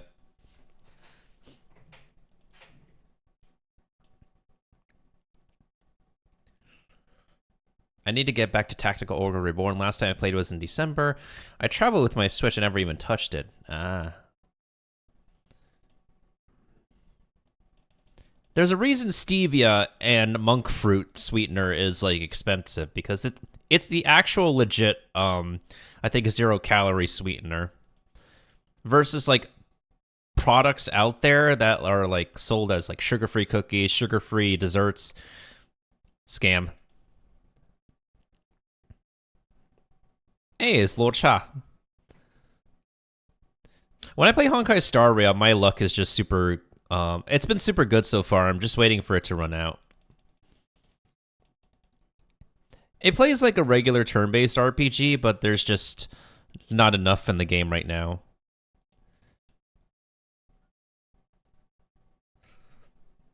I don't mind playing it on the side, though.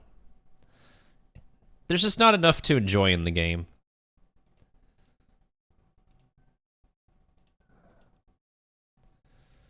Alright, so we got the last rewards we need. Now we don't have to worry about it.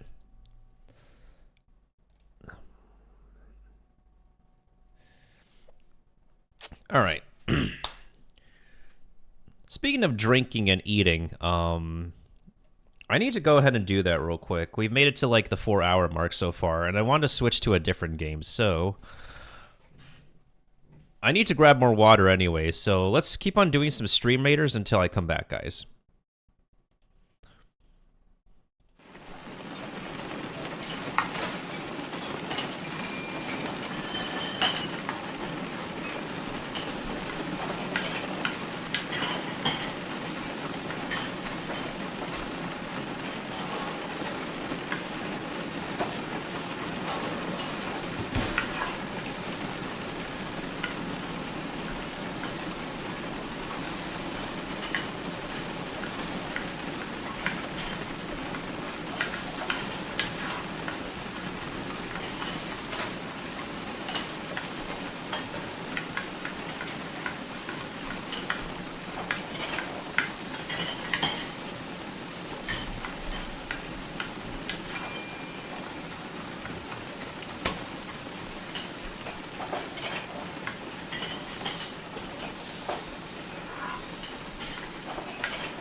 Oh, I'm done. Oh, I finished grabbing water.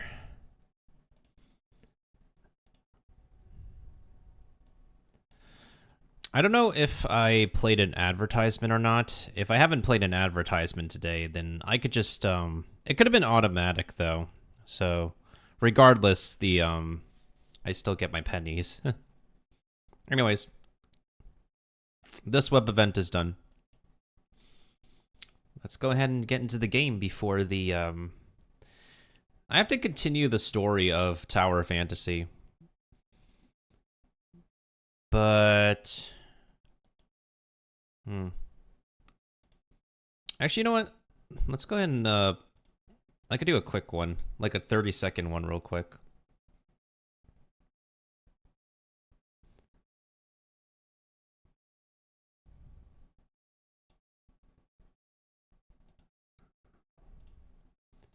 Yeah, let me run 30 seconds so we don't get a pre-roll later. And you guys are just gonna get slammed with a bunch of it. Also, let me remove the pins so that way you guys can, that won't... Yeah, let me run 30 seconds.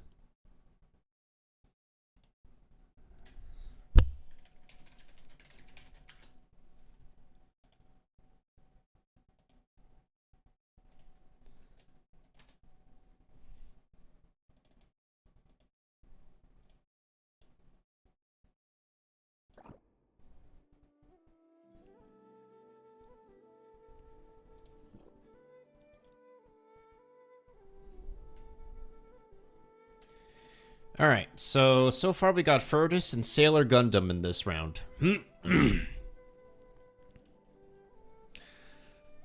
I don't know if I can kill another armored unit. I can try. It's why I put my Lancer over here. But, I may have 240 HP. I mean, ideally, it would be great to have, like, a healer behind me.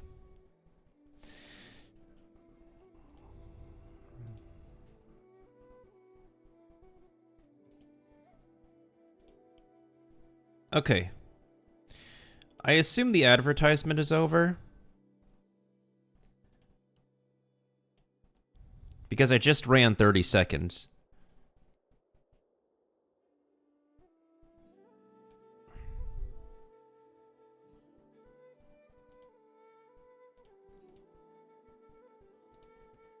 Oh yeah, this game now is, has a new map that, it has a new map that is totally Chinese. I haven't gone into the new map yet, though. Not gone into the new map.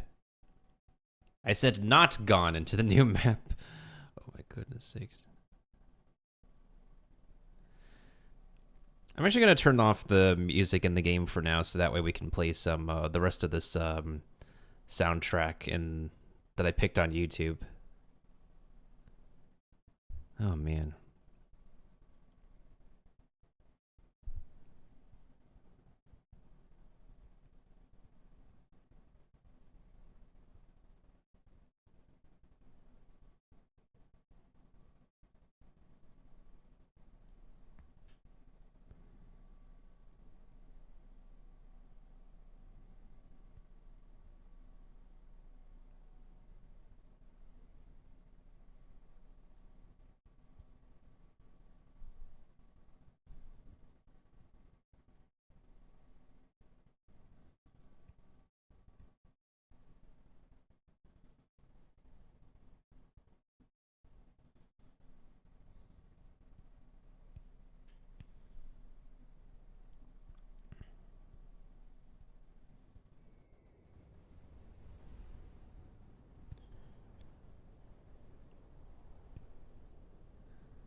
And thank you, Matthew, for the epic vampire.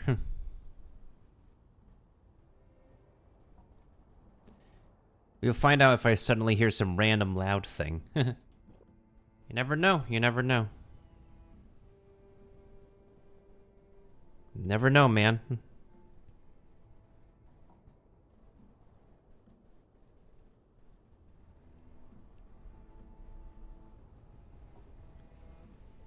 Machines get fatigued too. Don't forget proper maintenance.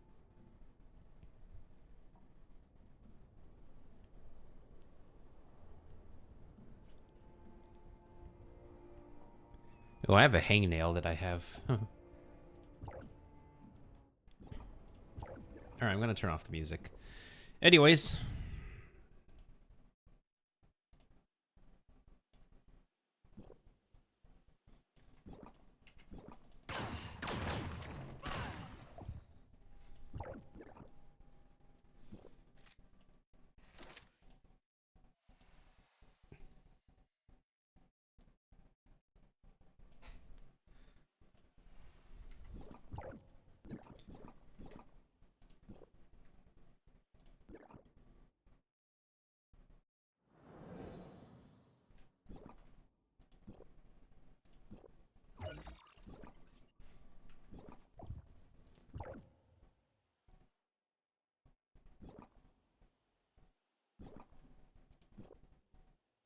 Huh, so you have to log on each and every single day to get every single box. Interesting.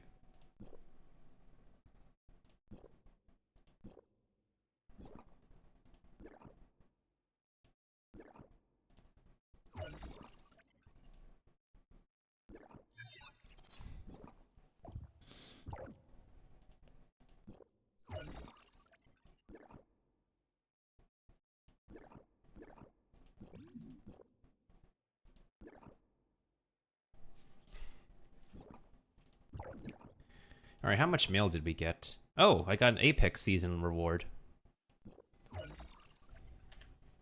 Cool, thank you guys.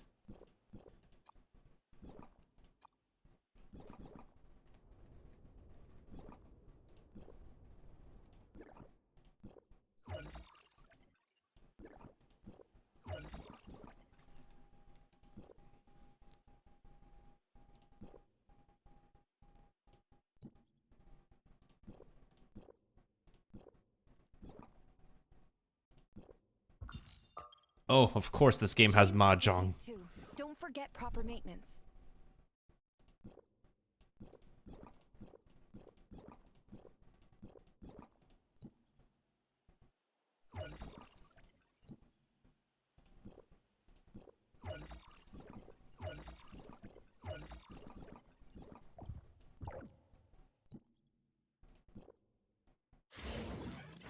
Hmm.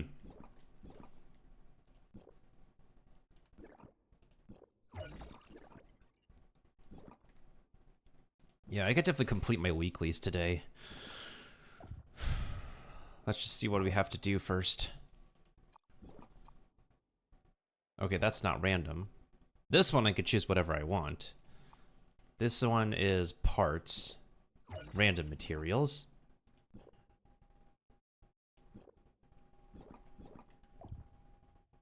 Let me just double check. Is there nothing I'm interested in here? I mean, I already got 2-piece rubies, so it doesn't matter with me.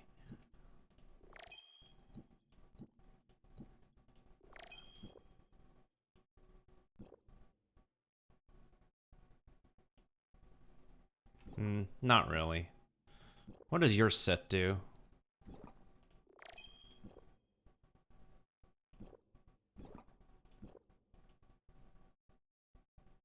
Oh, this is specific to your weapon. I don't like that. I don't like weapon-specific sets.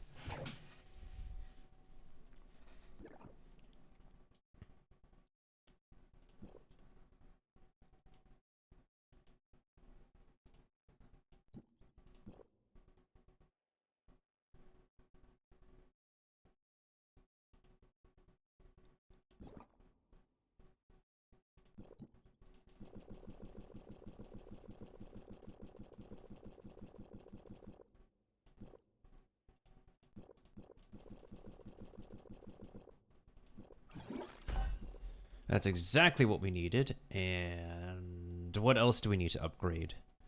Oh, these pieces. Actually, we're gonna do Dimensional Trials, and then we're gonna do this one. Because you don't get a lot of these.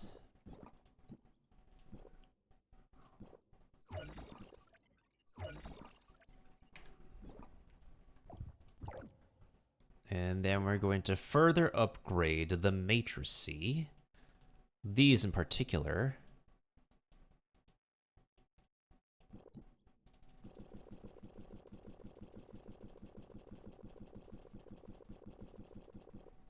Wait, I know this song.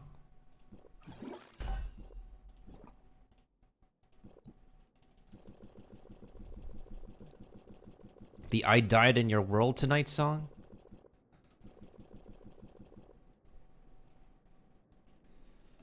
Wait. I thought this game has borderless Windows mode.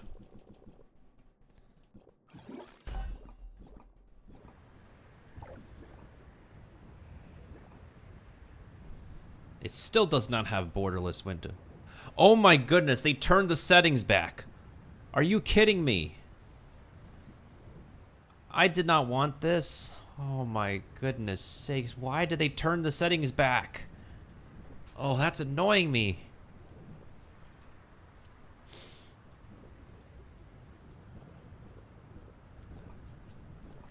I was like wondering why my performance is so weird. Turns out they just turned the settings back. This is one of those games that does that.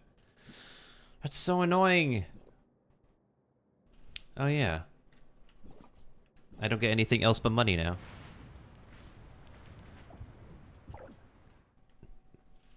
Definitely super despicable that there are games that still do that.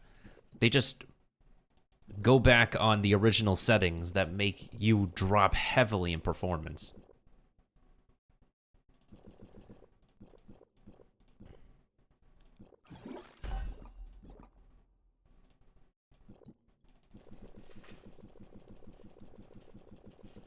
I've had this happen to me in more than one game already. It's annoying.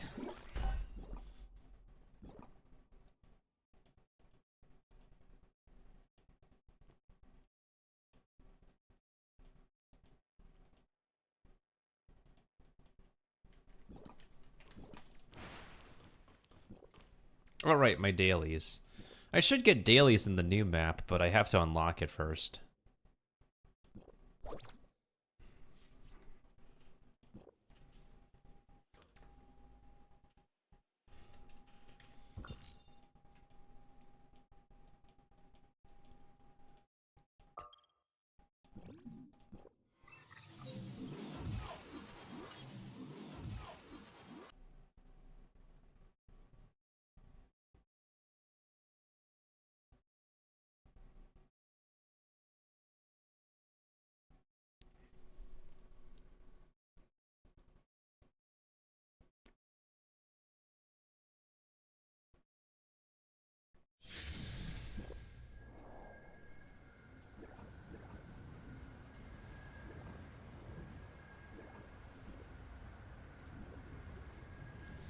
Alright, I'll join the raid. It's just one raid per week anyways, so we're fine. Let's switch to our highest weapon power setup. I don't remember this being my highest weapon setup, but...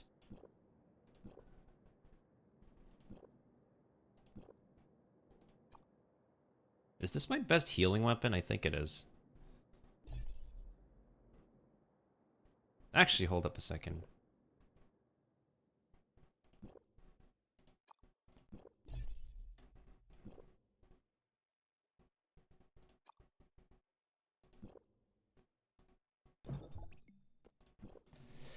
Alright, we're doing one raid, and then the other weeklies.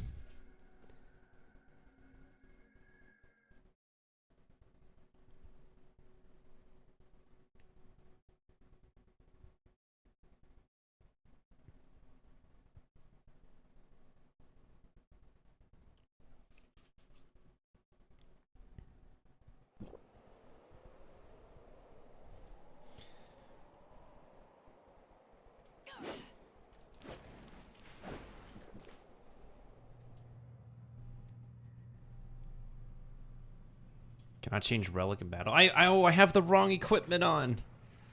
Oh. Oh, this is super laggy now. This is an MMORPG, all right.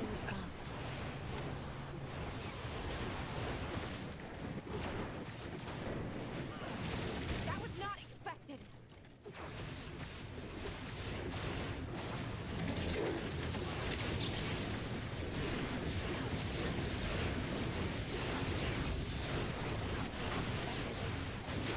Breaking through. Failure has merit. Well, I guess we could just spectate.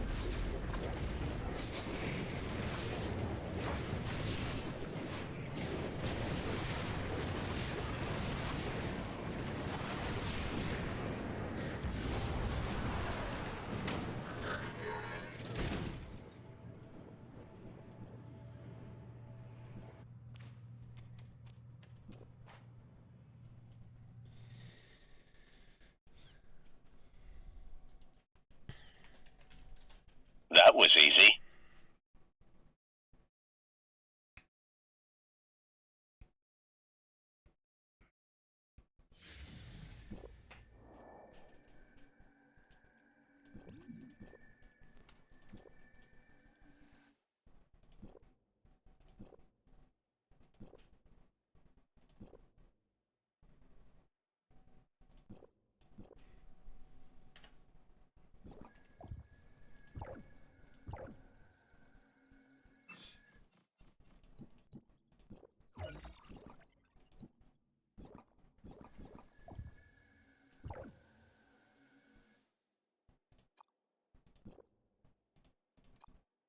Of course, we're taking a key. And this one, we're accepting the key as well because we don't have enough keys. Oh, right. Is that a good one? Frost attack, frost resist. Oh, no, it's not. I feel like I should trust the rest of my pieces since I don't exactly use a tank piece anymore, if I'm being honest. Like, I have like a theoretical set for it being a tank, but at this point I feel like... Interesting.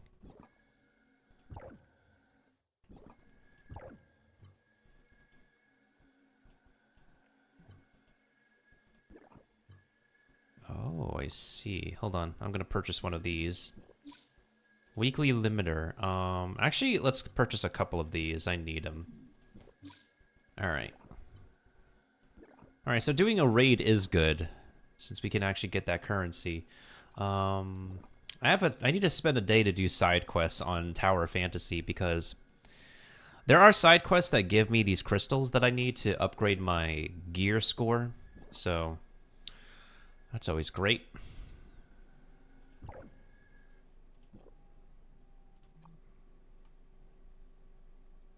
I need 17.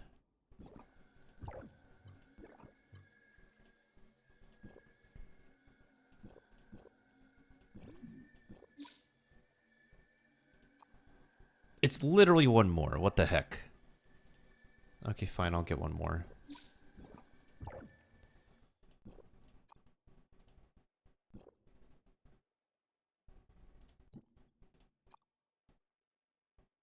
Interesting.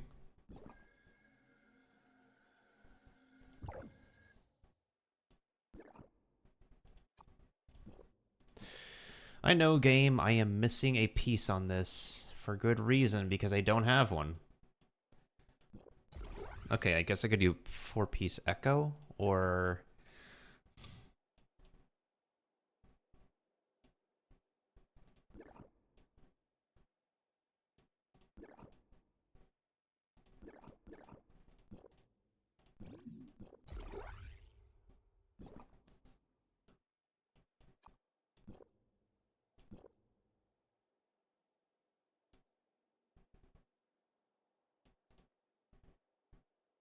I think I'll use this thing for now, since I don't have the weapon yet. All right, any other weapon that's missing a O?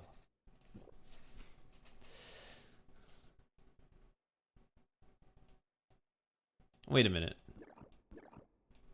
I just realized something.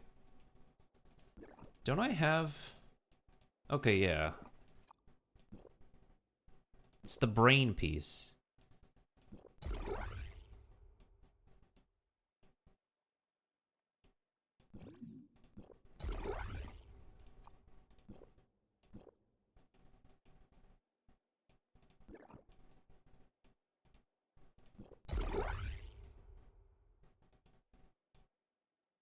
Do I really not have enough Sobek pieces? What the heck?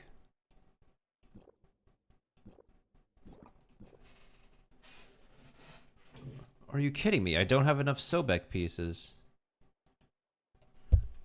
How do I not have enough?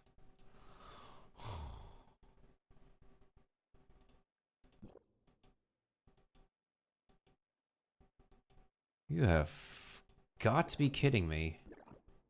I seriously don't have enough of these pieces. What the hey?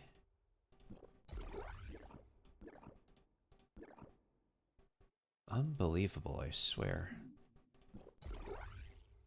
That makes no difference, really. What the hey? Unless I should do two-piece something. Maybe all in due time. Anyways.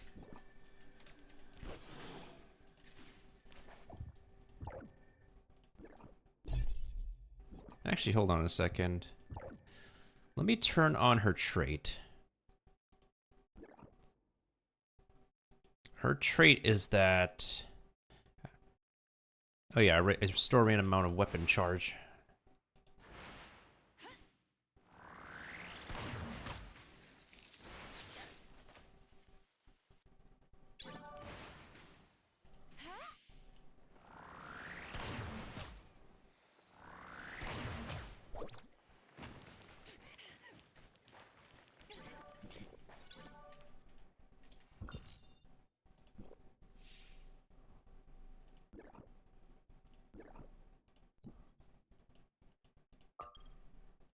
Still kind of weird they changed up the appearance of the map. It's throwing me off.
Let's see if I can get a completely charged shot on this whale.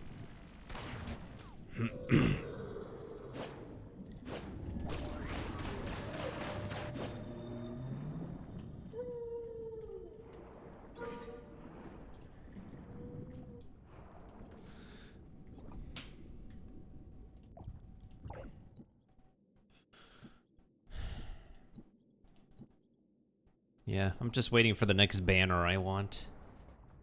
Is there supposed to be another event going on? Cloudscape. Well, that's lasting for an entire month. So, nothing really too special to Cloud Top Asunder.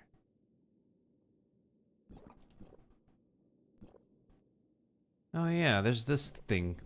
Looks like not Tetris, but like this minigame looks like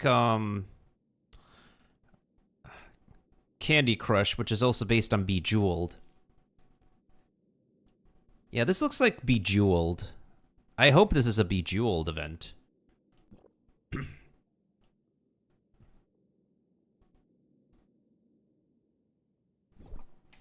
But anyways, it's not what we're here for.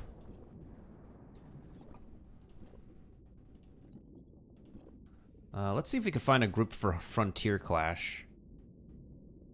You know what's funny? Flame weapon charge rate reduction, yet it resists flame damage. That's funny. That is so funny. Alright, in that case, I'm gonna use physical. Please watch over me. I'm ready anytime.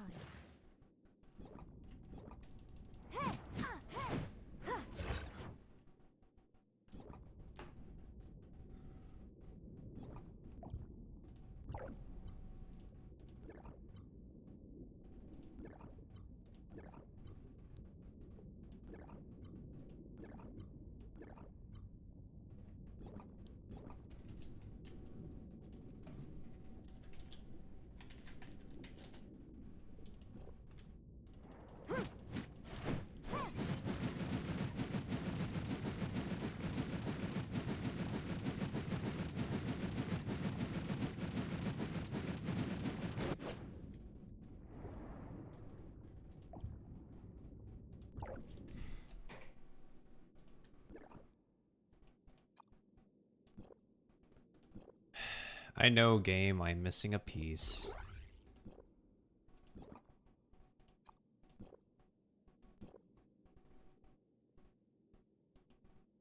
Don't I technically have something different for this? Was it the bleeding piece? It possibly could have been the bleeding piece after all this time. Yeah, the bleeding set is super good.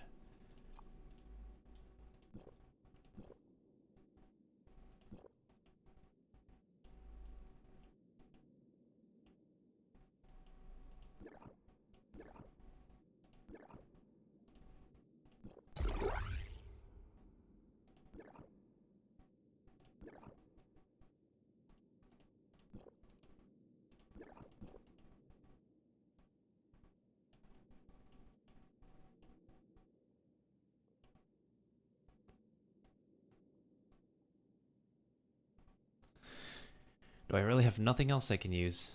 I guess not.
Alright, I guess we got a full group now.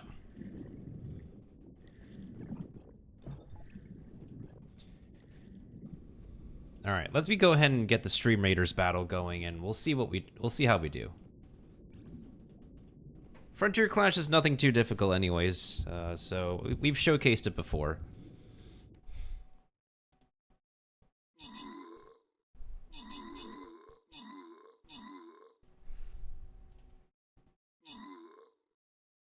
Oh, did I die? I actually died. What the heck? I actually died. Oh no.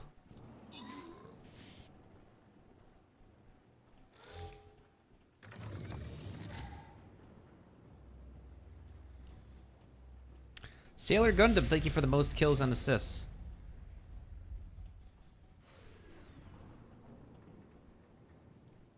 That's true, I do get a scroll for the new unit. Alright. I need my armored kills. I guess I need a different unit now. Okay, there's one armored unit over here, so I'm gonna actually go... I'm gonna be serious this time. I'm gonna be serious. Alright, last round.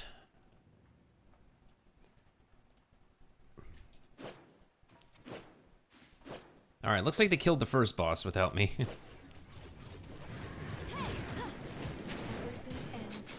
Holy, we got a whale here. That's somebody doing all the damage.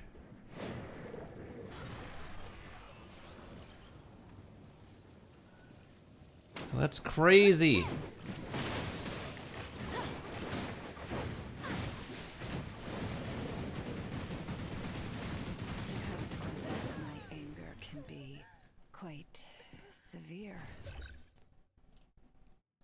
Damn.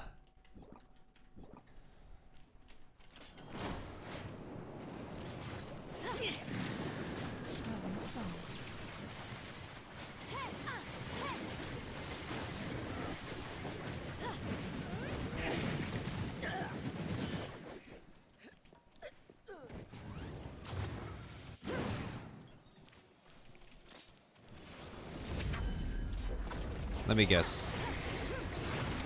It's the centaur.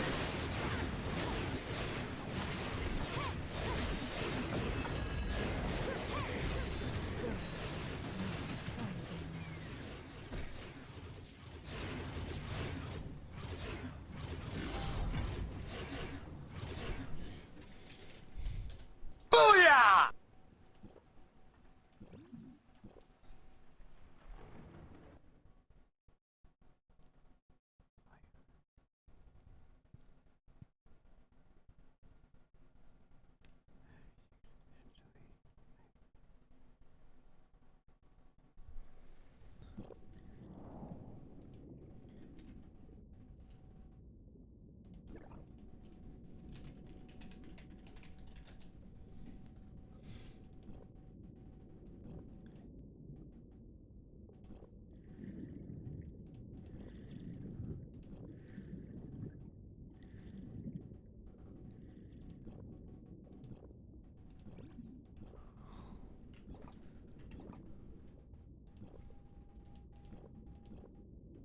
All right, next thing we're gonna do is, what is it?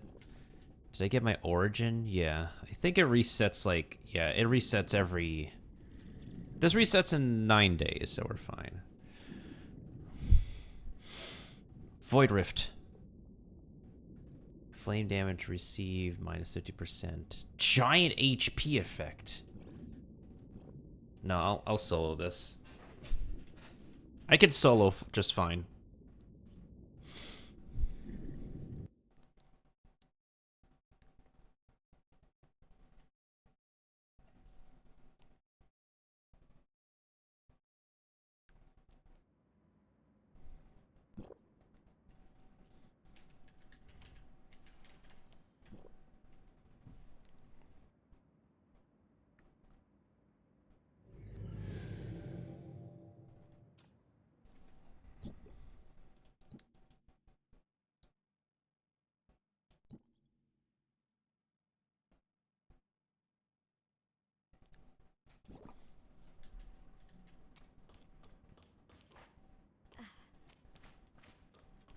Uh-oh. It's not running at 40 frames per second anymore.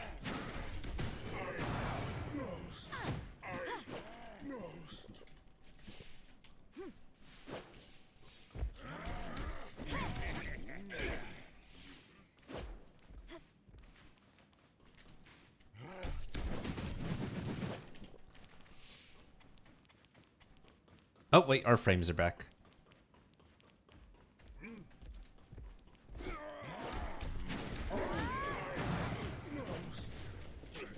Sailor Gundam, thank you for the epic bomber.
Do I ever get confused which gacha game I am playing?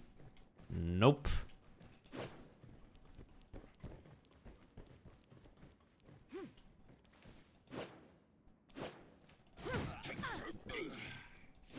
First time viewers do. Or people who don't know me well do. I don't.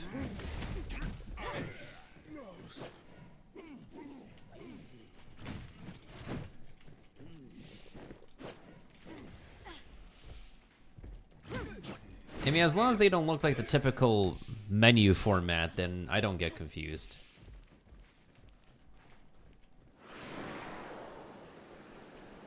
They don't look like the if they don't look like the typical phone format,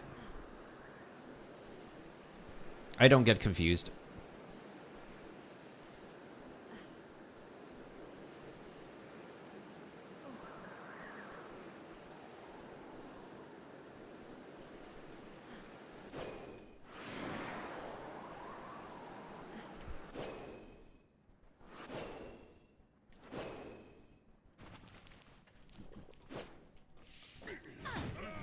Speaking of gacha games,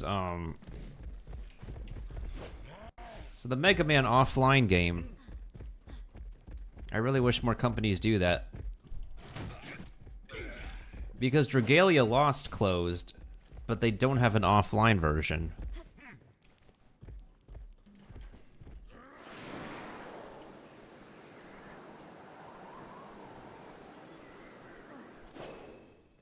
So it's a very interesting decision on Capcom's part. I'd say it's a pretty favorable one, too.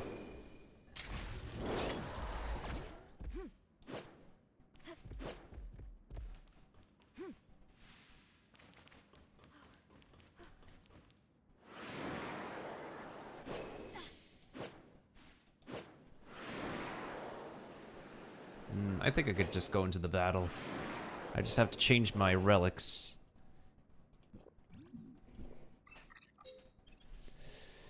Alright, let's see how we do. This boss has a larger HP pool than regular.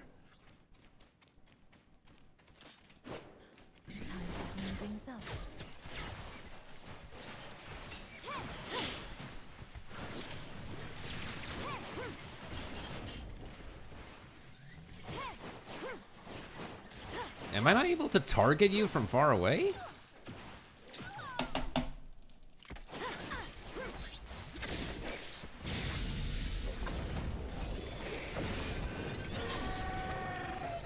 I did not expect this.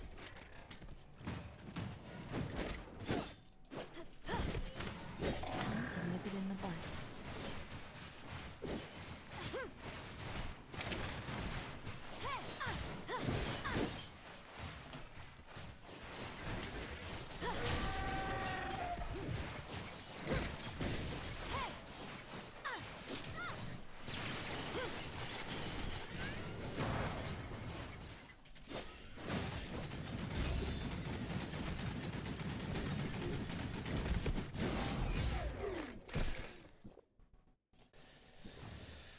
That could have been worse. And thank you, Matthew, for the epic paladin. Curry has a paladin now? Nice. Last time I only know he has an archer.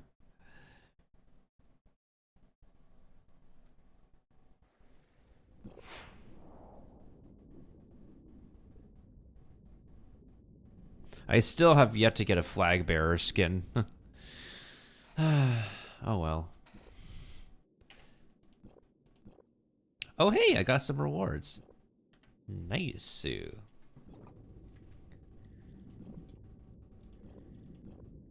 Okay, so I'm missing like one more thing to get me to complete 16 break from destiny. Oh, I could just play I could just enter Bygone Phantasm and that's my weekly missions. I don't have to play this. All I have to do is just enter it. Oh, they reset the points on this. Great. Yeah, all I have to do is just enter.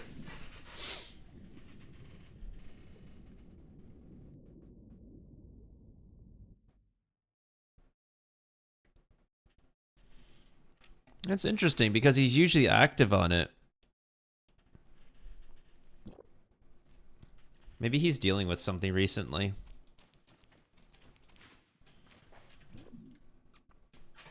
I don't have all the weapons, game.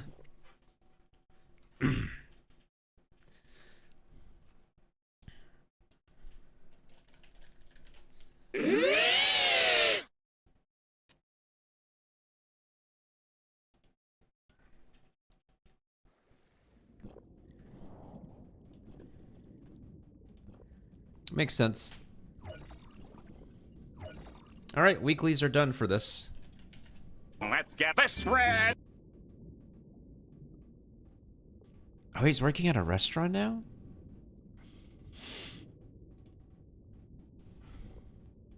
He previously was working in banking, no? Or accounting or something? And that would also make sense. Oh, shoot, Battle Pass is actually done too.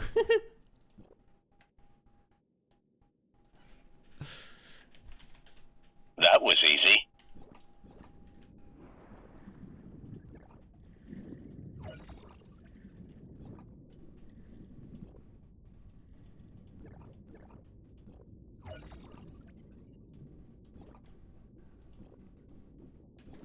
Any other reward? Any more rewards I'm missing? Oh, wait, hold on. Let me claim the gold key because I need to stockpile the keys when I get to the new map. If this were any other day, I would keep on playing, but I'm only playing until we can do our final Stream Raiders round. So... oh, if only I could sell these extra parts.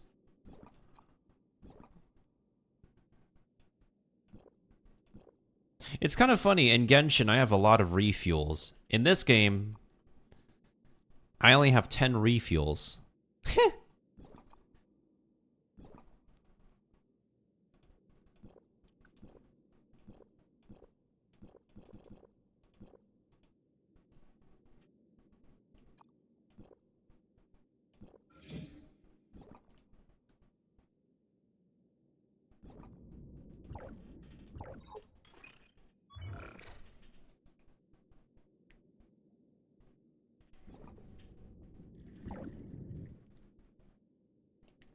She's not actually a nun. She's an orphanage caretaker. But she's a clone. I don't know who's she a clone of, but she's a clone. I have a bunch of different characters, actually. There's not enough male representation, sadly.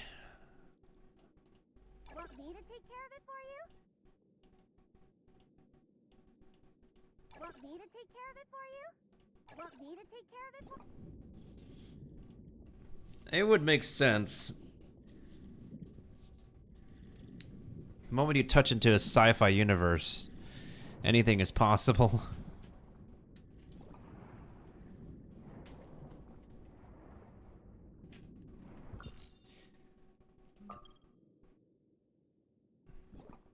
Yeah, this would mean I have to do more exploration and whatnot. The only other thing I could do is double check if I finished my weekly... Wait, did I? How can I check? Security force. Oh, I could just go back to the city. Oh, actually, yeah, let me go back into the city and double check real quick. Oh, this is gonna be a major issue because... Wait, we could just teleport? Are you kidding me? We could... They put a teleporter here? What the frick? When did they add a teleport to... That is convenient.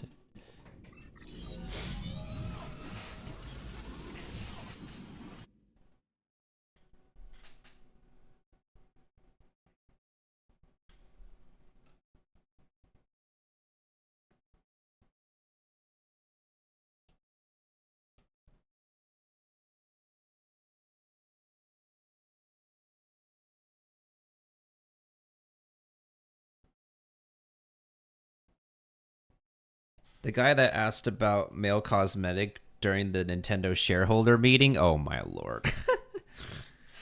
Oh my lord. I mean, you can sell cosmetics of all backgrounds. Captions, I said you can.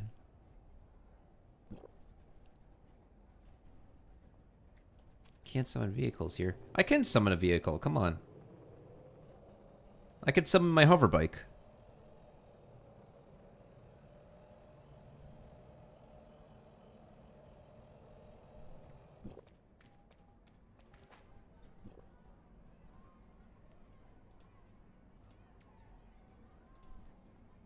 Is this what I'm looking for? No, not this one. This one? No. This one? No. This one? Maybe. Alright, I gotta unlock this new teleport then. That's crazy. I will admit, this city actually takes a huge performance. It loves to eat the graphics card. Then again, I heard Cyberpunk does really major damage too. Yeah, I heard Cyberpunk basically does the same thing.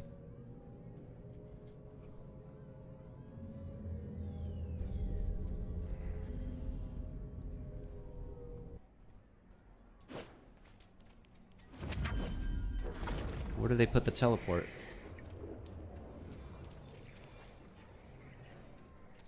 That's it? We just walk into it? We just walk into it? Okay.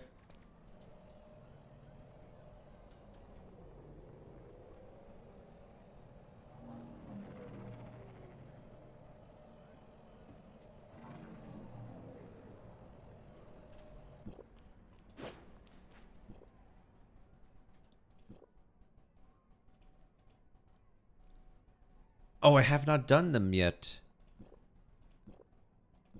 Oh, Shira is the one who has the, who says there's something wrong with the shops. Alright, let's see if we can find Solon.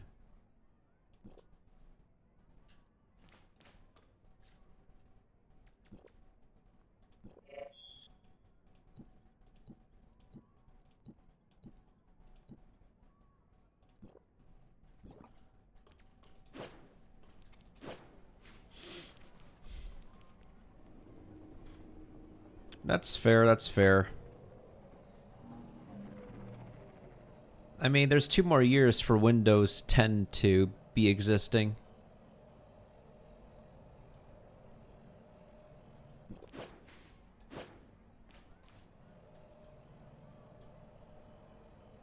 I love the design of this city, though. I just don't like it being a performance hog.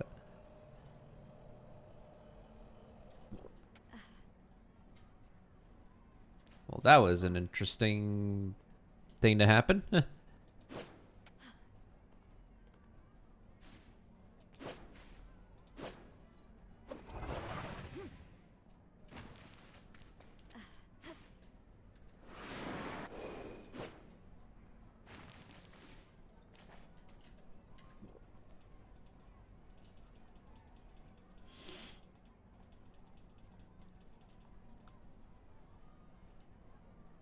Leave it to me. Alright, and thankfully we could just teleport back to this.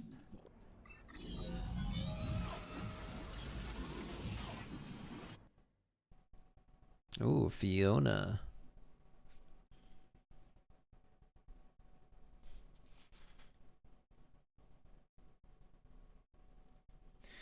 And that totally makes sense, man.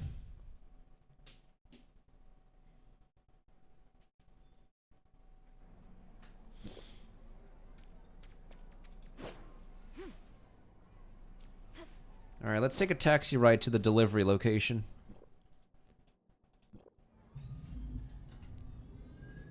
Let's enjoy the ride.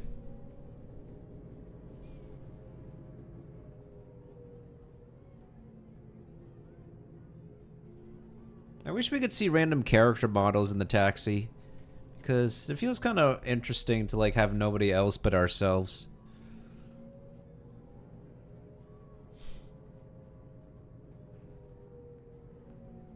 Yeah, jet lag is such a jerk.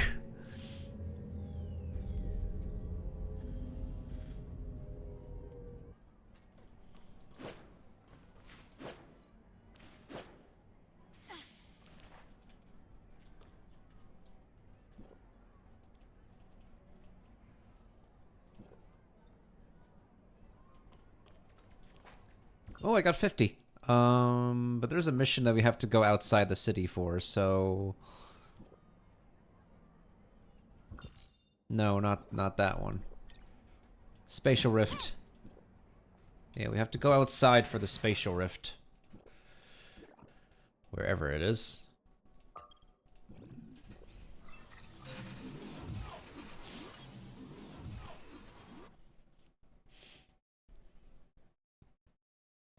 Well, at least we're almost done today.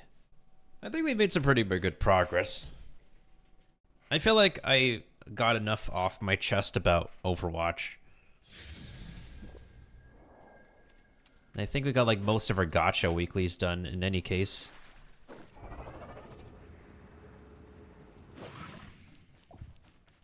Oh wait, let me change weapons. And let me change characters.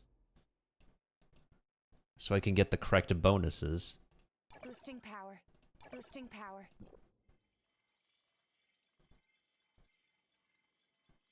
Field testing time.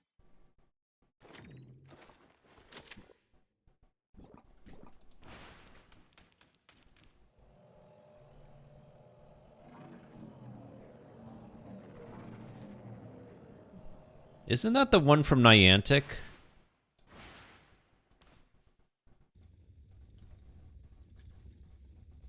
What do I need to fight?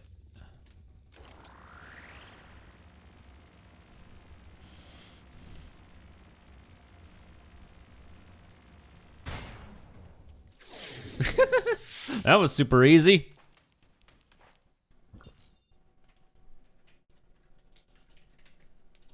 That was easy.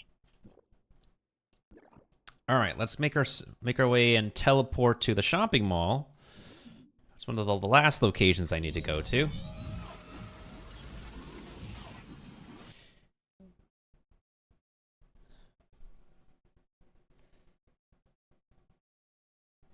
I need to get back into Monster Hunter Rise one day. Get caught up on it so I can actually do Sunbreak. And I need to also finish Monster Hunter Stories too.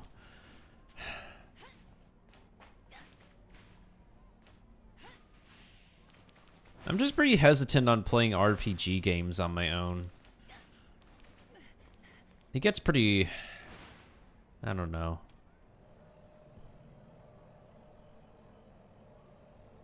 I don't know how to describe it.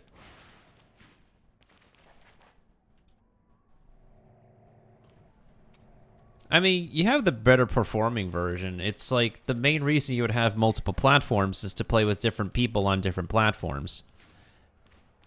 Because we have to keep in mind that Monster Hunter is not cross-platform for the longest time.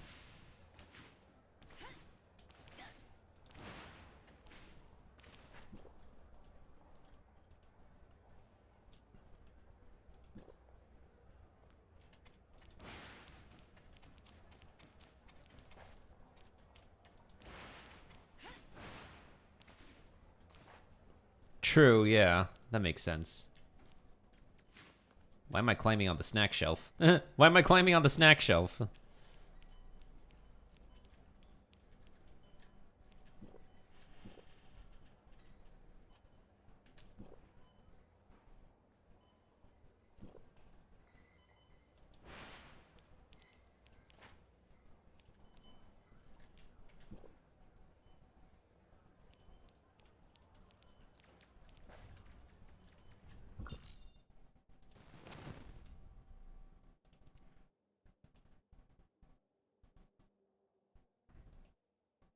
Oh, hey, Lumi, hold on a second.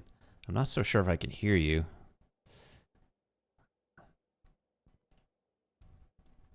Hello? Oh, I can hear you now. I just, the Discord volume was low.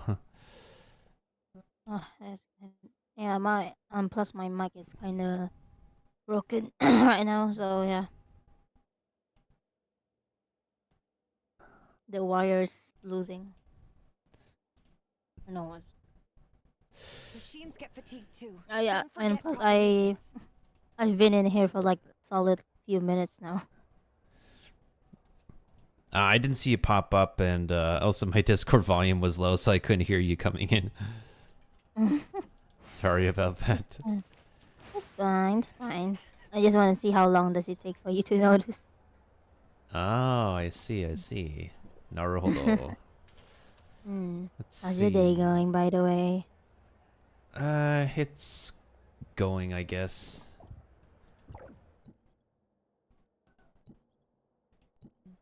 Oh, do I have Surviving? red tickets? I think I'll go for the tickets one this time. I see your emotes. Ooh, I got gold. I struck gold. Ah, frick, it's only one. This is how a gotcha machine... It's how a gotcha-pon machine works in real life. What do we expect for a one that works in a video game? Yeah. Watch me pull on this one. Oh, they only gave me purple. Frick. God damn it. Good thing I don't actually play these machines in real life anymore. Unlike Mr. Narukami, who actually does. Well, I mean, he doesn't actively do it like those people on YouTube, but he does do it. I see. Gotcha addicts in real life. Noted. I mean, the machine is literally called Gachapon for a reason. I mean, yeah. Despite like he's also loves, can also like well in Genshin and everything. It's understandable. Mm-hmm. Oh yeah, I can upgrade this thing. Gotcha is addicting. Yeah.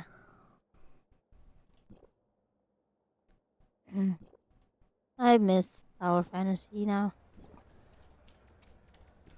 I just keep on playing it for because like I don't mind playing it. It has like there's a lot of quality of life and multiplayer that Genshin does not have that I play this game for. And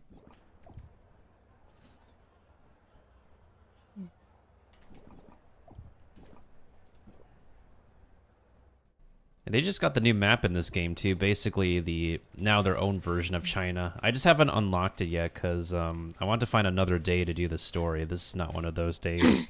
I've been almost on Twitch for almost like 6 hours now, so I'm almost done pretty soon.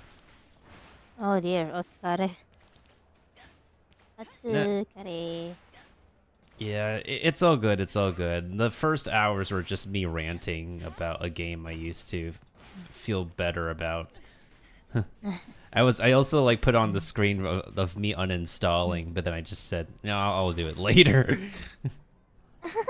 Because like I worry that if I uninstall, it would make me lose like pictures and videos.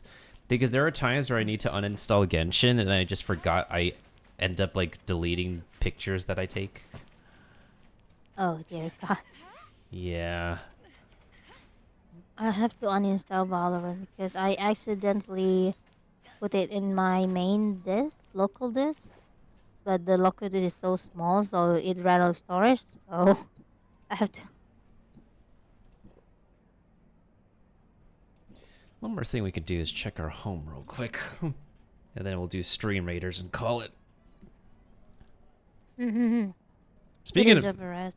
Yeah, speaking of Genshin, actually, I decided to log on to Europe and play for like many hours, and then I decided to just for a lot of pulls, and then after 79 pulls, I won my second 50-50. Nice.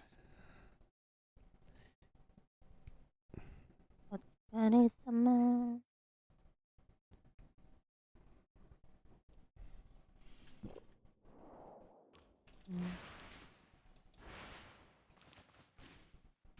Right now, Tower Fantasy is like in an okay state. I think it's pretty welcoming to players who are old and new.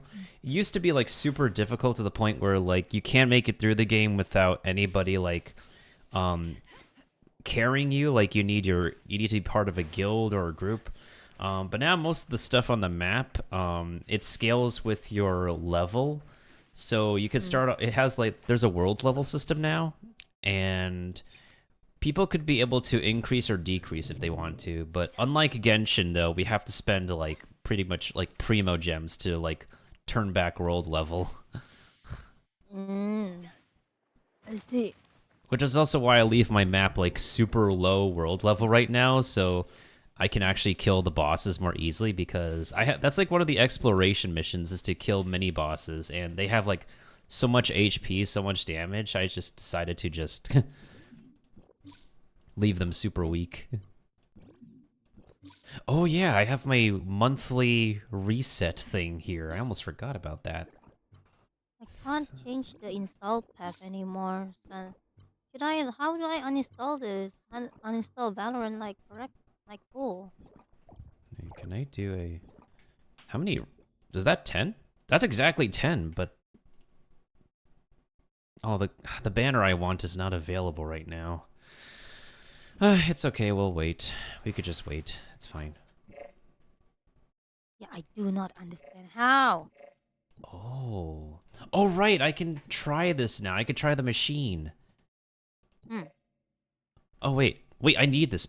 Let's see. Let's try this for the first time. That's it. Oh, it only is a random reward? Oh, son of a taint. I didn't know that League of Legends is part of Riot game. It is, yeah. Huh. Let's try this. Okay, that's a reward I need. Wait, what's the difference between this one and... Is it increased chances?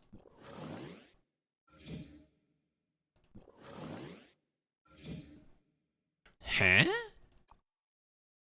So the purple is random? Interesting.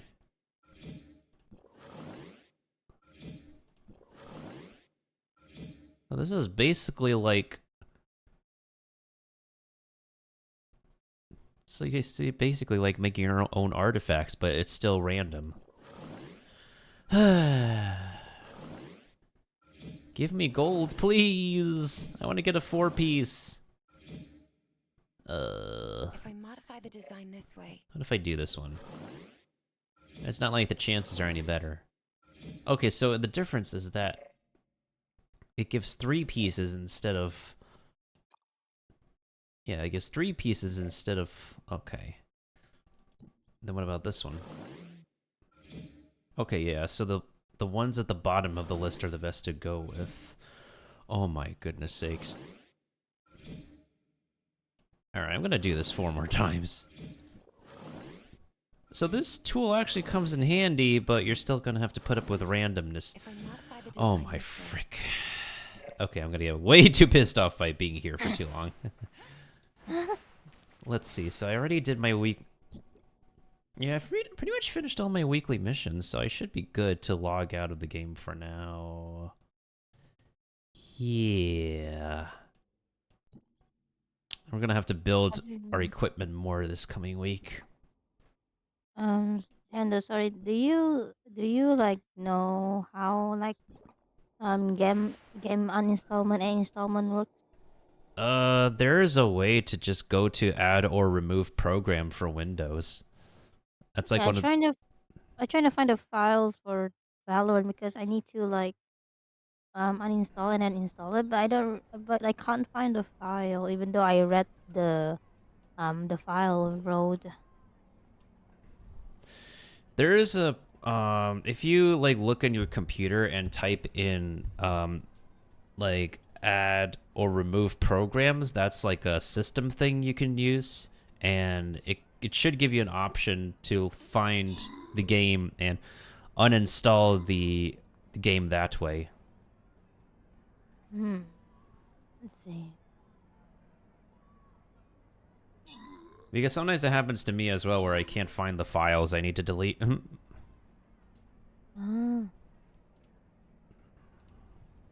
think something just flashed through my mind. What level is this boss? What the frick? What is this, like level 5 or something? Oh, it landed the most kills still. Oh my god, my voice is getting worse. Oh, I didn't kill an armored unit. Oh my freaking. It's okay. Probably because I eat the things that I eat right now. It's full of like like Machines get how do we fatigued call too. this? Like Don't the forget nuts proper that been cut Like in dry, pieces. oily or something? Like it's like the broth. It has so many like peanuts in it. Oh. I already sent the food pic in the food channel in the server and my server and everything. Yeah, the broth inside that one of the things that to put like flavor in it is the peanuts. And oh my god, I can feel my throat is getting dry as heck. Yeah, sometimes some specific foods can do that. Modify the design this I mean, the way. best you can do is just like drink a lot of water, and if anything, just maybe some hot tea can also help, as well as yeah. Do I have a Yeah. What is the reward for this daily quest? Oh, it's just common scrolls. Is it worth? Very open more internet files, Microsoft Defender, antivirus, direct shadow catch, window error report, feedback diagnosis. Yeah, I don't think we need the common scrolls in all honesty. I'm gonna remove this file. I don't know what I'm removing though. It might bite me in the ass. I think something just flashed through my mind. All right, Cobalt. We know stuff is flashing through your mind. We know there's a lot on your mind. You're a genius. I get it. I just love the random idle voice lines that the characters say when they're standing still. I'm like, and I just decide to like talk to them.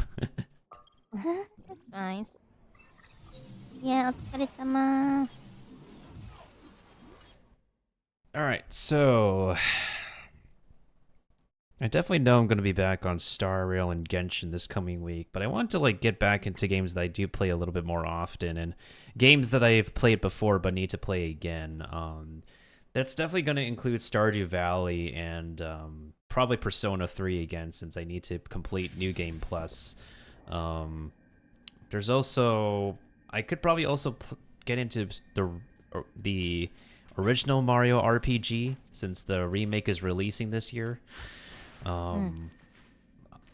Alongside the other games that I usually play. I probably will play another day of Pirates 101, since this week the weekly boss is something I need to farm, and we'll see what else happens. I'm still trying to reschedule the giveaway I was supposed to have. We didn't have enough people to enter, unfortunately, so I have to either push it back by so many days or just push it back by so many days, or we'll see what happens. Actually, before we end, there's a couple of things I still need to complete. There's a couple of mini games I still need to do, so we'll get these out of the way before I officially finish. What type of giveaway are you doing right now? I'm trying to plan like a kind of like a winner's choice reward that I could do from my PayPal. Okay. Yeah, but I don't exactly have enough people participating, and last time I tried. And it's also at the same time the response I was trying to like work with the company of get an email response from the company of the game that I was playing on my 5-year Twitch anniversary, but they like did not respond until the very last day. Like until like the day before I was on Twitch. Wow. Yeah, so that completely threw me off. And I was like really furious. It's fine. It is what it is. I'm gonna turn on the music now for the last little bit.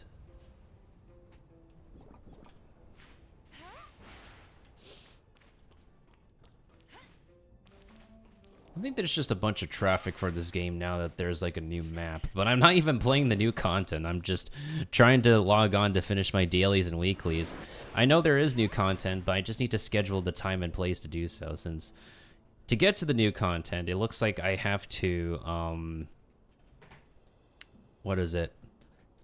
I have to finish the main story. If this were any other day, I would do so, but in America, it's like past midnight, so there's probably people who are asleep, or like, well, it's a weekend, so let's see. Oh, hey, this is like that one Genshin minigame. Wait, wrong one. Oh, wait, this is the right one.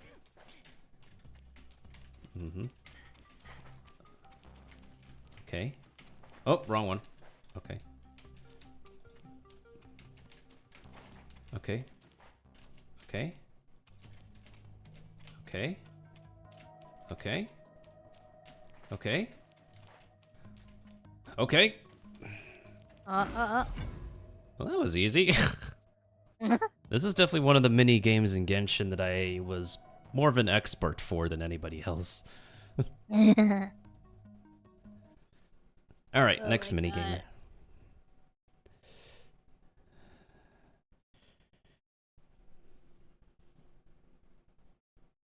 Yep, I knew it. What'd you find out? I heard like the spamming Discord notification. I was like, this must be my server, someone playing with the waifu something, and I was like, yep, it is.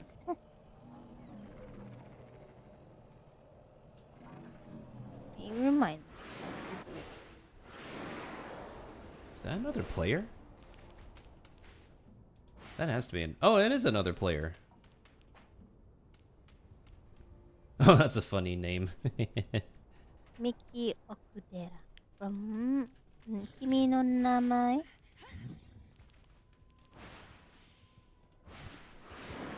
Kimi no Zen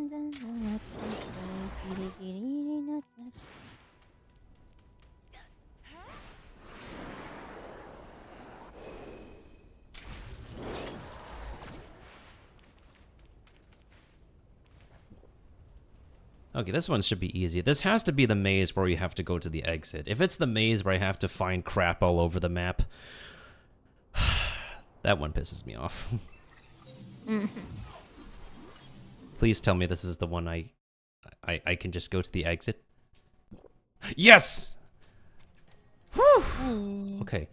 I'm usually good at this one. Okay, so all we have to do is just hug the left side, and that's it. Easy.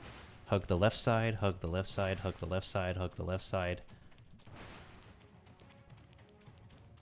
Nope, I know that's wrong. I don't know who you are, Meiko Honma from Anohana, the flower we saw that day. Oh, it. Please tell me. Oh my god, that took like that was super easy. That was easy. 2 easy mini games. I am so glad these are my mini games this week. Thank God. Oh, Lynn. Ooh, you're so beautiful in that skin. Yeah, that's like a fan contest skin as well. Jeez. And it's free. Nice. Super glad we can get a free skin rather than having to rely on gacha luck. Thank God. Hopefully the company pays the artist well.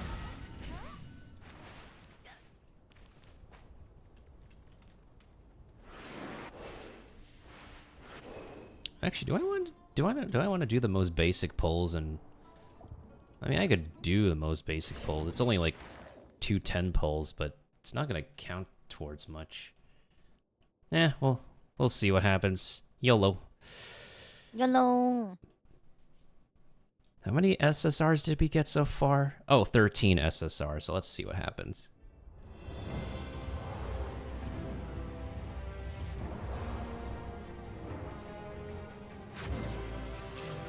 Has the gacha animation changed as well?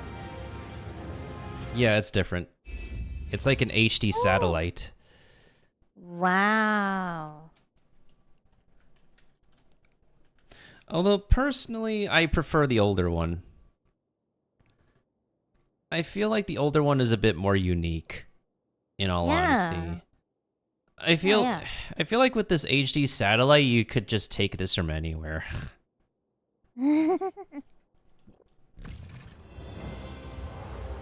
Now you make me miss Power Fantasy more.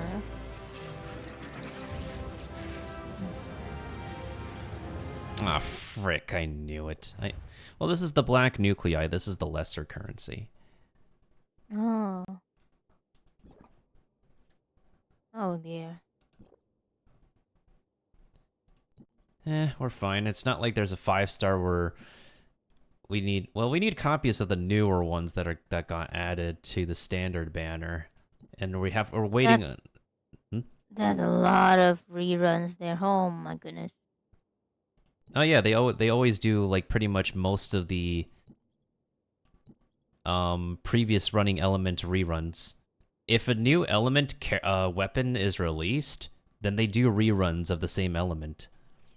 If they're not on standard banner. Pretty much except for Animo, like most of the weapons will be on the standard banner at some point after enough reruns.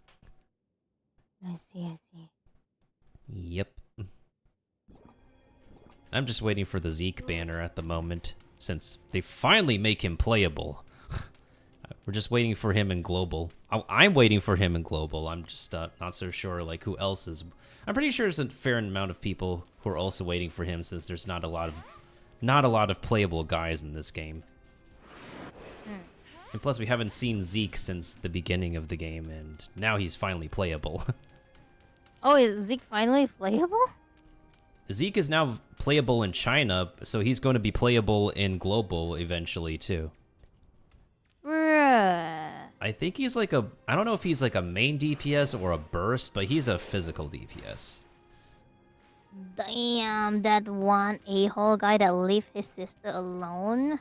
Yeah, but the main difference is also that his sister is in the standard banner, but he's still just an event weapon.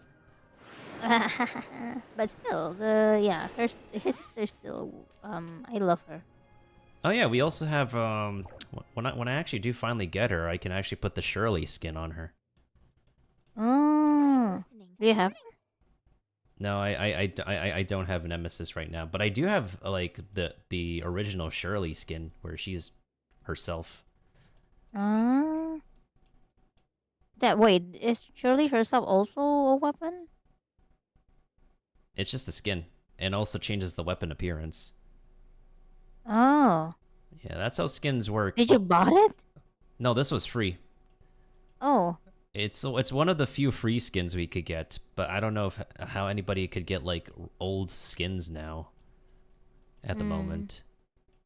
Because I know like after you get like a C3 weapon in this game, you get like the second tier skin, but like they're also wait a minute. Oh. What the frick? She has different voiceover? I just noticed that. That's because every time you click on the character skins, like they have their greeting, but then like when you turn her back into Shirley, she just says good morning instead of I am listening. Like, wait. Oh my god. Oh my days. There seems to be a lot. I kind of missed King from this game. Think before you act. Because I remember, like, the game just released, so, like, the only husbando that people simp on is King, the red hair guy. I mean, he's not a red hair if you turn him into Sephiroth. Oh dear God. I mean, that's literally his C3 skin is literally Sephiroth. Oh my goodness, it does. It's Savrock. Mm-hmm. Damn. Head saw symphony in a bare lemon tree. Head saw symphony in a bare lemon tree. Sephiroth.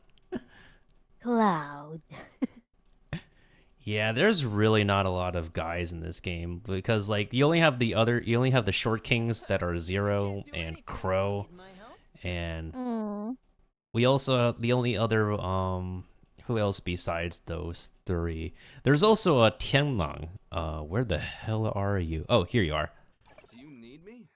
I mean, if He has a good voice actor actually. Kai Shi Tong is a really OG.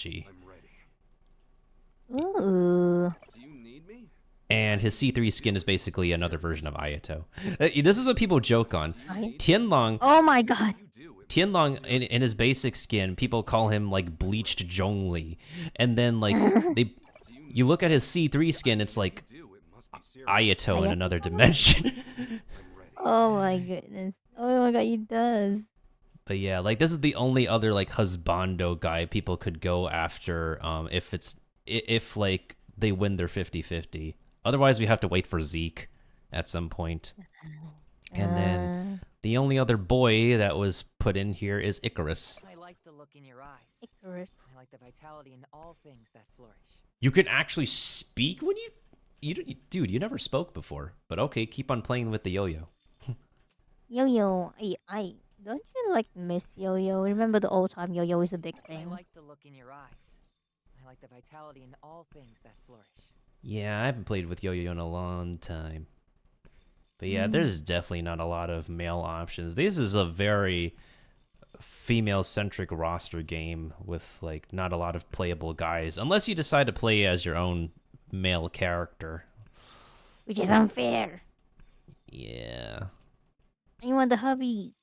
And what really pisses me off even more is just like unlike Genshin and Honkai Star Rail, the basically the 4 stars are just you don't use them anymore after you get a lot of like 5-star weapons, which is pretty sad because like in like Hoyoverse's games, the 4 stars are still relevant. You would still use them on your teams. Heck, people would still do floor 12 Spiral Abyss clears with an all 4-star team.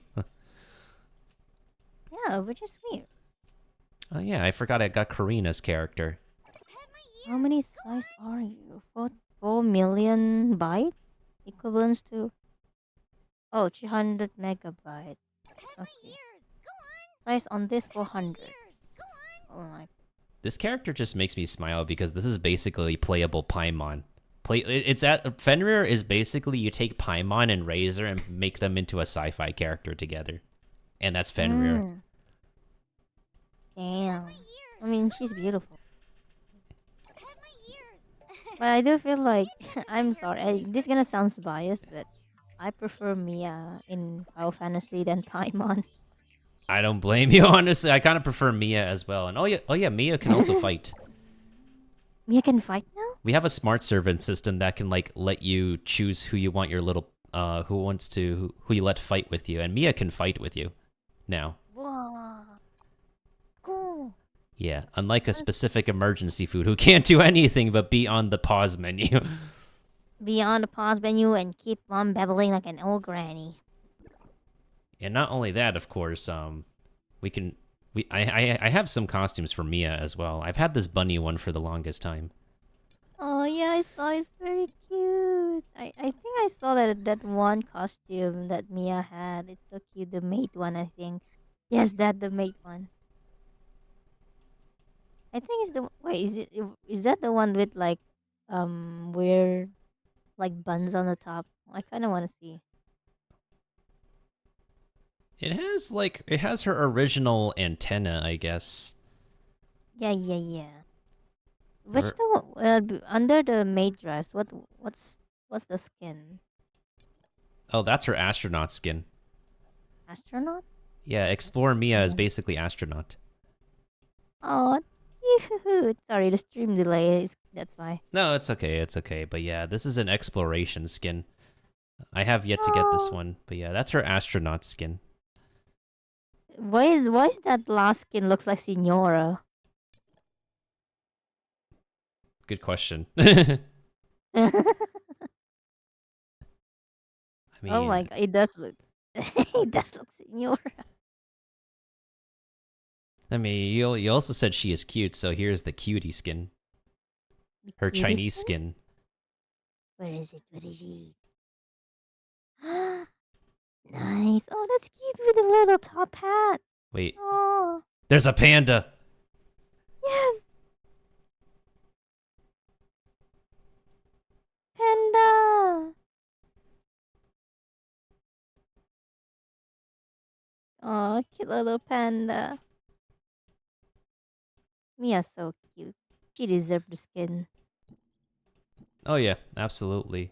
Speaking of skins, actually, I decided to do like one of the event gachapons that this game had, and I just did like one single pull, and I got myself a free race car skin. I got lucky. Race car skin.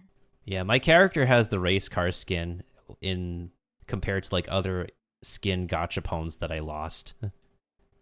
Which I actually do like. It's actually pretty cool. It reminds me of Evangelion. Oh yeah, it does. I don't watch Evangelion, but I do know a little bit of the characters. Yeah. Same here. Hmm. So I just keep the skin on for the longest time because of how cool it looks. No, it is cool. Yeah, it's beautiful. Oh yeah, it reminds me of Honkai Impact because like in the past they have collab with Evangelion. Yeah, they got Asuka in the game, but then nobody could get Asuka anymore because Asuka was a contract. Yep. It's like, once the contract is done, people can't get Asuka anymore, but recently they released a new character who uses a lance, just like Asuka. So now the lance weapon type is now a permanent thing in Honkai Impact. Just Asuka is no longer available. Nice. Very nice. Yeah, I think it goes for like most games that have collaboration. Like once the event is done, you can't get it forever. It's basically like that, I think. Is it time to act? Like for example, what's the game again? I don't know if you play this. It's Sword Art Online Memory Defrag, where that game once it collab with Persona 5. So there's I think like three. I think they had like 5 units there, and yeah, I ever since like it stopped collaborating, it never come back. So yeah, it's like limited, like very limited. Yeah, fair enough. Mm-hmm. I just realized I have two characters who voice Fatui Harbingers that are playable. Oh my god. So like the two katana girls, Saki Fuwa, she's voiced by Emmy Lowe, who also voices the singing harbinger lady. Oh, what's her name? She's the third harbinger. I know she's the third one. Yeah, Damslet. Yeah. Damslet, yeah. So I basically got playable. I mean, I wouldn't say I would say they're the amount of power between Saki and Damslet is like a huge difference because Saki is not exactly the most damage dealing. She's more of a tank with two swords. And then who's the Columbina. Columbina, yeah. Who's the one who's in charge of the orphanage? There's the Futui Harbinger in charge of like the orphanage. I remember that the one lady. Yeah. Arlecchino, the knave. Same voice as Lin. And this is also a waifu character. God damn. Yeah. That's And something. yep, and I actually have her. I have the skin for her that was actually a fan contest. Is like, oh, what's everybody's favorite character? And of course, Mama Lynn is everybody's favorite, so that's how she got a free skin. Jeez, look at her, sexy in red. Give a good performance since I'm in action. Mm-hmm. Nice. I needed to get her. But you haven't got her yet. No, I do have her. That's why I was able to put on her skin. If I don't have the character yet, I'm not able to like. I'm not able to like activate them. Oh yeah, here's something interesting. Kokomi's voice actor has voiced like so many different characters in this game. She's voiced Gunono here, who is a crazy buzzsaw girl. With a giant pizza cutter. Yeah, and she also voices Annabella, who is a sniper maid. And ooh, wow. Yeah. That's a sniper. Yeah, so if anybody like is pretty used to playing a sniper, then this is the character for them. And then the other character that Kokomi's voice actor has done, English one, is Alice. Alice. And she's an ice skater. Ice DPS skater. Oh my god, she looks so beautiful. Yeah, she is actually one of the finest characters in this game. Jeez. Look at her dress. I love it. I like her skins as well. So anybody who like wins the 50-50 Oh my God. and gets her are super lucky. She's really good. Oh my god. Oh, the butterfly skin. I love butterfly skin. Disappear amongst the sea of butterflies, illusions of the past. you know what's actually pretty funny? Like one of her attacks is like it makes her go all over the place, like shoo shoo shoo shoo shoo. Oh my god, ka-ching. Everybody's ka-ching. Oh yeah, this is her like upgraded skin, I guess. Those boots though, like look at these boots. Oh my god, that's amazing boots. I love it. Bro, what is this aesthetic in this game? It's getting so beautiful. All right. I'm so jealous now. The one character I did not expect to hear a Genshin voice actor for is Umi. This bunny magician over here. This is Raiden Shogun's English voice. I'm like, wait. Oh my god, she have a whip. I'm like, wait, there's no way that's you. And then I just check, like, what the heck? Oh my goodness, that's a whip. That's actually a whip? The weapon is a whip? It's a whip, yeah. Oh my god. Bruh. Let me hear this. Hang on.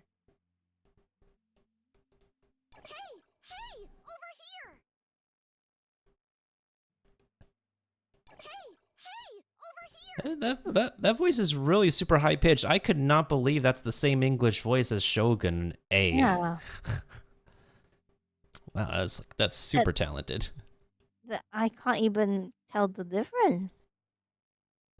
Huh. Yeah. Oh my god, but still, she's beautiful. The second skin of Umi there is now. It reminds me of VTuber. What's her name again?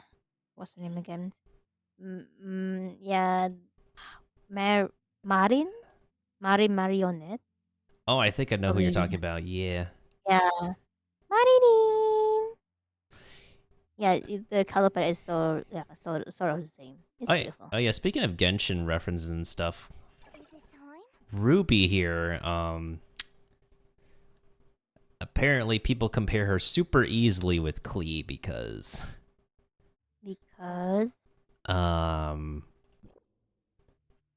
her weapon is literally called Spark, and she is Fire Bunny themed. You know who else is Fire Bunny themed? Ember. And Klee. Oh my god.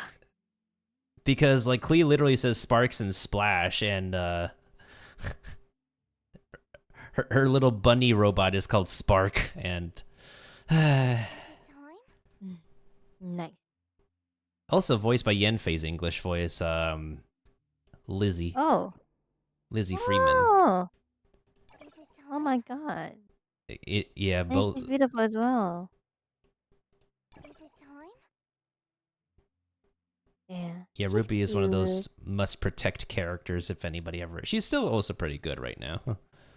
Oh. Loki wanna see Nemesis, not gonna lie. I am listening. I think like one of the things that made me stop play this game is because like I didn't get Nemesis. I mean, she's on standard banner now, so it's just a matter of at Yeah. some point in time she'll come from standard banner or 50. Actually, I need to double I check. Do the 50/50s? I already stopped play this game like a month after release, so like I don't if I want to grind up, I don't think I have like enough stuff or anything, so I'm not gonna start. Yeah, it takes a major amount of dedication and stuff. I still play for the sake of like. I mean, the gacha does exist, but I try to enjoy and try to progress in everything else about the game, since it's like more multiplayer online game like than Genshin. I know. I think like one of the main reason I stopped playing is because I think about Genshin because just like Genshin is open world, so I have to think like and then like I don't have much time in my hands, so yeah, I have to sacrifice on one of them. Which, of course, makes sense.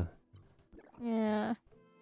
If I do have like every single second in the world with just gaming, trust me, I play more than Tower Fantasy.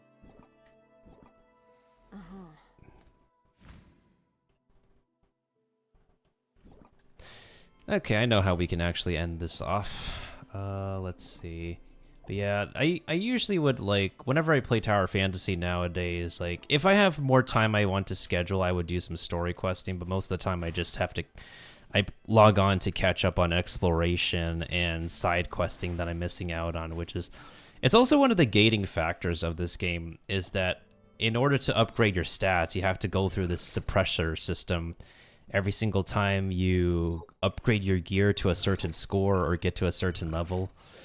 And that's kind of what's gating me at the moment, because I don't exactly have like the right total score and I don't have all the material as well, so I gotta and part of that is also locked behind getting like C6 weapons, which after so much pulling, it is possible. I have like way too many from the standard banner, but with the new standard weapons though, there's more options. Oh yeah, let's go back to our... We don't just have an island, we have a hotel room we can go back to. I'm gonna go ahead and put... Wow. Oh shoot, I forgot to accept this for the guild. I'm gonna go ahead and put Mami Lin to sleep. No, actually, we have a bet... I mean, yeah, she's like one of the OG waifus people thirst for a good reason, of course. I can see why. Oh my god, my Mia. So cute. I do love like the little companion. Mia, I think like still number 1, and then number 2 is Pom Pom. And then 3, I don't think Paimon is number 3. Hey, at least Mia can actually fight with us now. Yeah, I know, right? Pom Pom and Paimon can't fight. Well, Pom Pom. At least Pom Pom is not annoying. True. You just need to help out Pom Pom when he's having a bad day. Yeah. It's kind of sad. Like, I don't know if you read through the Honkai story, but like, Pom Pom wants to go out, like, explore the world with us, but he was like, but I can't leave the express. I was like, oh, no. True. Please, come with us. Oh my goodness sakes. If I was in quarantine, I would not mind being in this kind of room. We have a huge aquarium, a huge window, a huge projector. This is luxury. I know. Even if the world gets destroyed, if this building still stands, I will never get out. Like, look how much living room space we have here. Like, we could throw a party in this room, and this is a hotel room. No, we don't. No. We introverts gamer does not throw parties. We just laying down Chichi Pollen on the floor. True, yeah. Oh, I did not adopt a pet yet. Maybe I should adopt a pet one day. One day I will. Or maybe like you know, maybe just gaming on the floor. Oh yeah, I forgot we do have a box of beer over here. That's pretty good. Nice. Just chug it. Oh wait, hold on a second. Okay, I think this is a How walk-in. big is? This has to be a walk-in closet. I forgot how big is Valorant. To the point that my storage does not like enough. Oh yeah, believe it or not, Lumi. This is something that Genshin will not let us have in the teapot.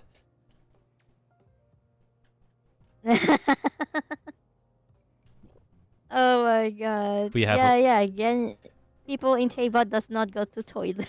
we have working toilet in this game. Yeah. Oh my dear god. Oh yeah, hold on a second. You've been outside for too long, Lynn. Let's go ahead and wash that off. Now, if you were in this, Shower. if you're in the swimsuit skin, this would have been very appropriate. I mean, But this. Well, that's lazy, I guess. At least like make the character change into like I don't know, a swimsuit if they want to go to or shower. what they could do is like do what the Sims do. So when you have the Sims take a shower, you just put like the sensor filter on their body, Yeah. or just But put a this black one- box. It's just too obvious. And super awkward to look at. Yeah. Actually, hold on. Oh my god. Lumi, this will not exist in Genshin. Alright, what is it? The toilet bowl. Oh my god. Nice. Oh my, why does she need to sit like that? on the toilet? I just realized that, like, who sits on the toilet like that? That's not a chair, that's a toilet. Does it help you do number 2 better? Oh my god. Plus, I'm literally sitting like her right now, the PNG. Make me like sit on the trash can beside her, Tendo. Can you do that? Look at Mia as well. Mia's like, wow, you're on the toilet. Oh my god. I don't know if you see it, like Tendo, my PNG literally the position that she set. So perfect. Oh my god, Mia's face. And we can flush the toilet. Oh my god, really? Yeah, I just flushed the toilet on my screen. Oh my dear god. This is amazing. And we have to make sure we wash our hands after using the toilet. Yeah. Mia, you don't want to go to the toilet, Mia? Are you okay? We can hold you, it's okay. Now she can just watch us make sure that nothing happens to Oh us. my god, I just realized her hair, it reminds me of Xiao. Oh no, is this like the cross? Is this like what do we call the cross dress of Xiao? Oh, your waifu is sleeping. Yep, we could put any character to sleep in this bed now. Ah. That's what oh a lot my of god, imagine sleeping. right. That's what a lot of people do when they play Tower of Fantasy on Twitch and they need to go away from the keyboard, or like when they go away from the keyboard or they just need to go to sleep, they just put their character to sleep in the hotel room and that's just the screen. Nice. I take it a step further. Here's what I do. What I would do is I would turn the camera and I put it to the personal TV. And what I would do is I would just play a YouTube playlist on the TV. Oh, creative. So, because I feel bad, and people would be bored if they just keep on staring at a sleeping character for a long time. So that's what I do. I just put on a YouTube playlist on the personal TV. How about Mia? Don't want to come? Please, Mia. They don't want to make Mia sleep with us? Come on. Yeah, I guess a little assistants don't get any sleep. Aww. Poor little thing. I mean, she's a robot. She'll be fine. I want to hug her because she's cute. It is what it is. Mm. It's fine. It's fine. It's okay as long as Mia's still adorable as she is. I don't mind. I think she will be in the long run. I'm just like waiting for the day where they finally have her fully fixed and functional. Mm. Oh yeah, my first class is coming up, so I gotta make sure I'm awake for it. Yeah, well, better sleep in on time. Yeah, I think I'm gonna make sure I get actual sleep this time around. What's good is I'm Yeah, what is it? Thank you to Shenanigans for the raid earlier. And thank you to everybody who helped me on Stream Raiders today to complete the map. Thanks to everybody who could sit through and listen to my ranting for like the first part of the stream. Next time I'm on, I don't know when that's gonna be. I probably want to open up Stardew Valley again since I haven't played that game for a long time. And my latest video edit did use Stardew Valley music. And also thank you to Lumi for stopping on by at when I'm ending. Pretty good timing, actually. I think I'm wrapped up on all of my dailies at this point. So yeah, no problem. Got to see you stream again. did you change your name on Twitch yet, or is it still the same thing? Just double checking, since that one time you were talking about name change.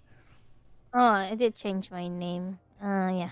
Hang on, let me just chat in your chat. There you go. Just Midorumi, me. That's all. Okay, let's go ahead and see what this does. What's the clip this time? I haven't visited Oh, you're playing Dom. Honkai Impact. Hopefully she doesn't mind. Yeah, Since it's already one of level my fans. 29, I assume everything. Not fans, my in chat. the dorm Well, they are is friends. Okay. I Oh, guess. that's your little home. That's the Cool. chibi home. Oh my god, Aw. it's all green. Yeah, It's so like the green. teapot. I love it. Yeah. There's a Roomba. There's a Roomba. That is a very there's Mobius room. Herschel, Sentient. Yeah, I know, Becky's right? favorite Herschel. Also, why and the- like- Herschel of Thunder, Alicia. Oh, well, what's up? obviously. Mobius. I don't know what Guys, you're watching. Watching the news. I think like And then she there's made it just Herschel, for me. Void, I think. which is Because Kiana. yeah, I did borrow one of my It's chat's all account green. because It's all me. I'm so lazy I to love start it. from Oh, start. sorry. Ah. And I love the plushie, the cat And plushie. plus, look at her account. She got Mobius, she got the Hershers. she Like really- she has everything. And she got the plushies. Yeah. Like it's so expensive to buy all these sets. Like oh my. It's basically the teapot system in the game. It's just like, but like the Honkai Impact one is so more cute and more, like I think like we can use the bed to sleep. We can use the TV to watch. Like the other games that we love.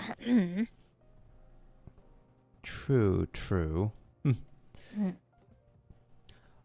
Okay, let me see. Oh, I think we should raid tonight. Let's see who is online. Oh, and I see your message, Maffy. Yeah, thank you so much for stopping on by and helping me in Stream Raiders as well, and for listening to me ranting earlier.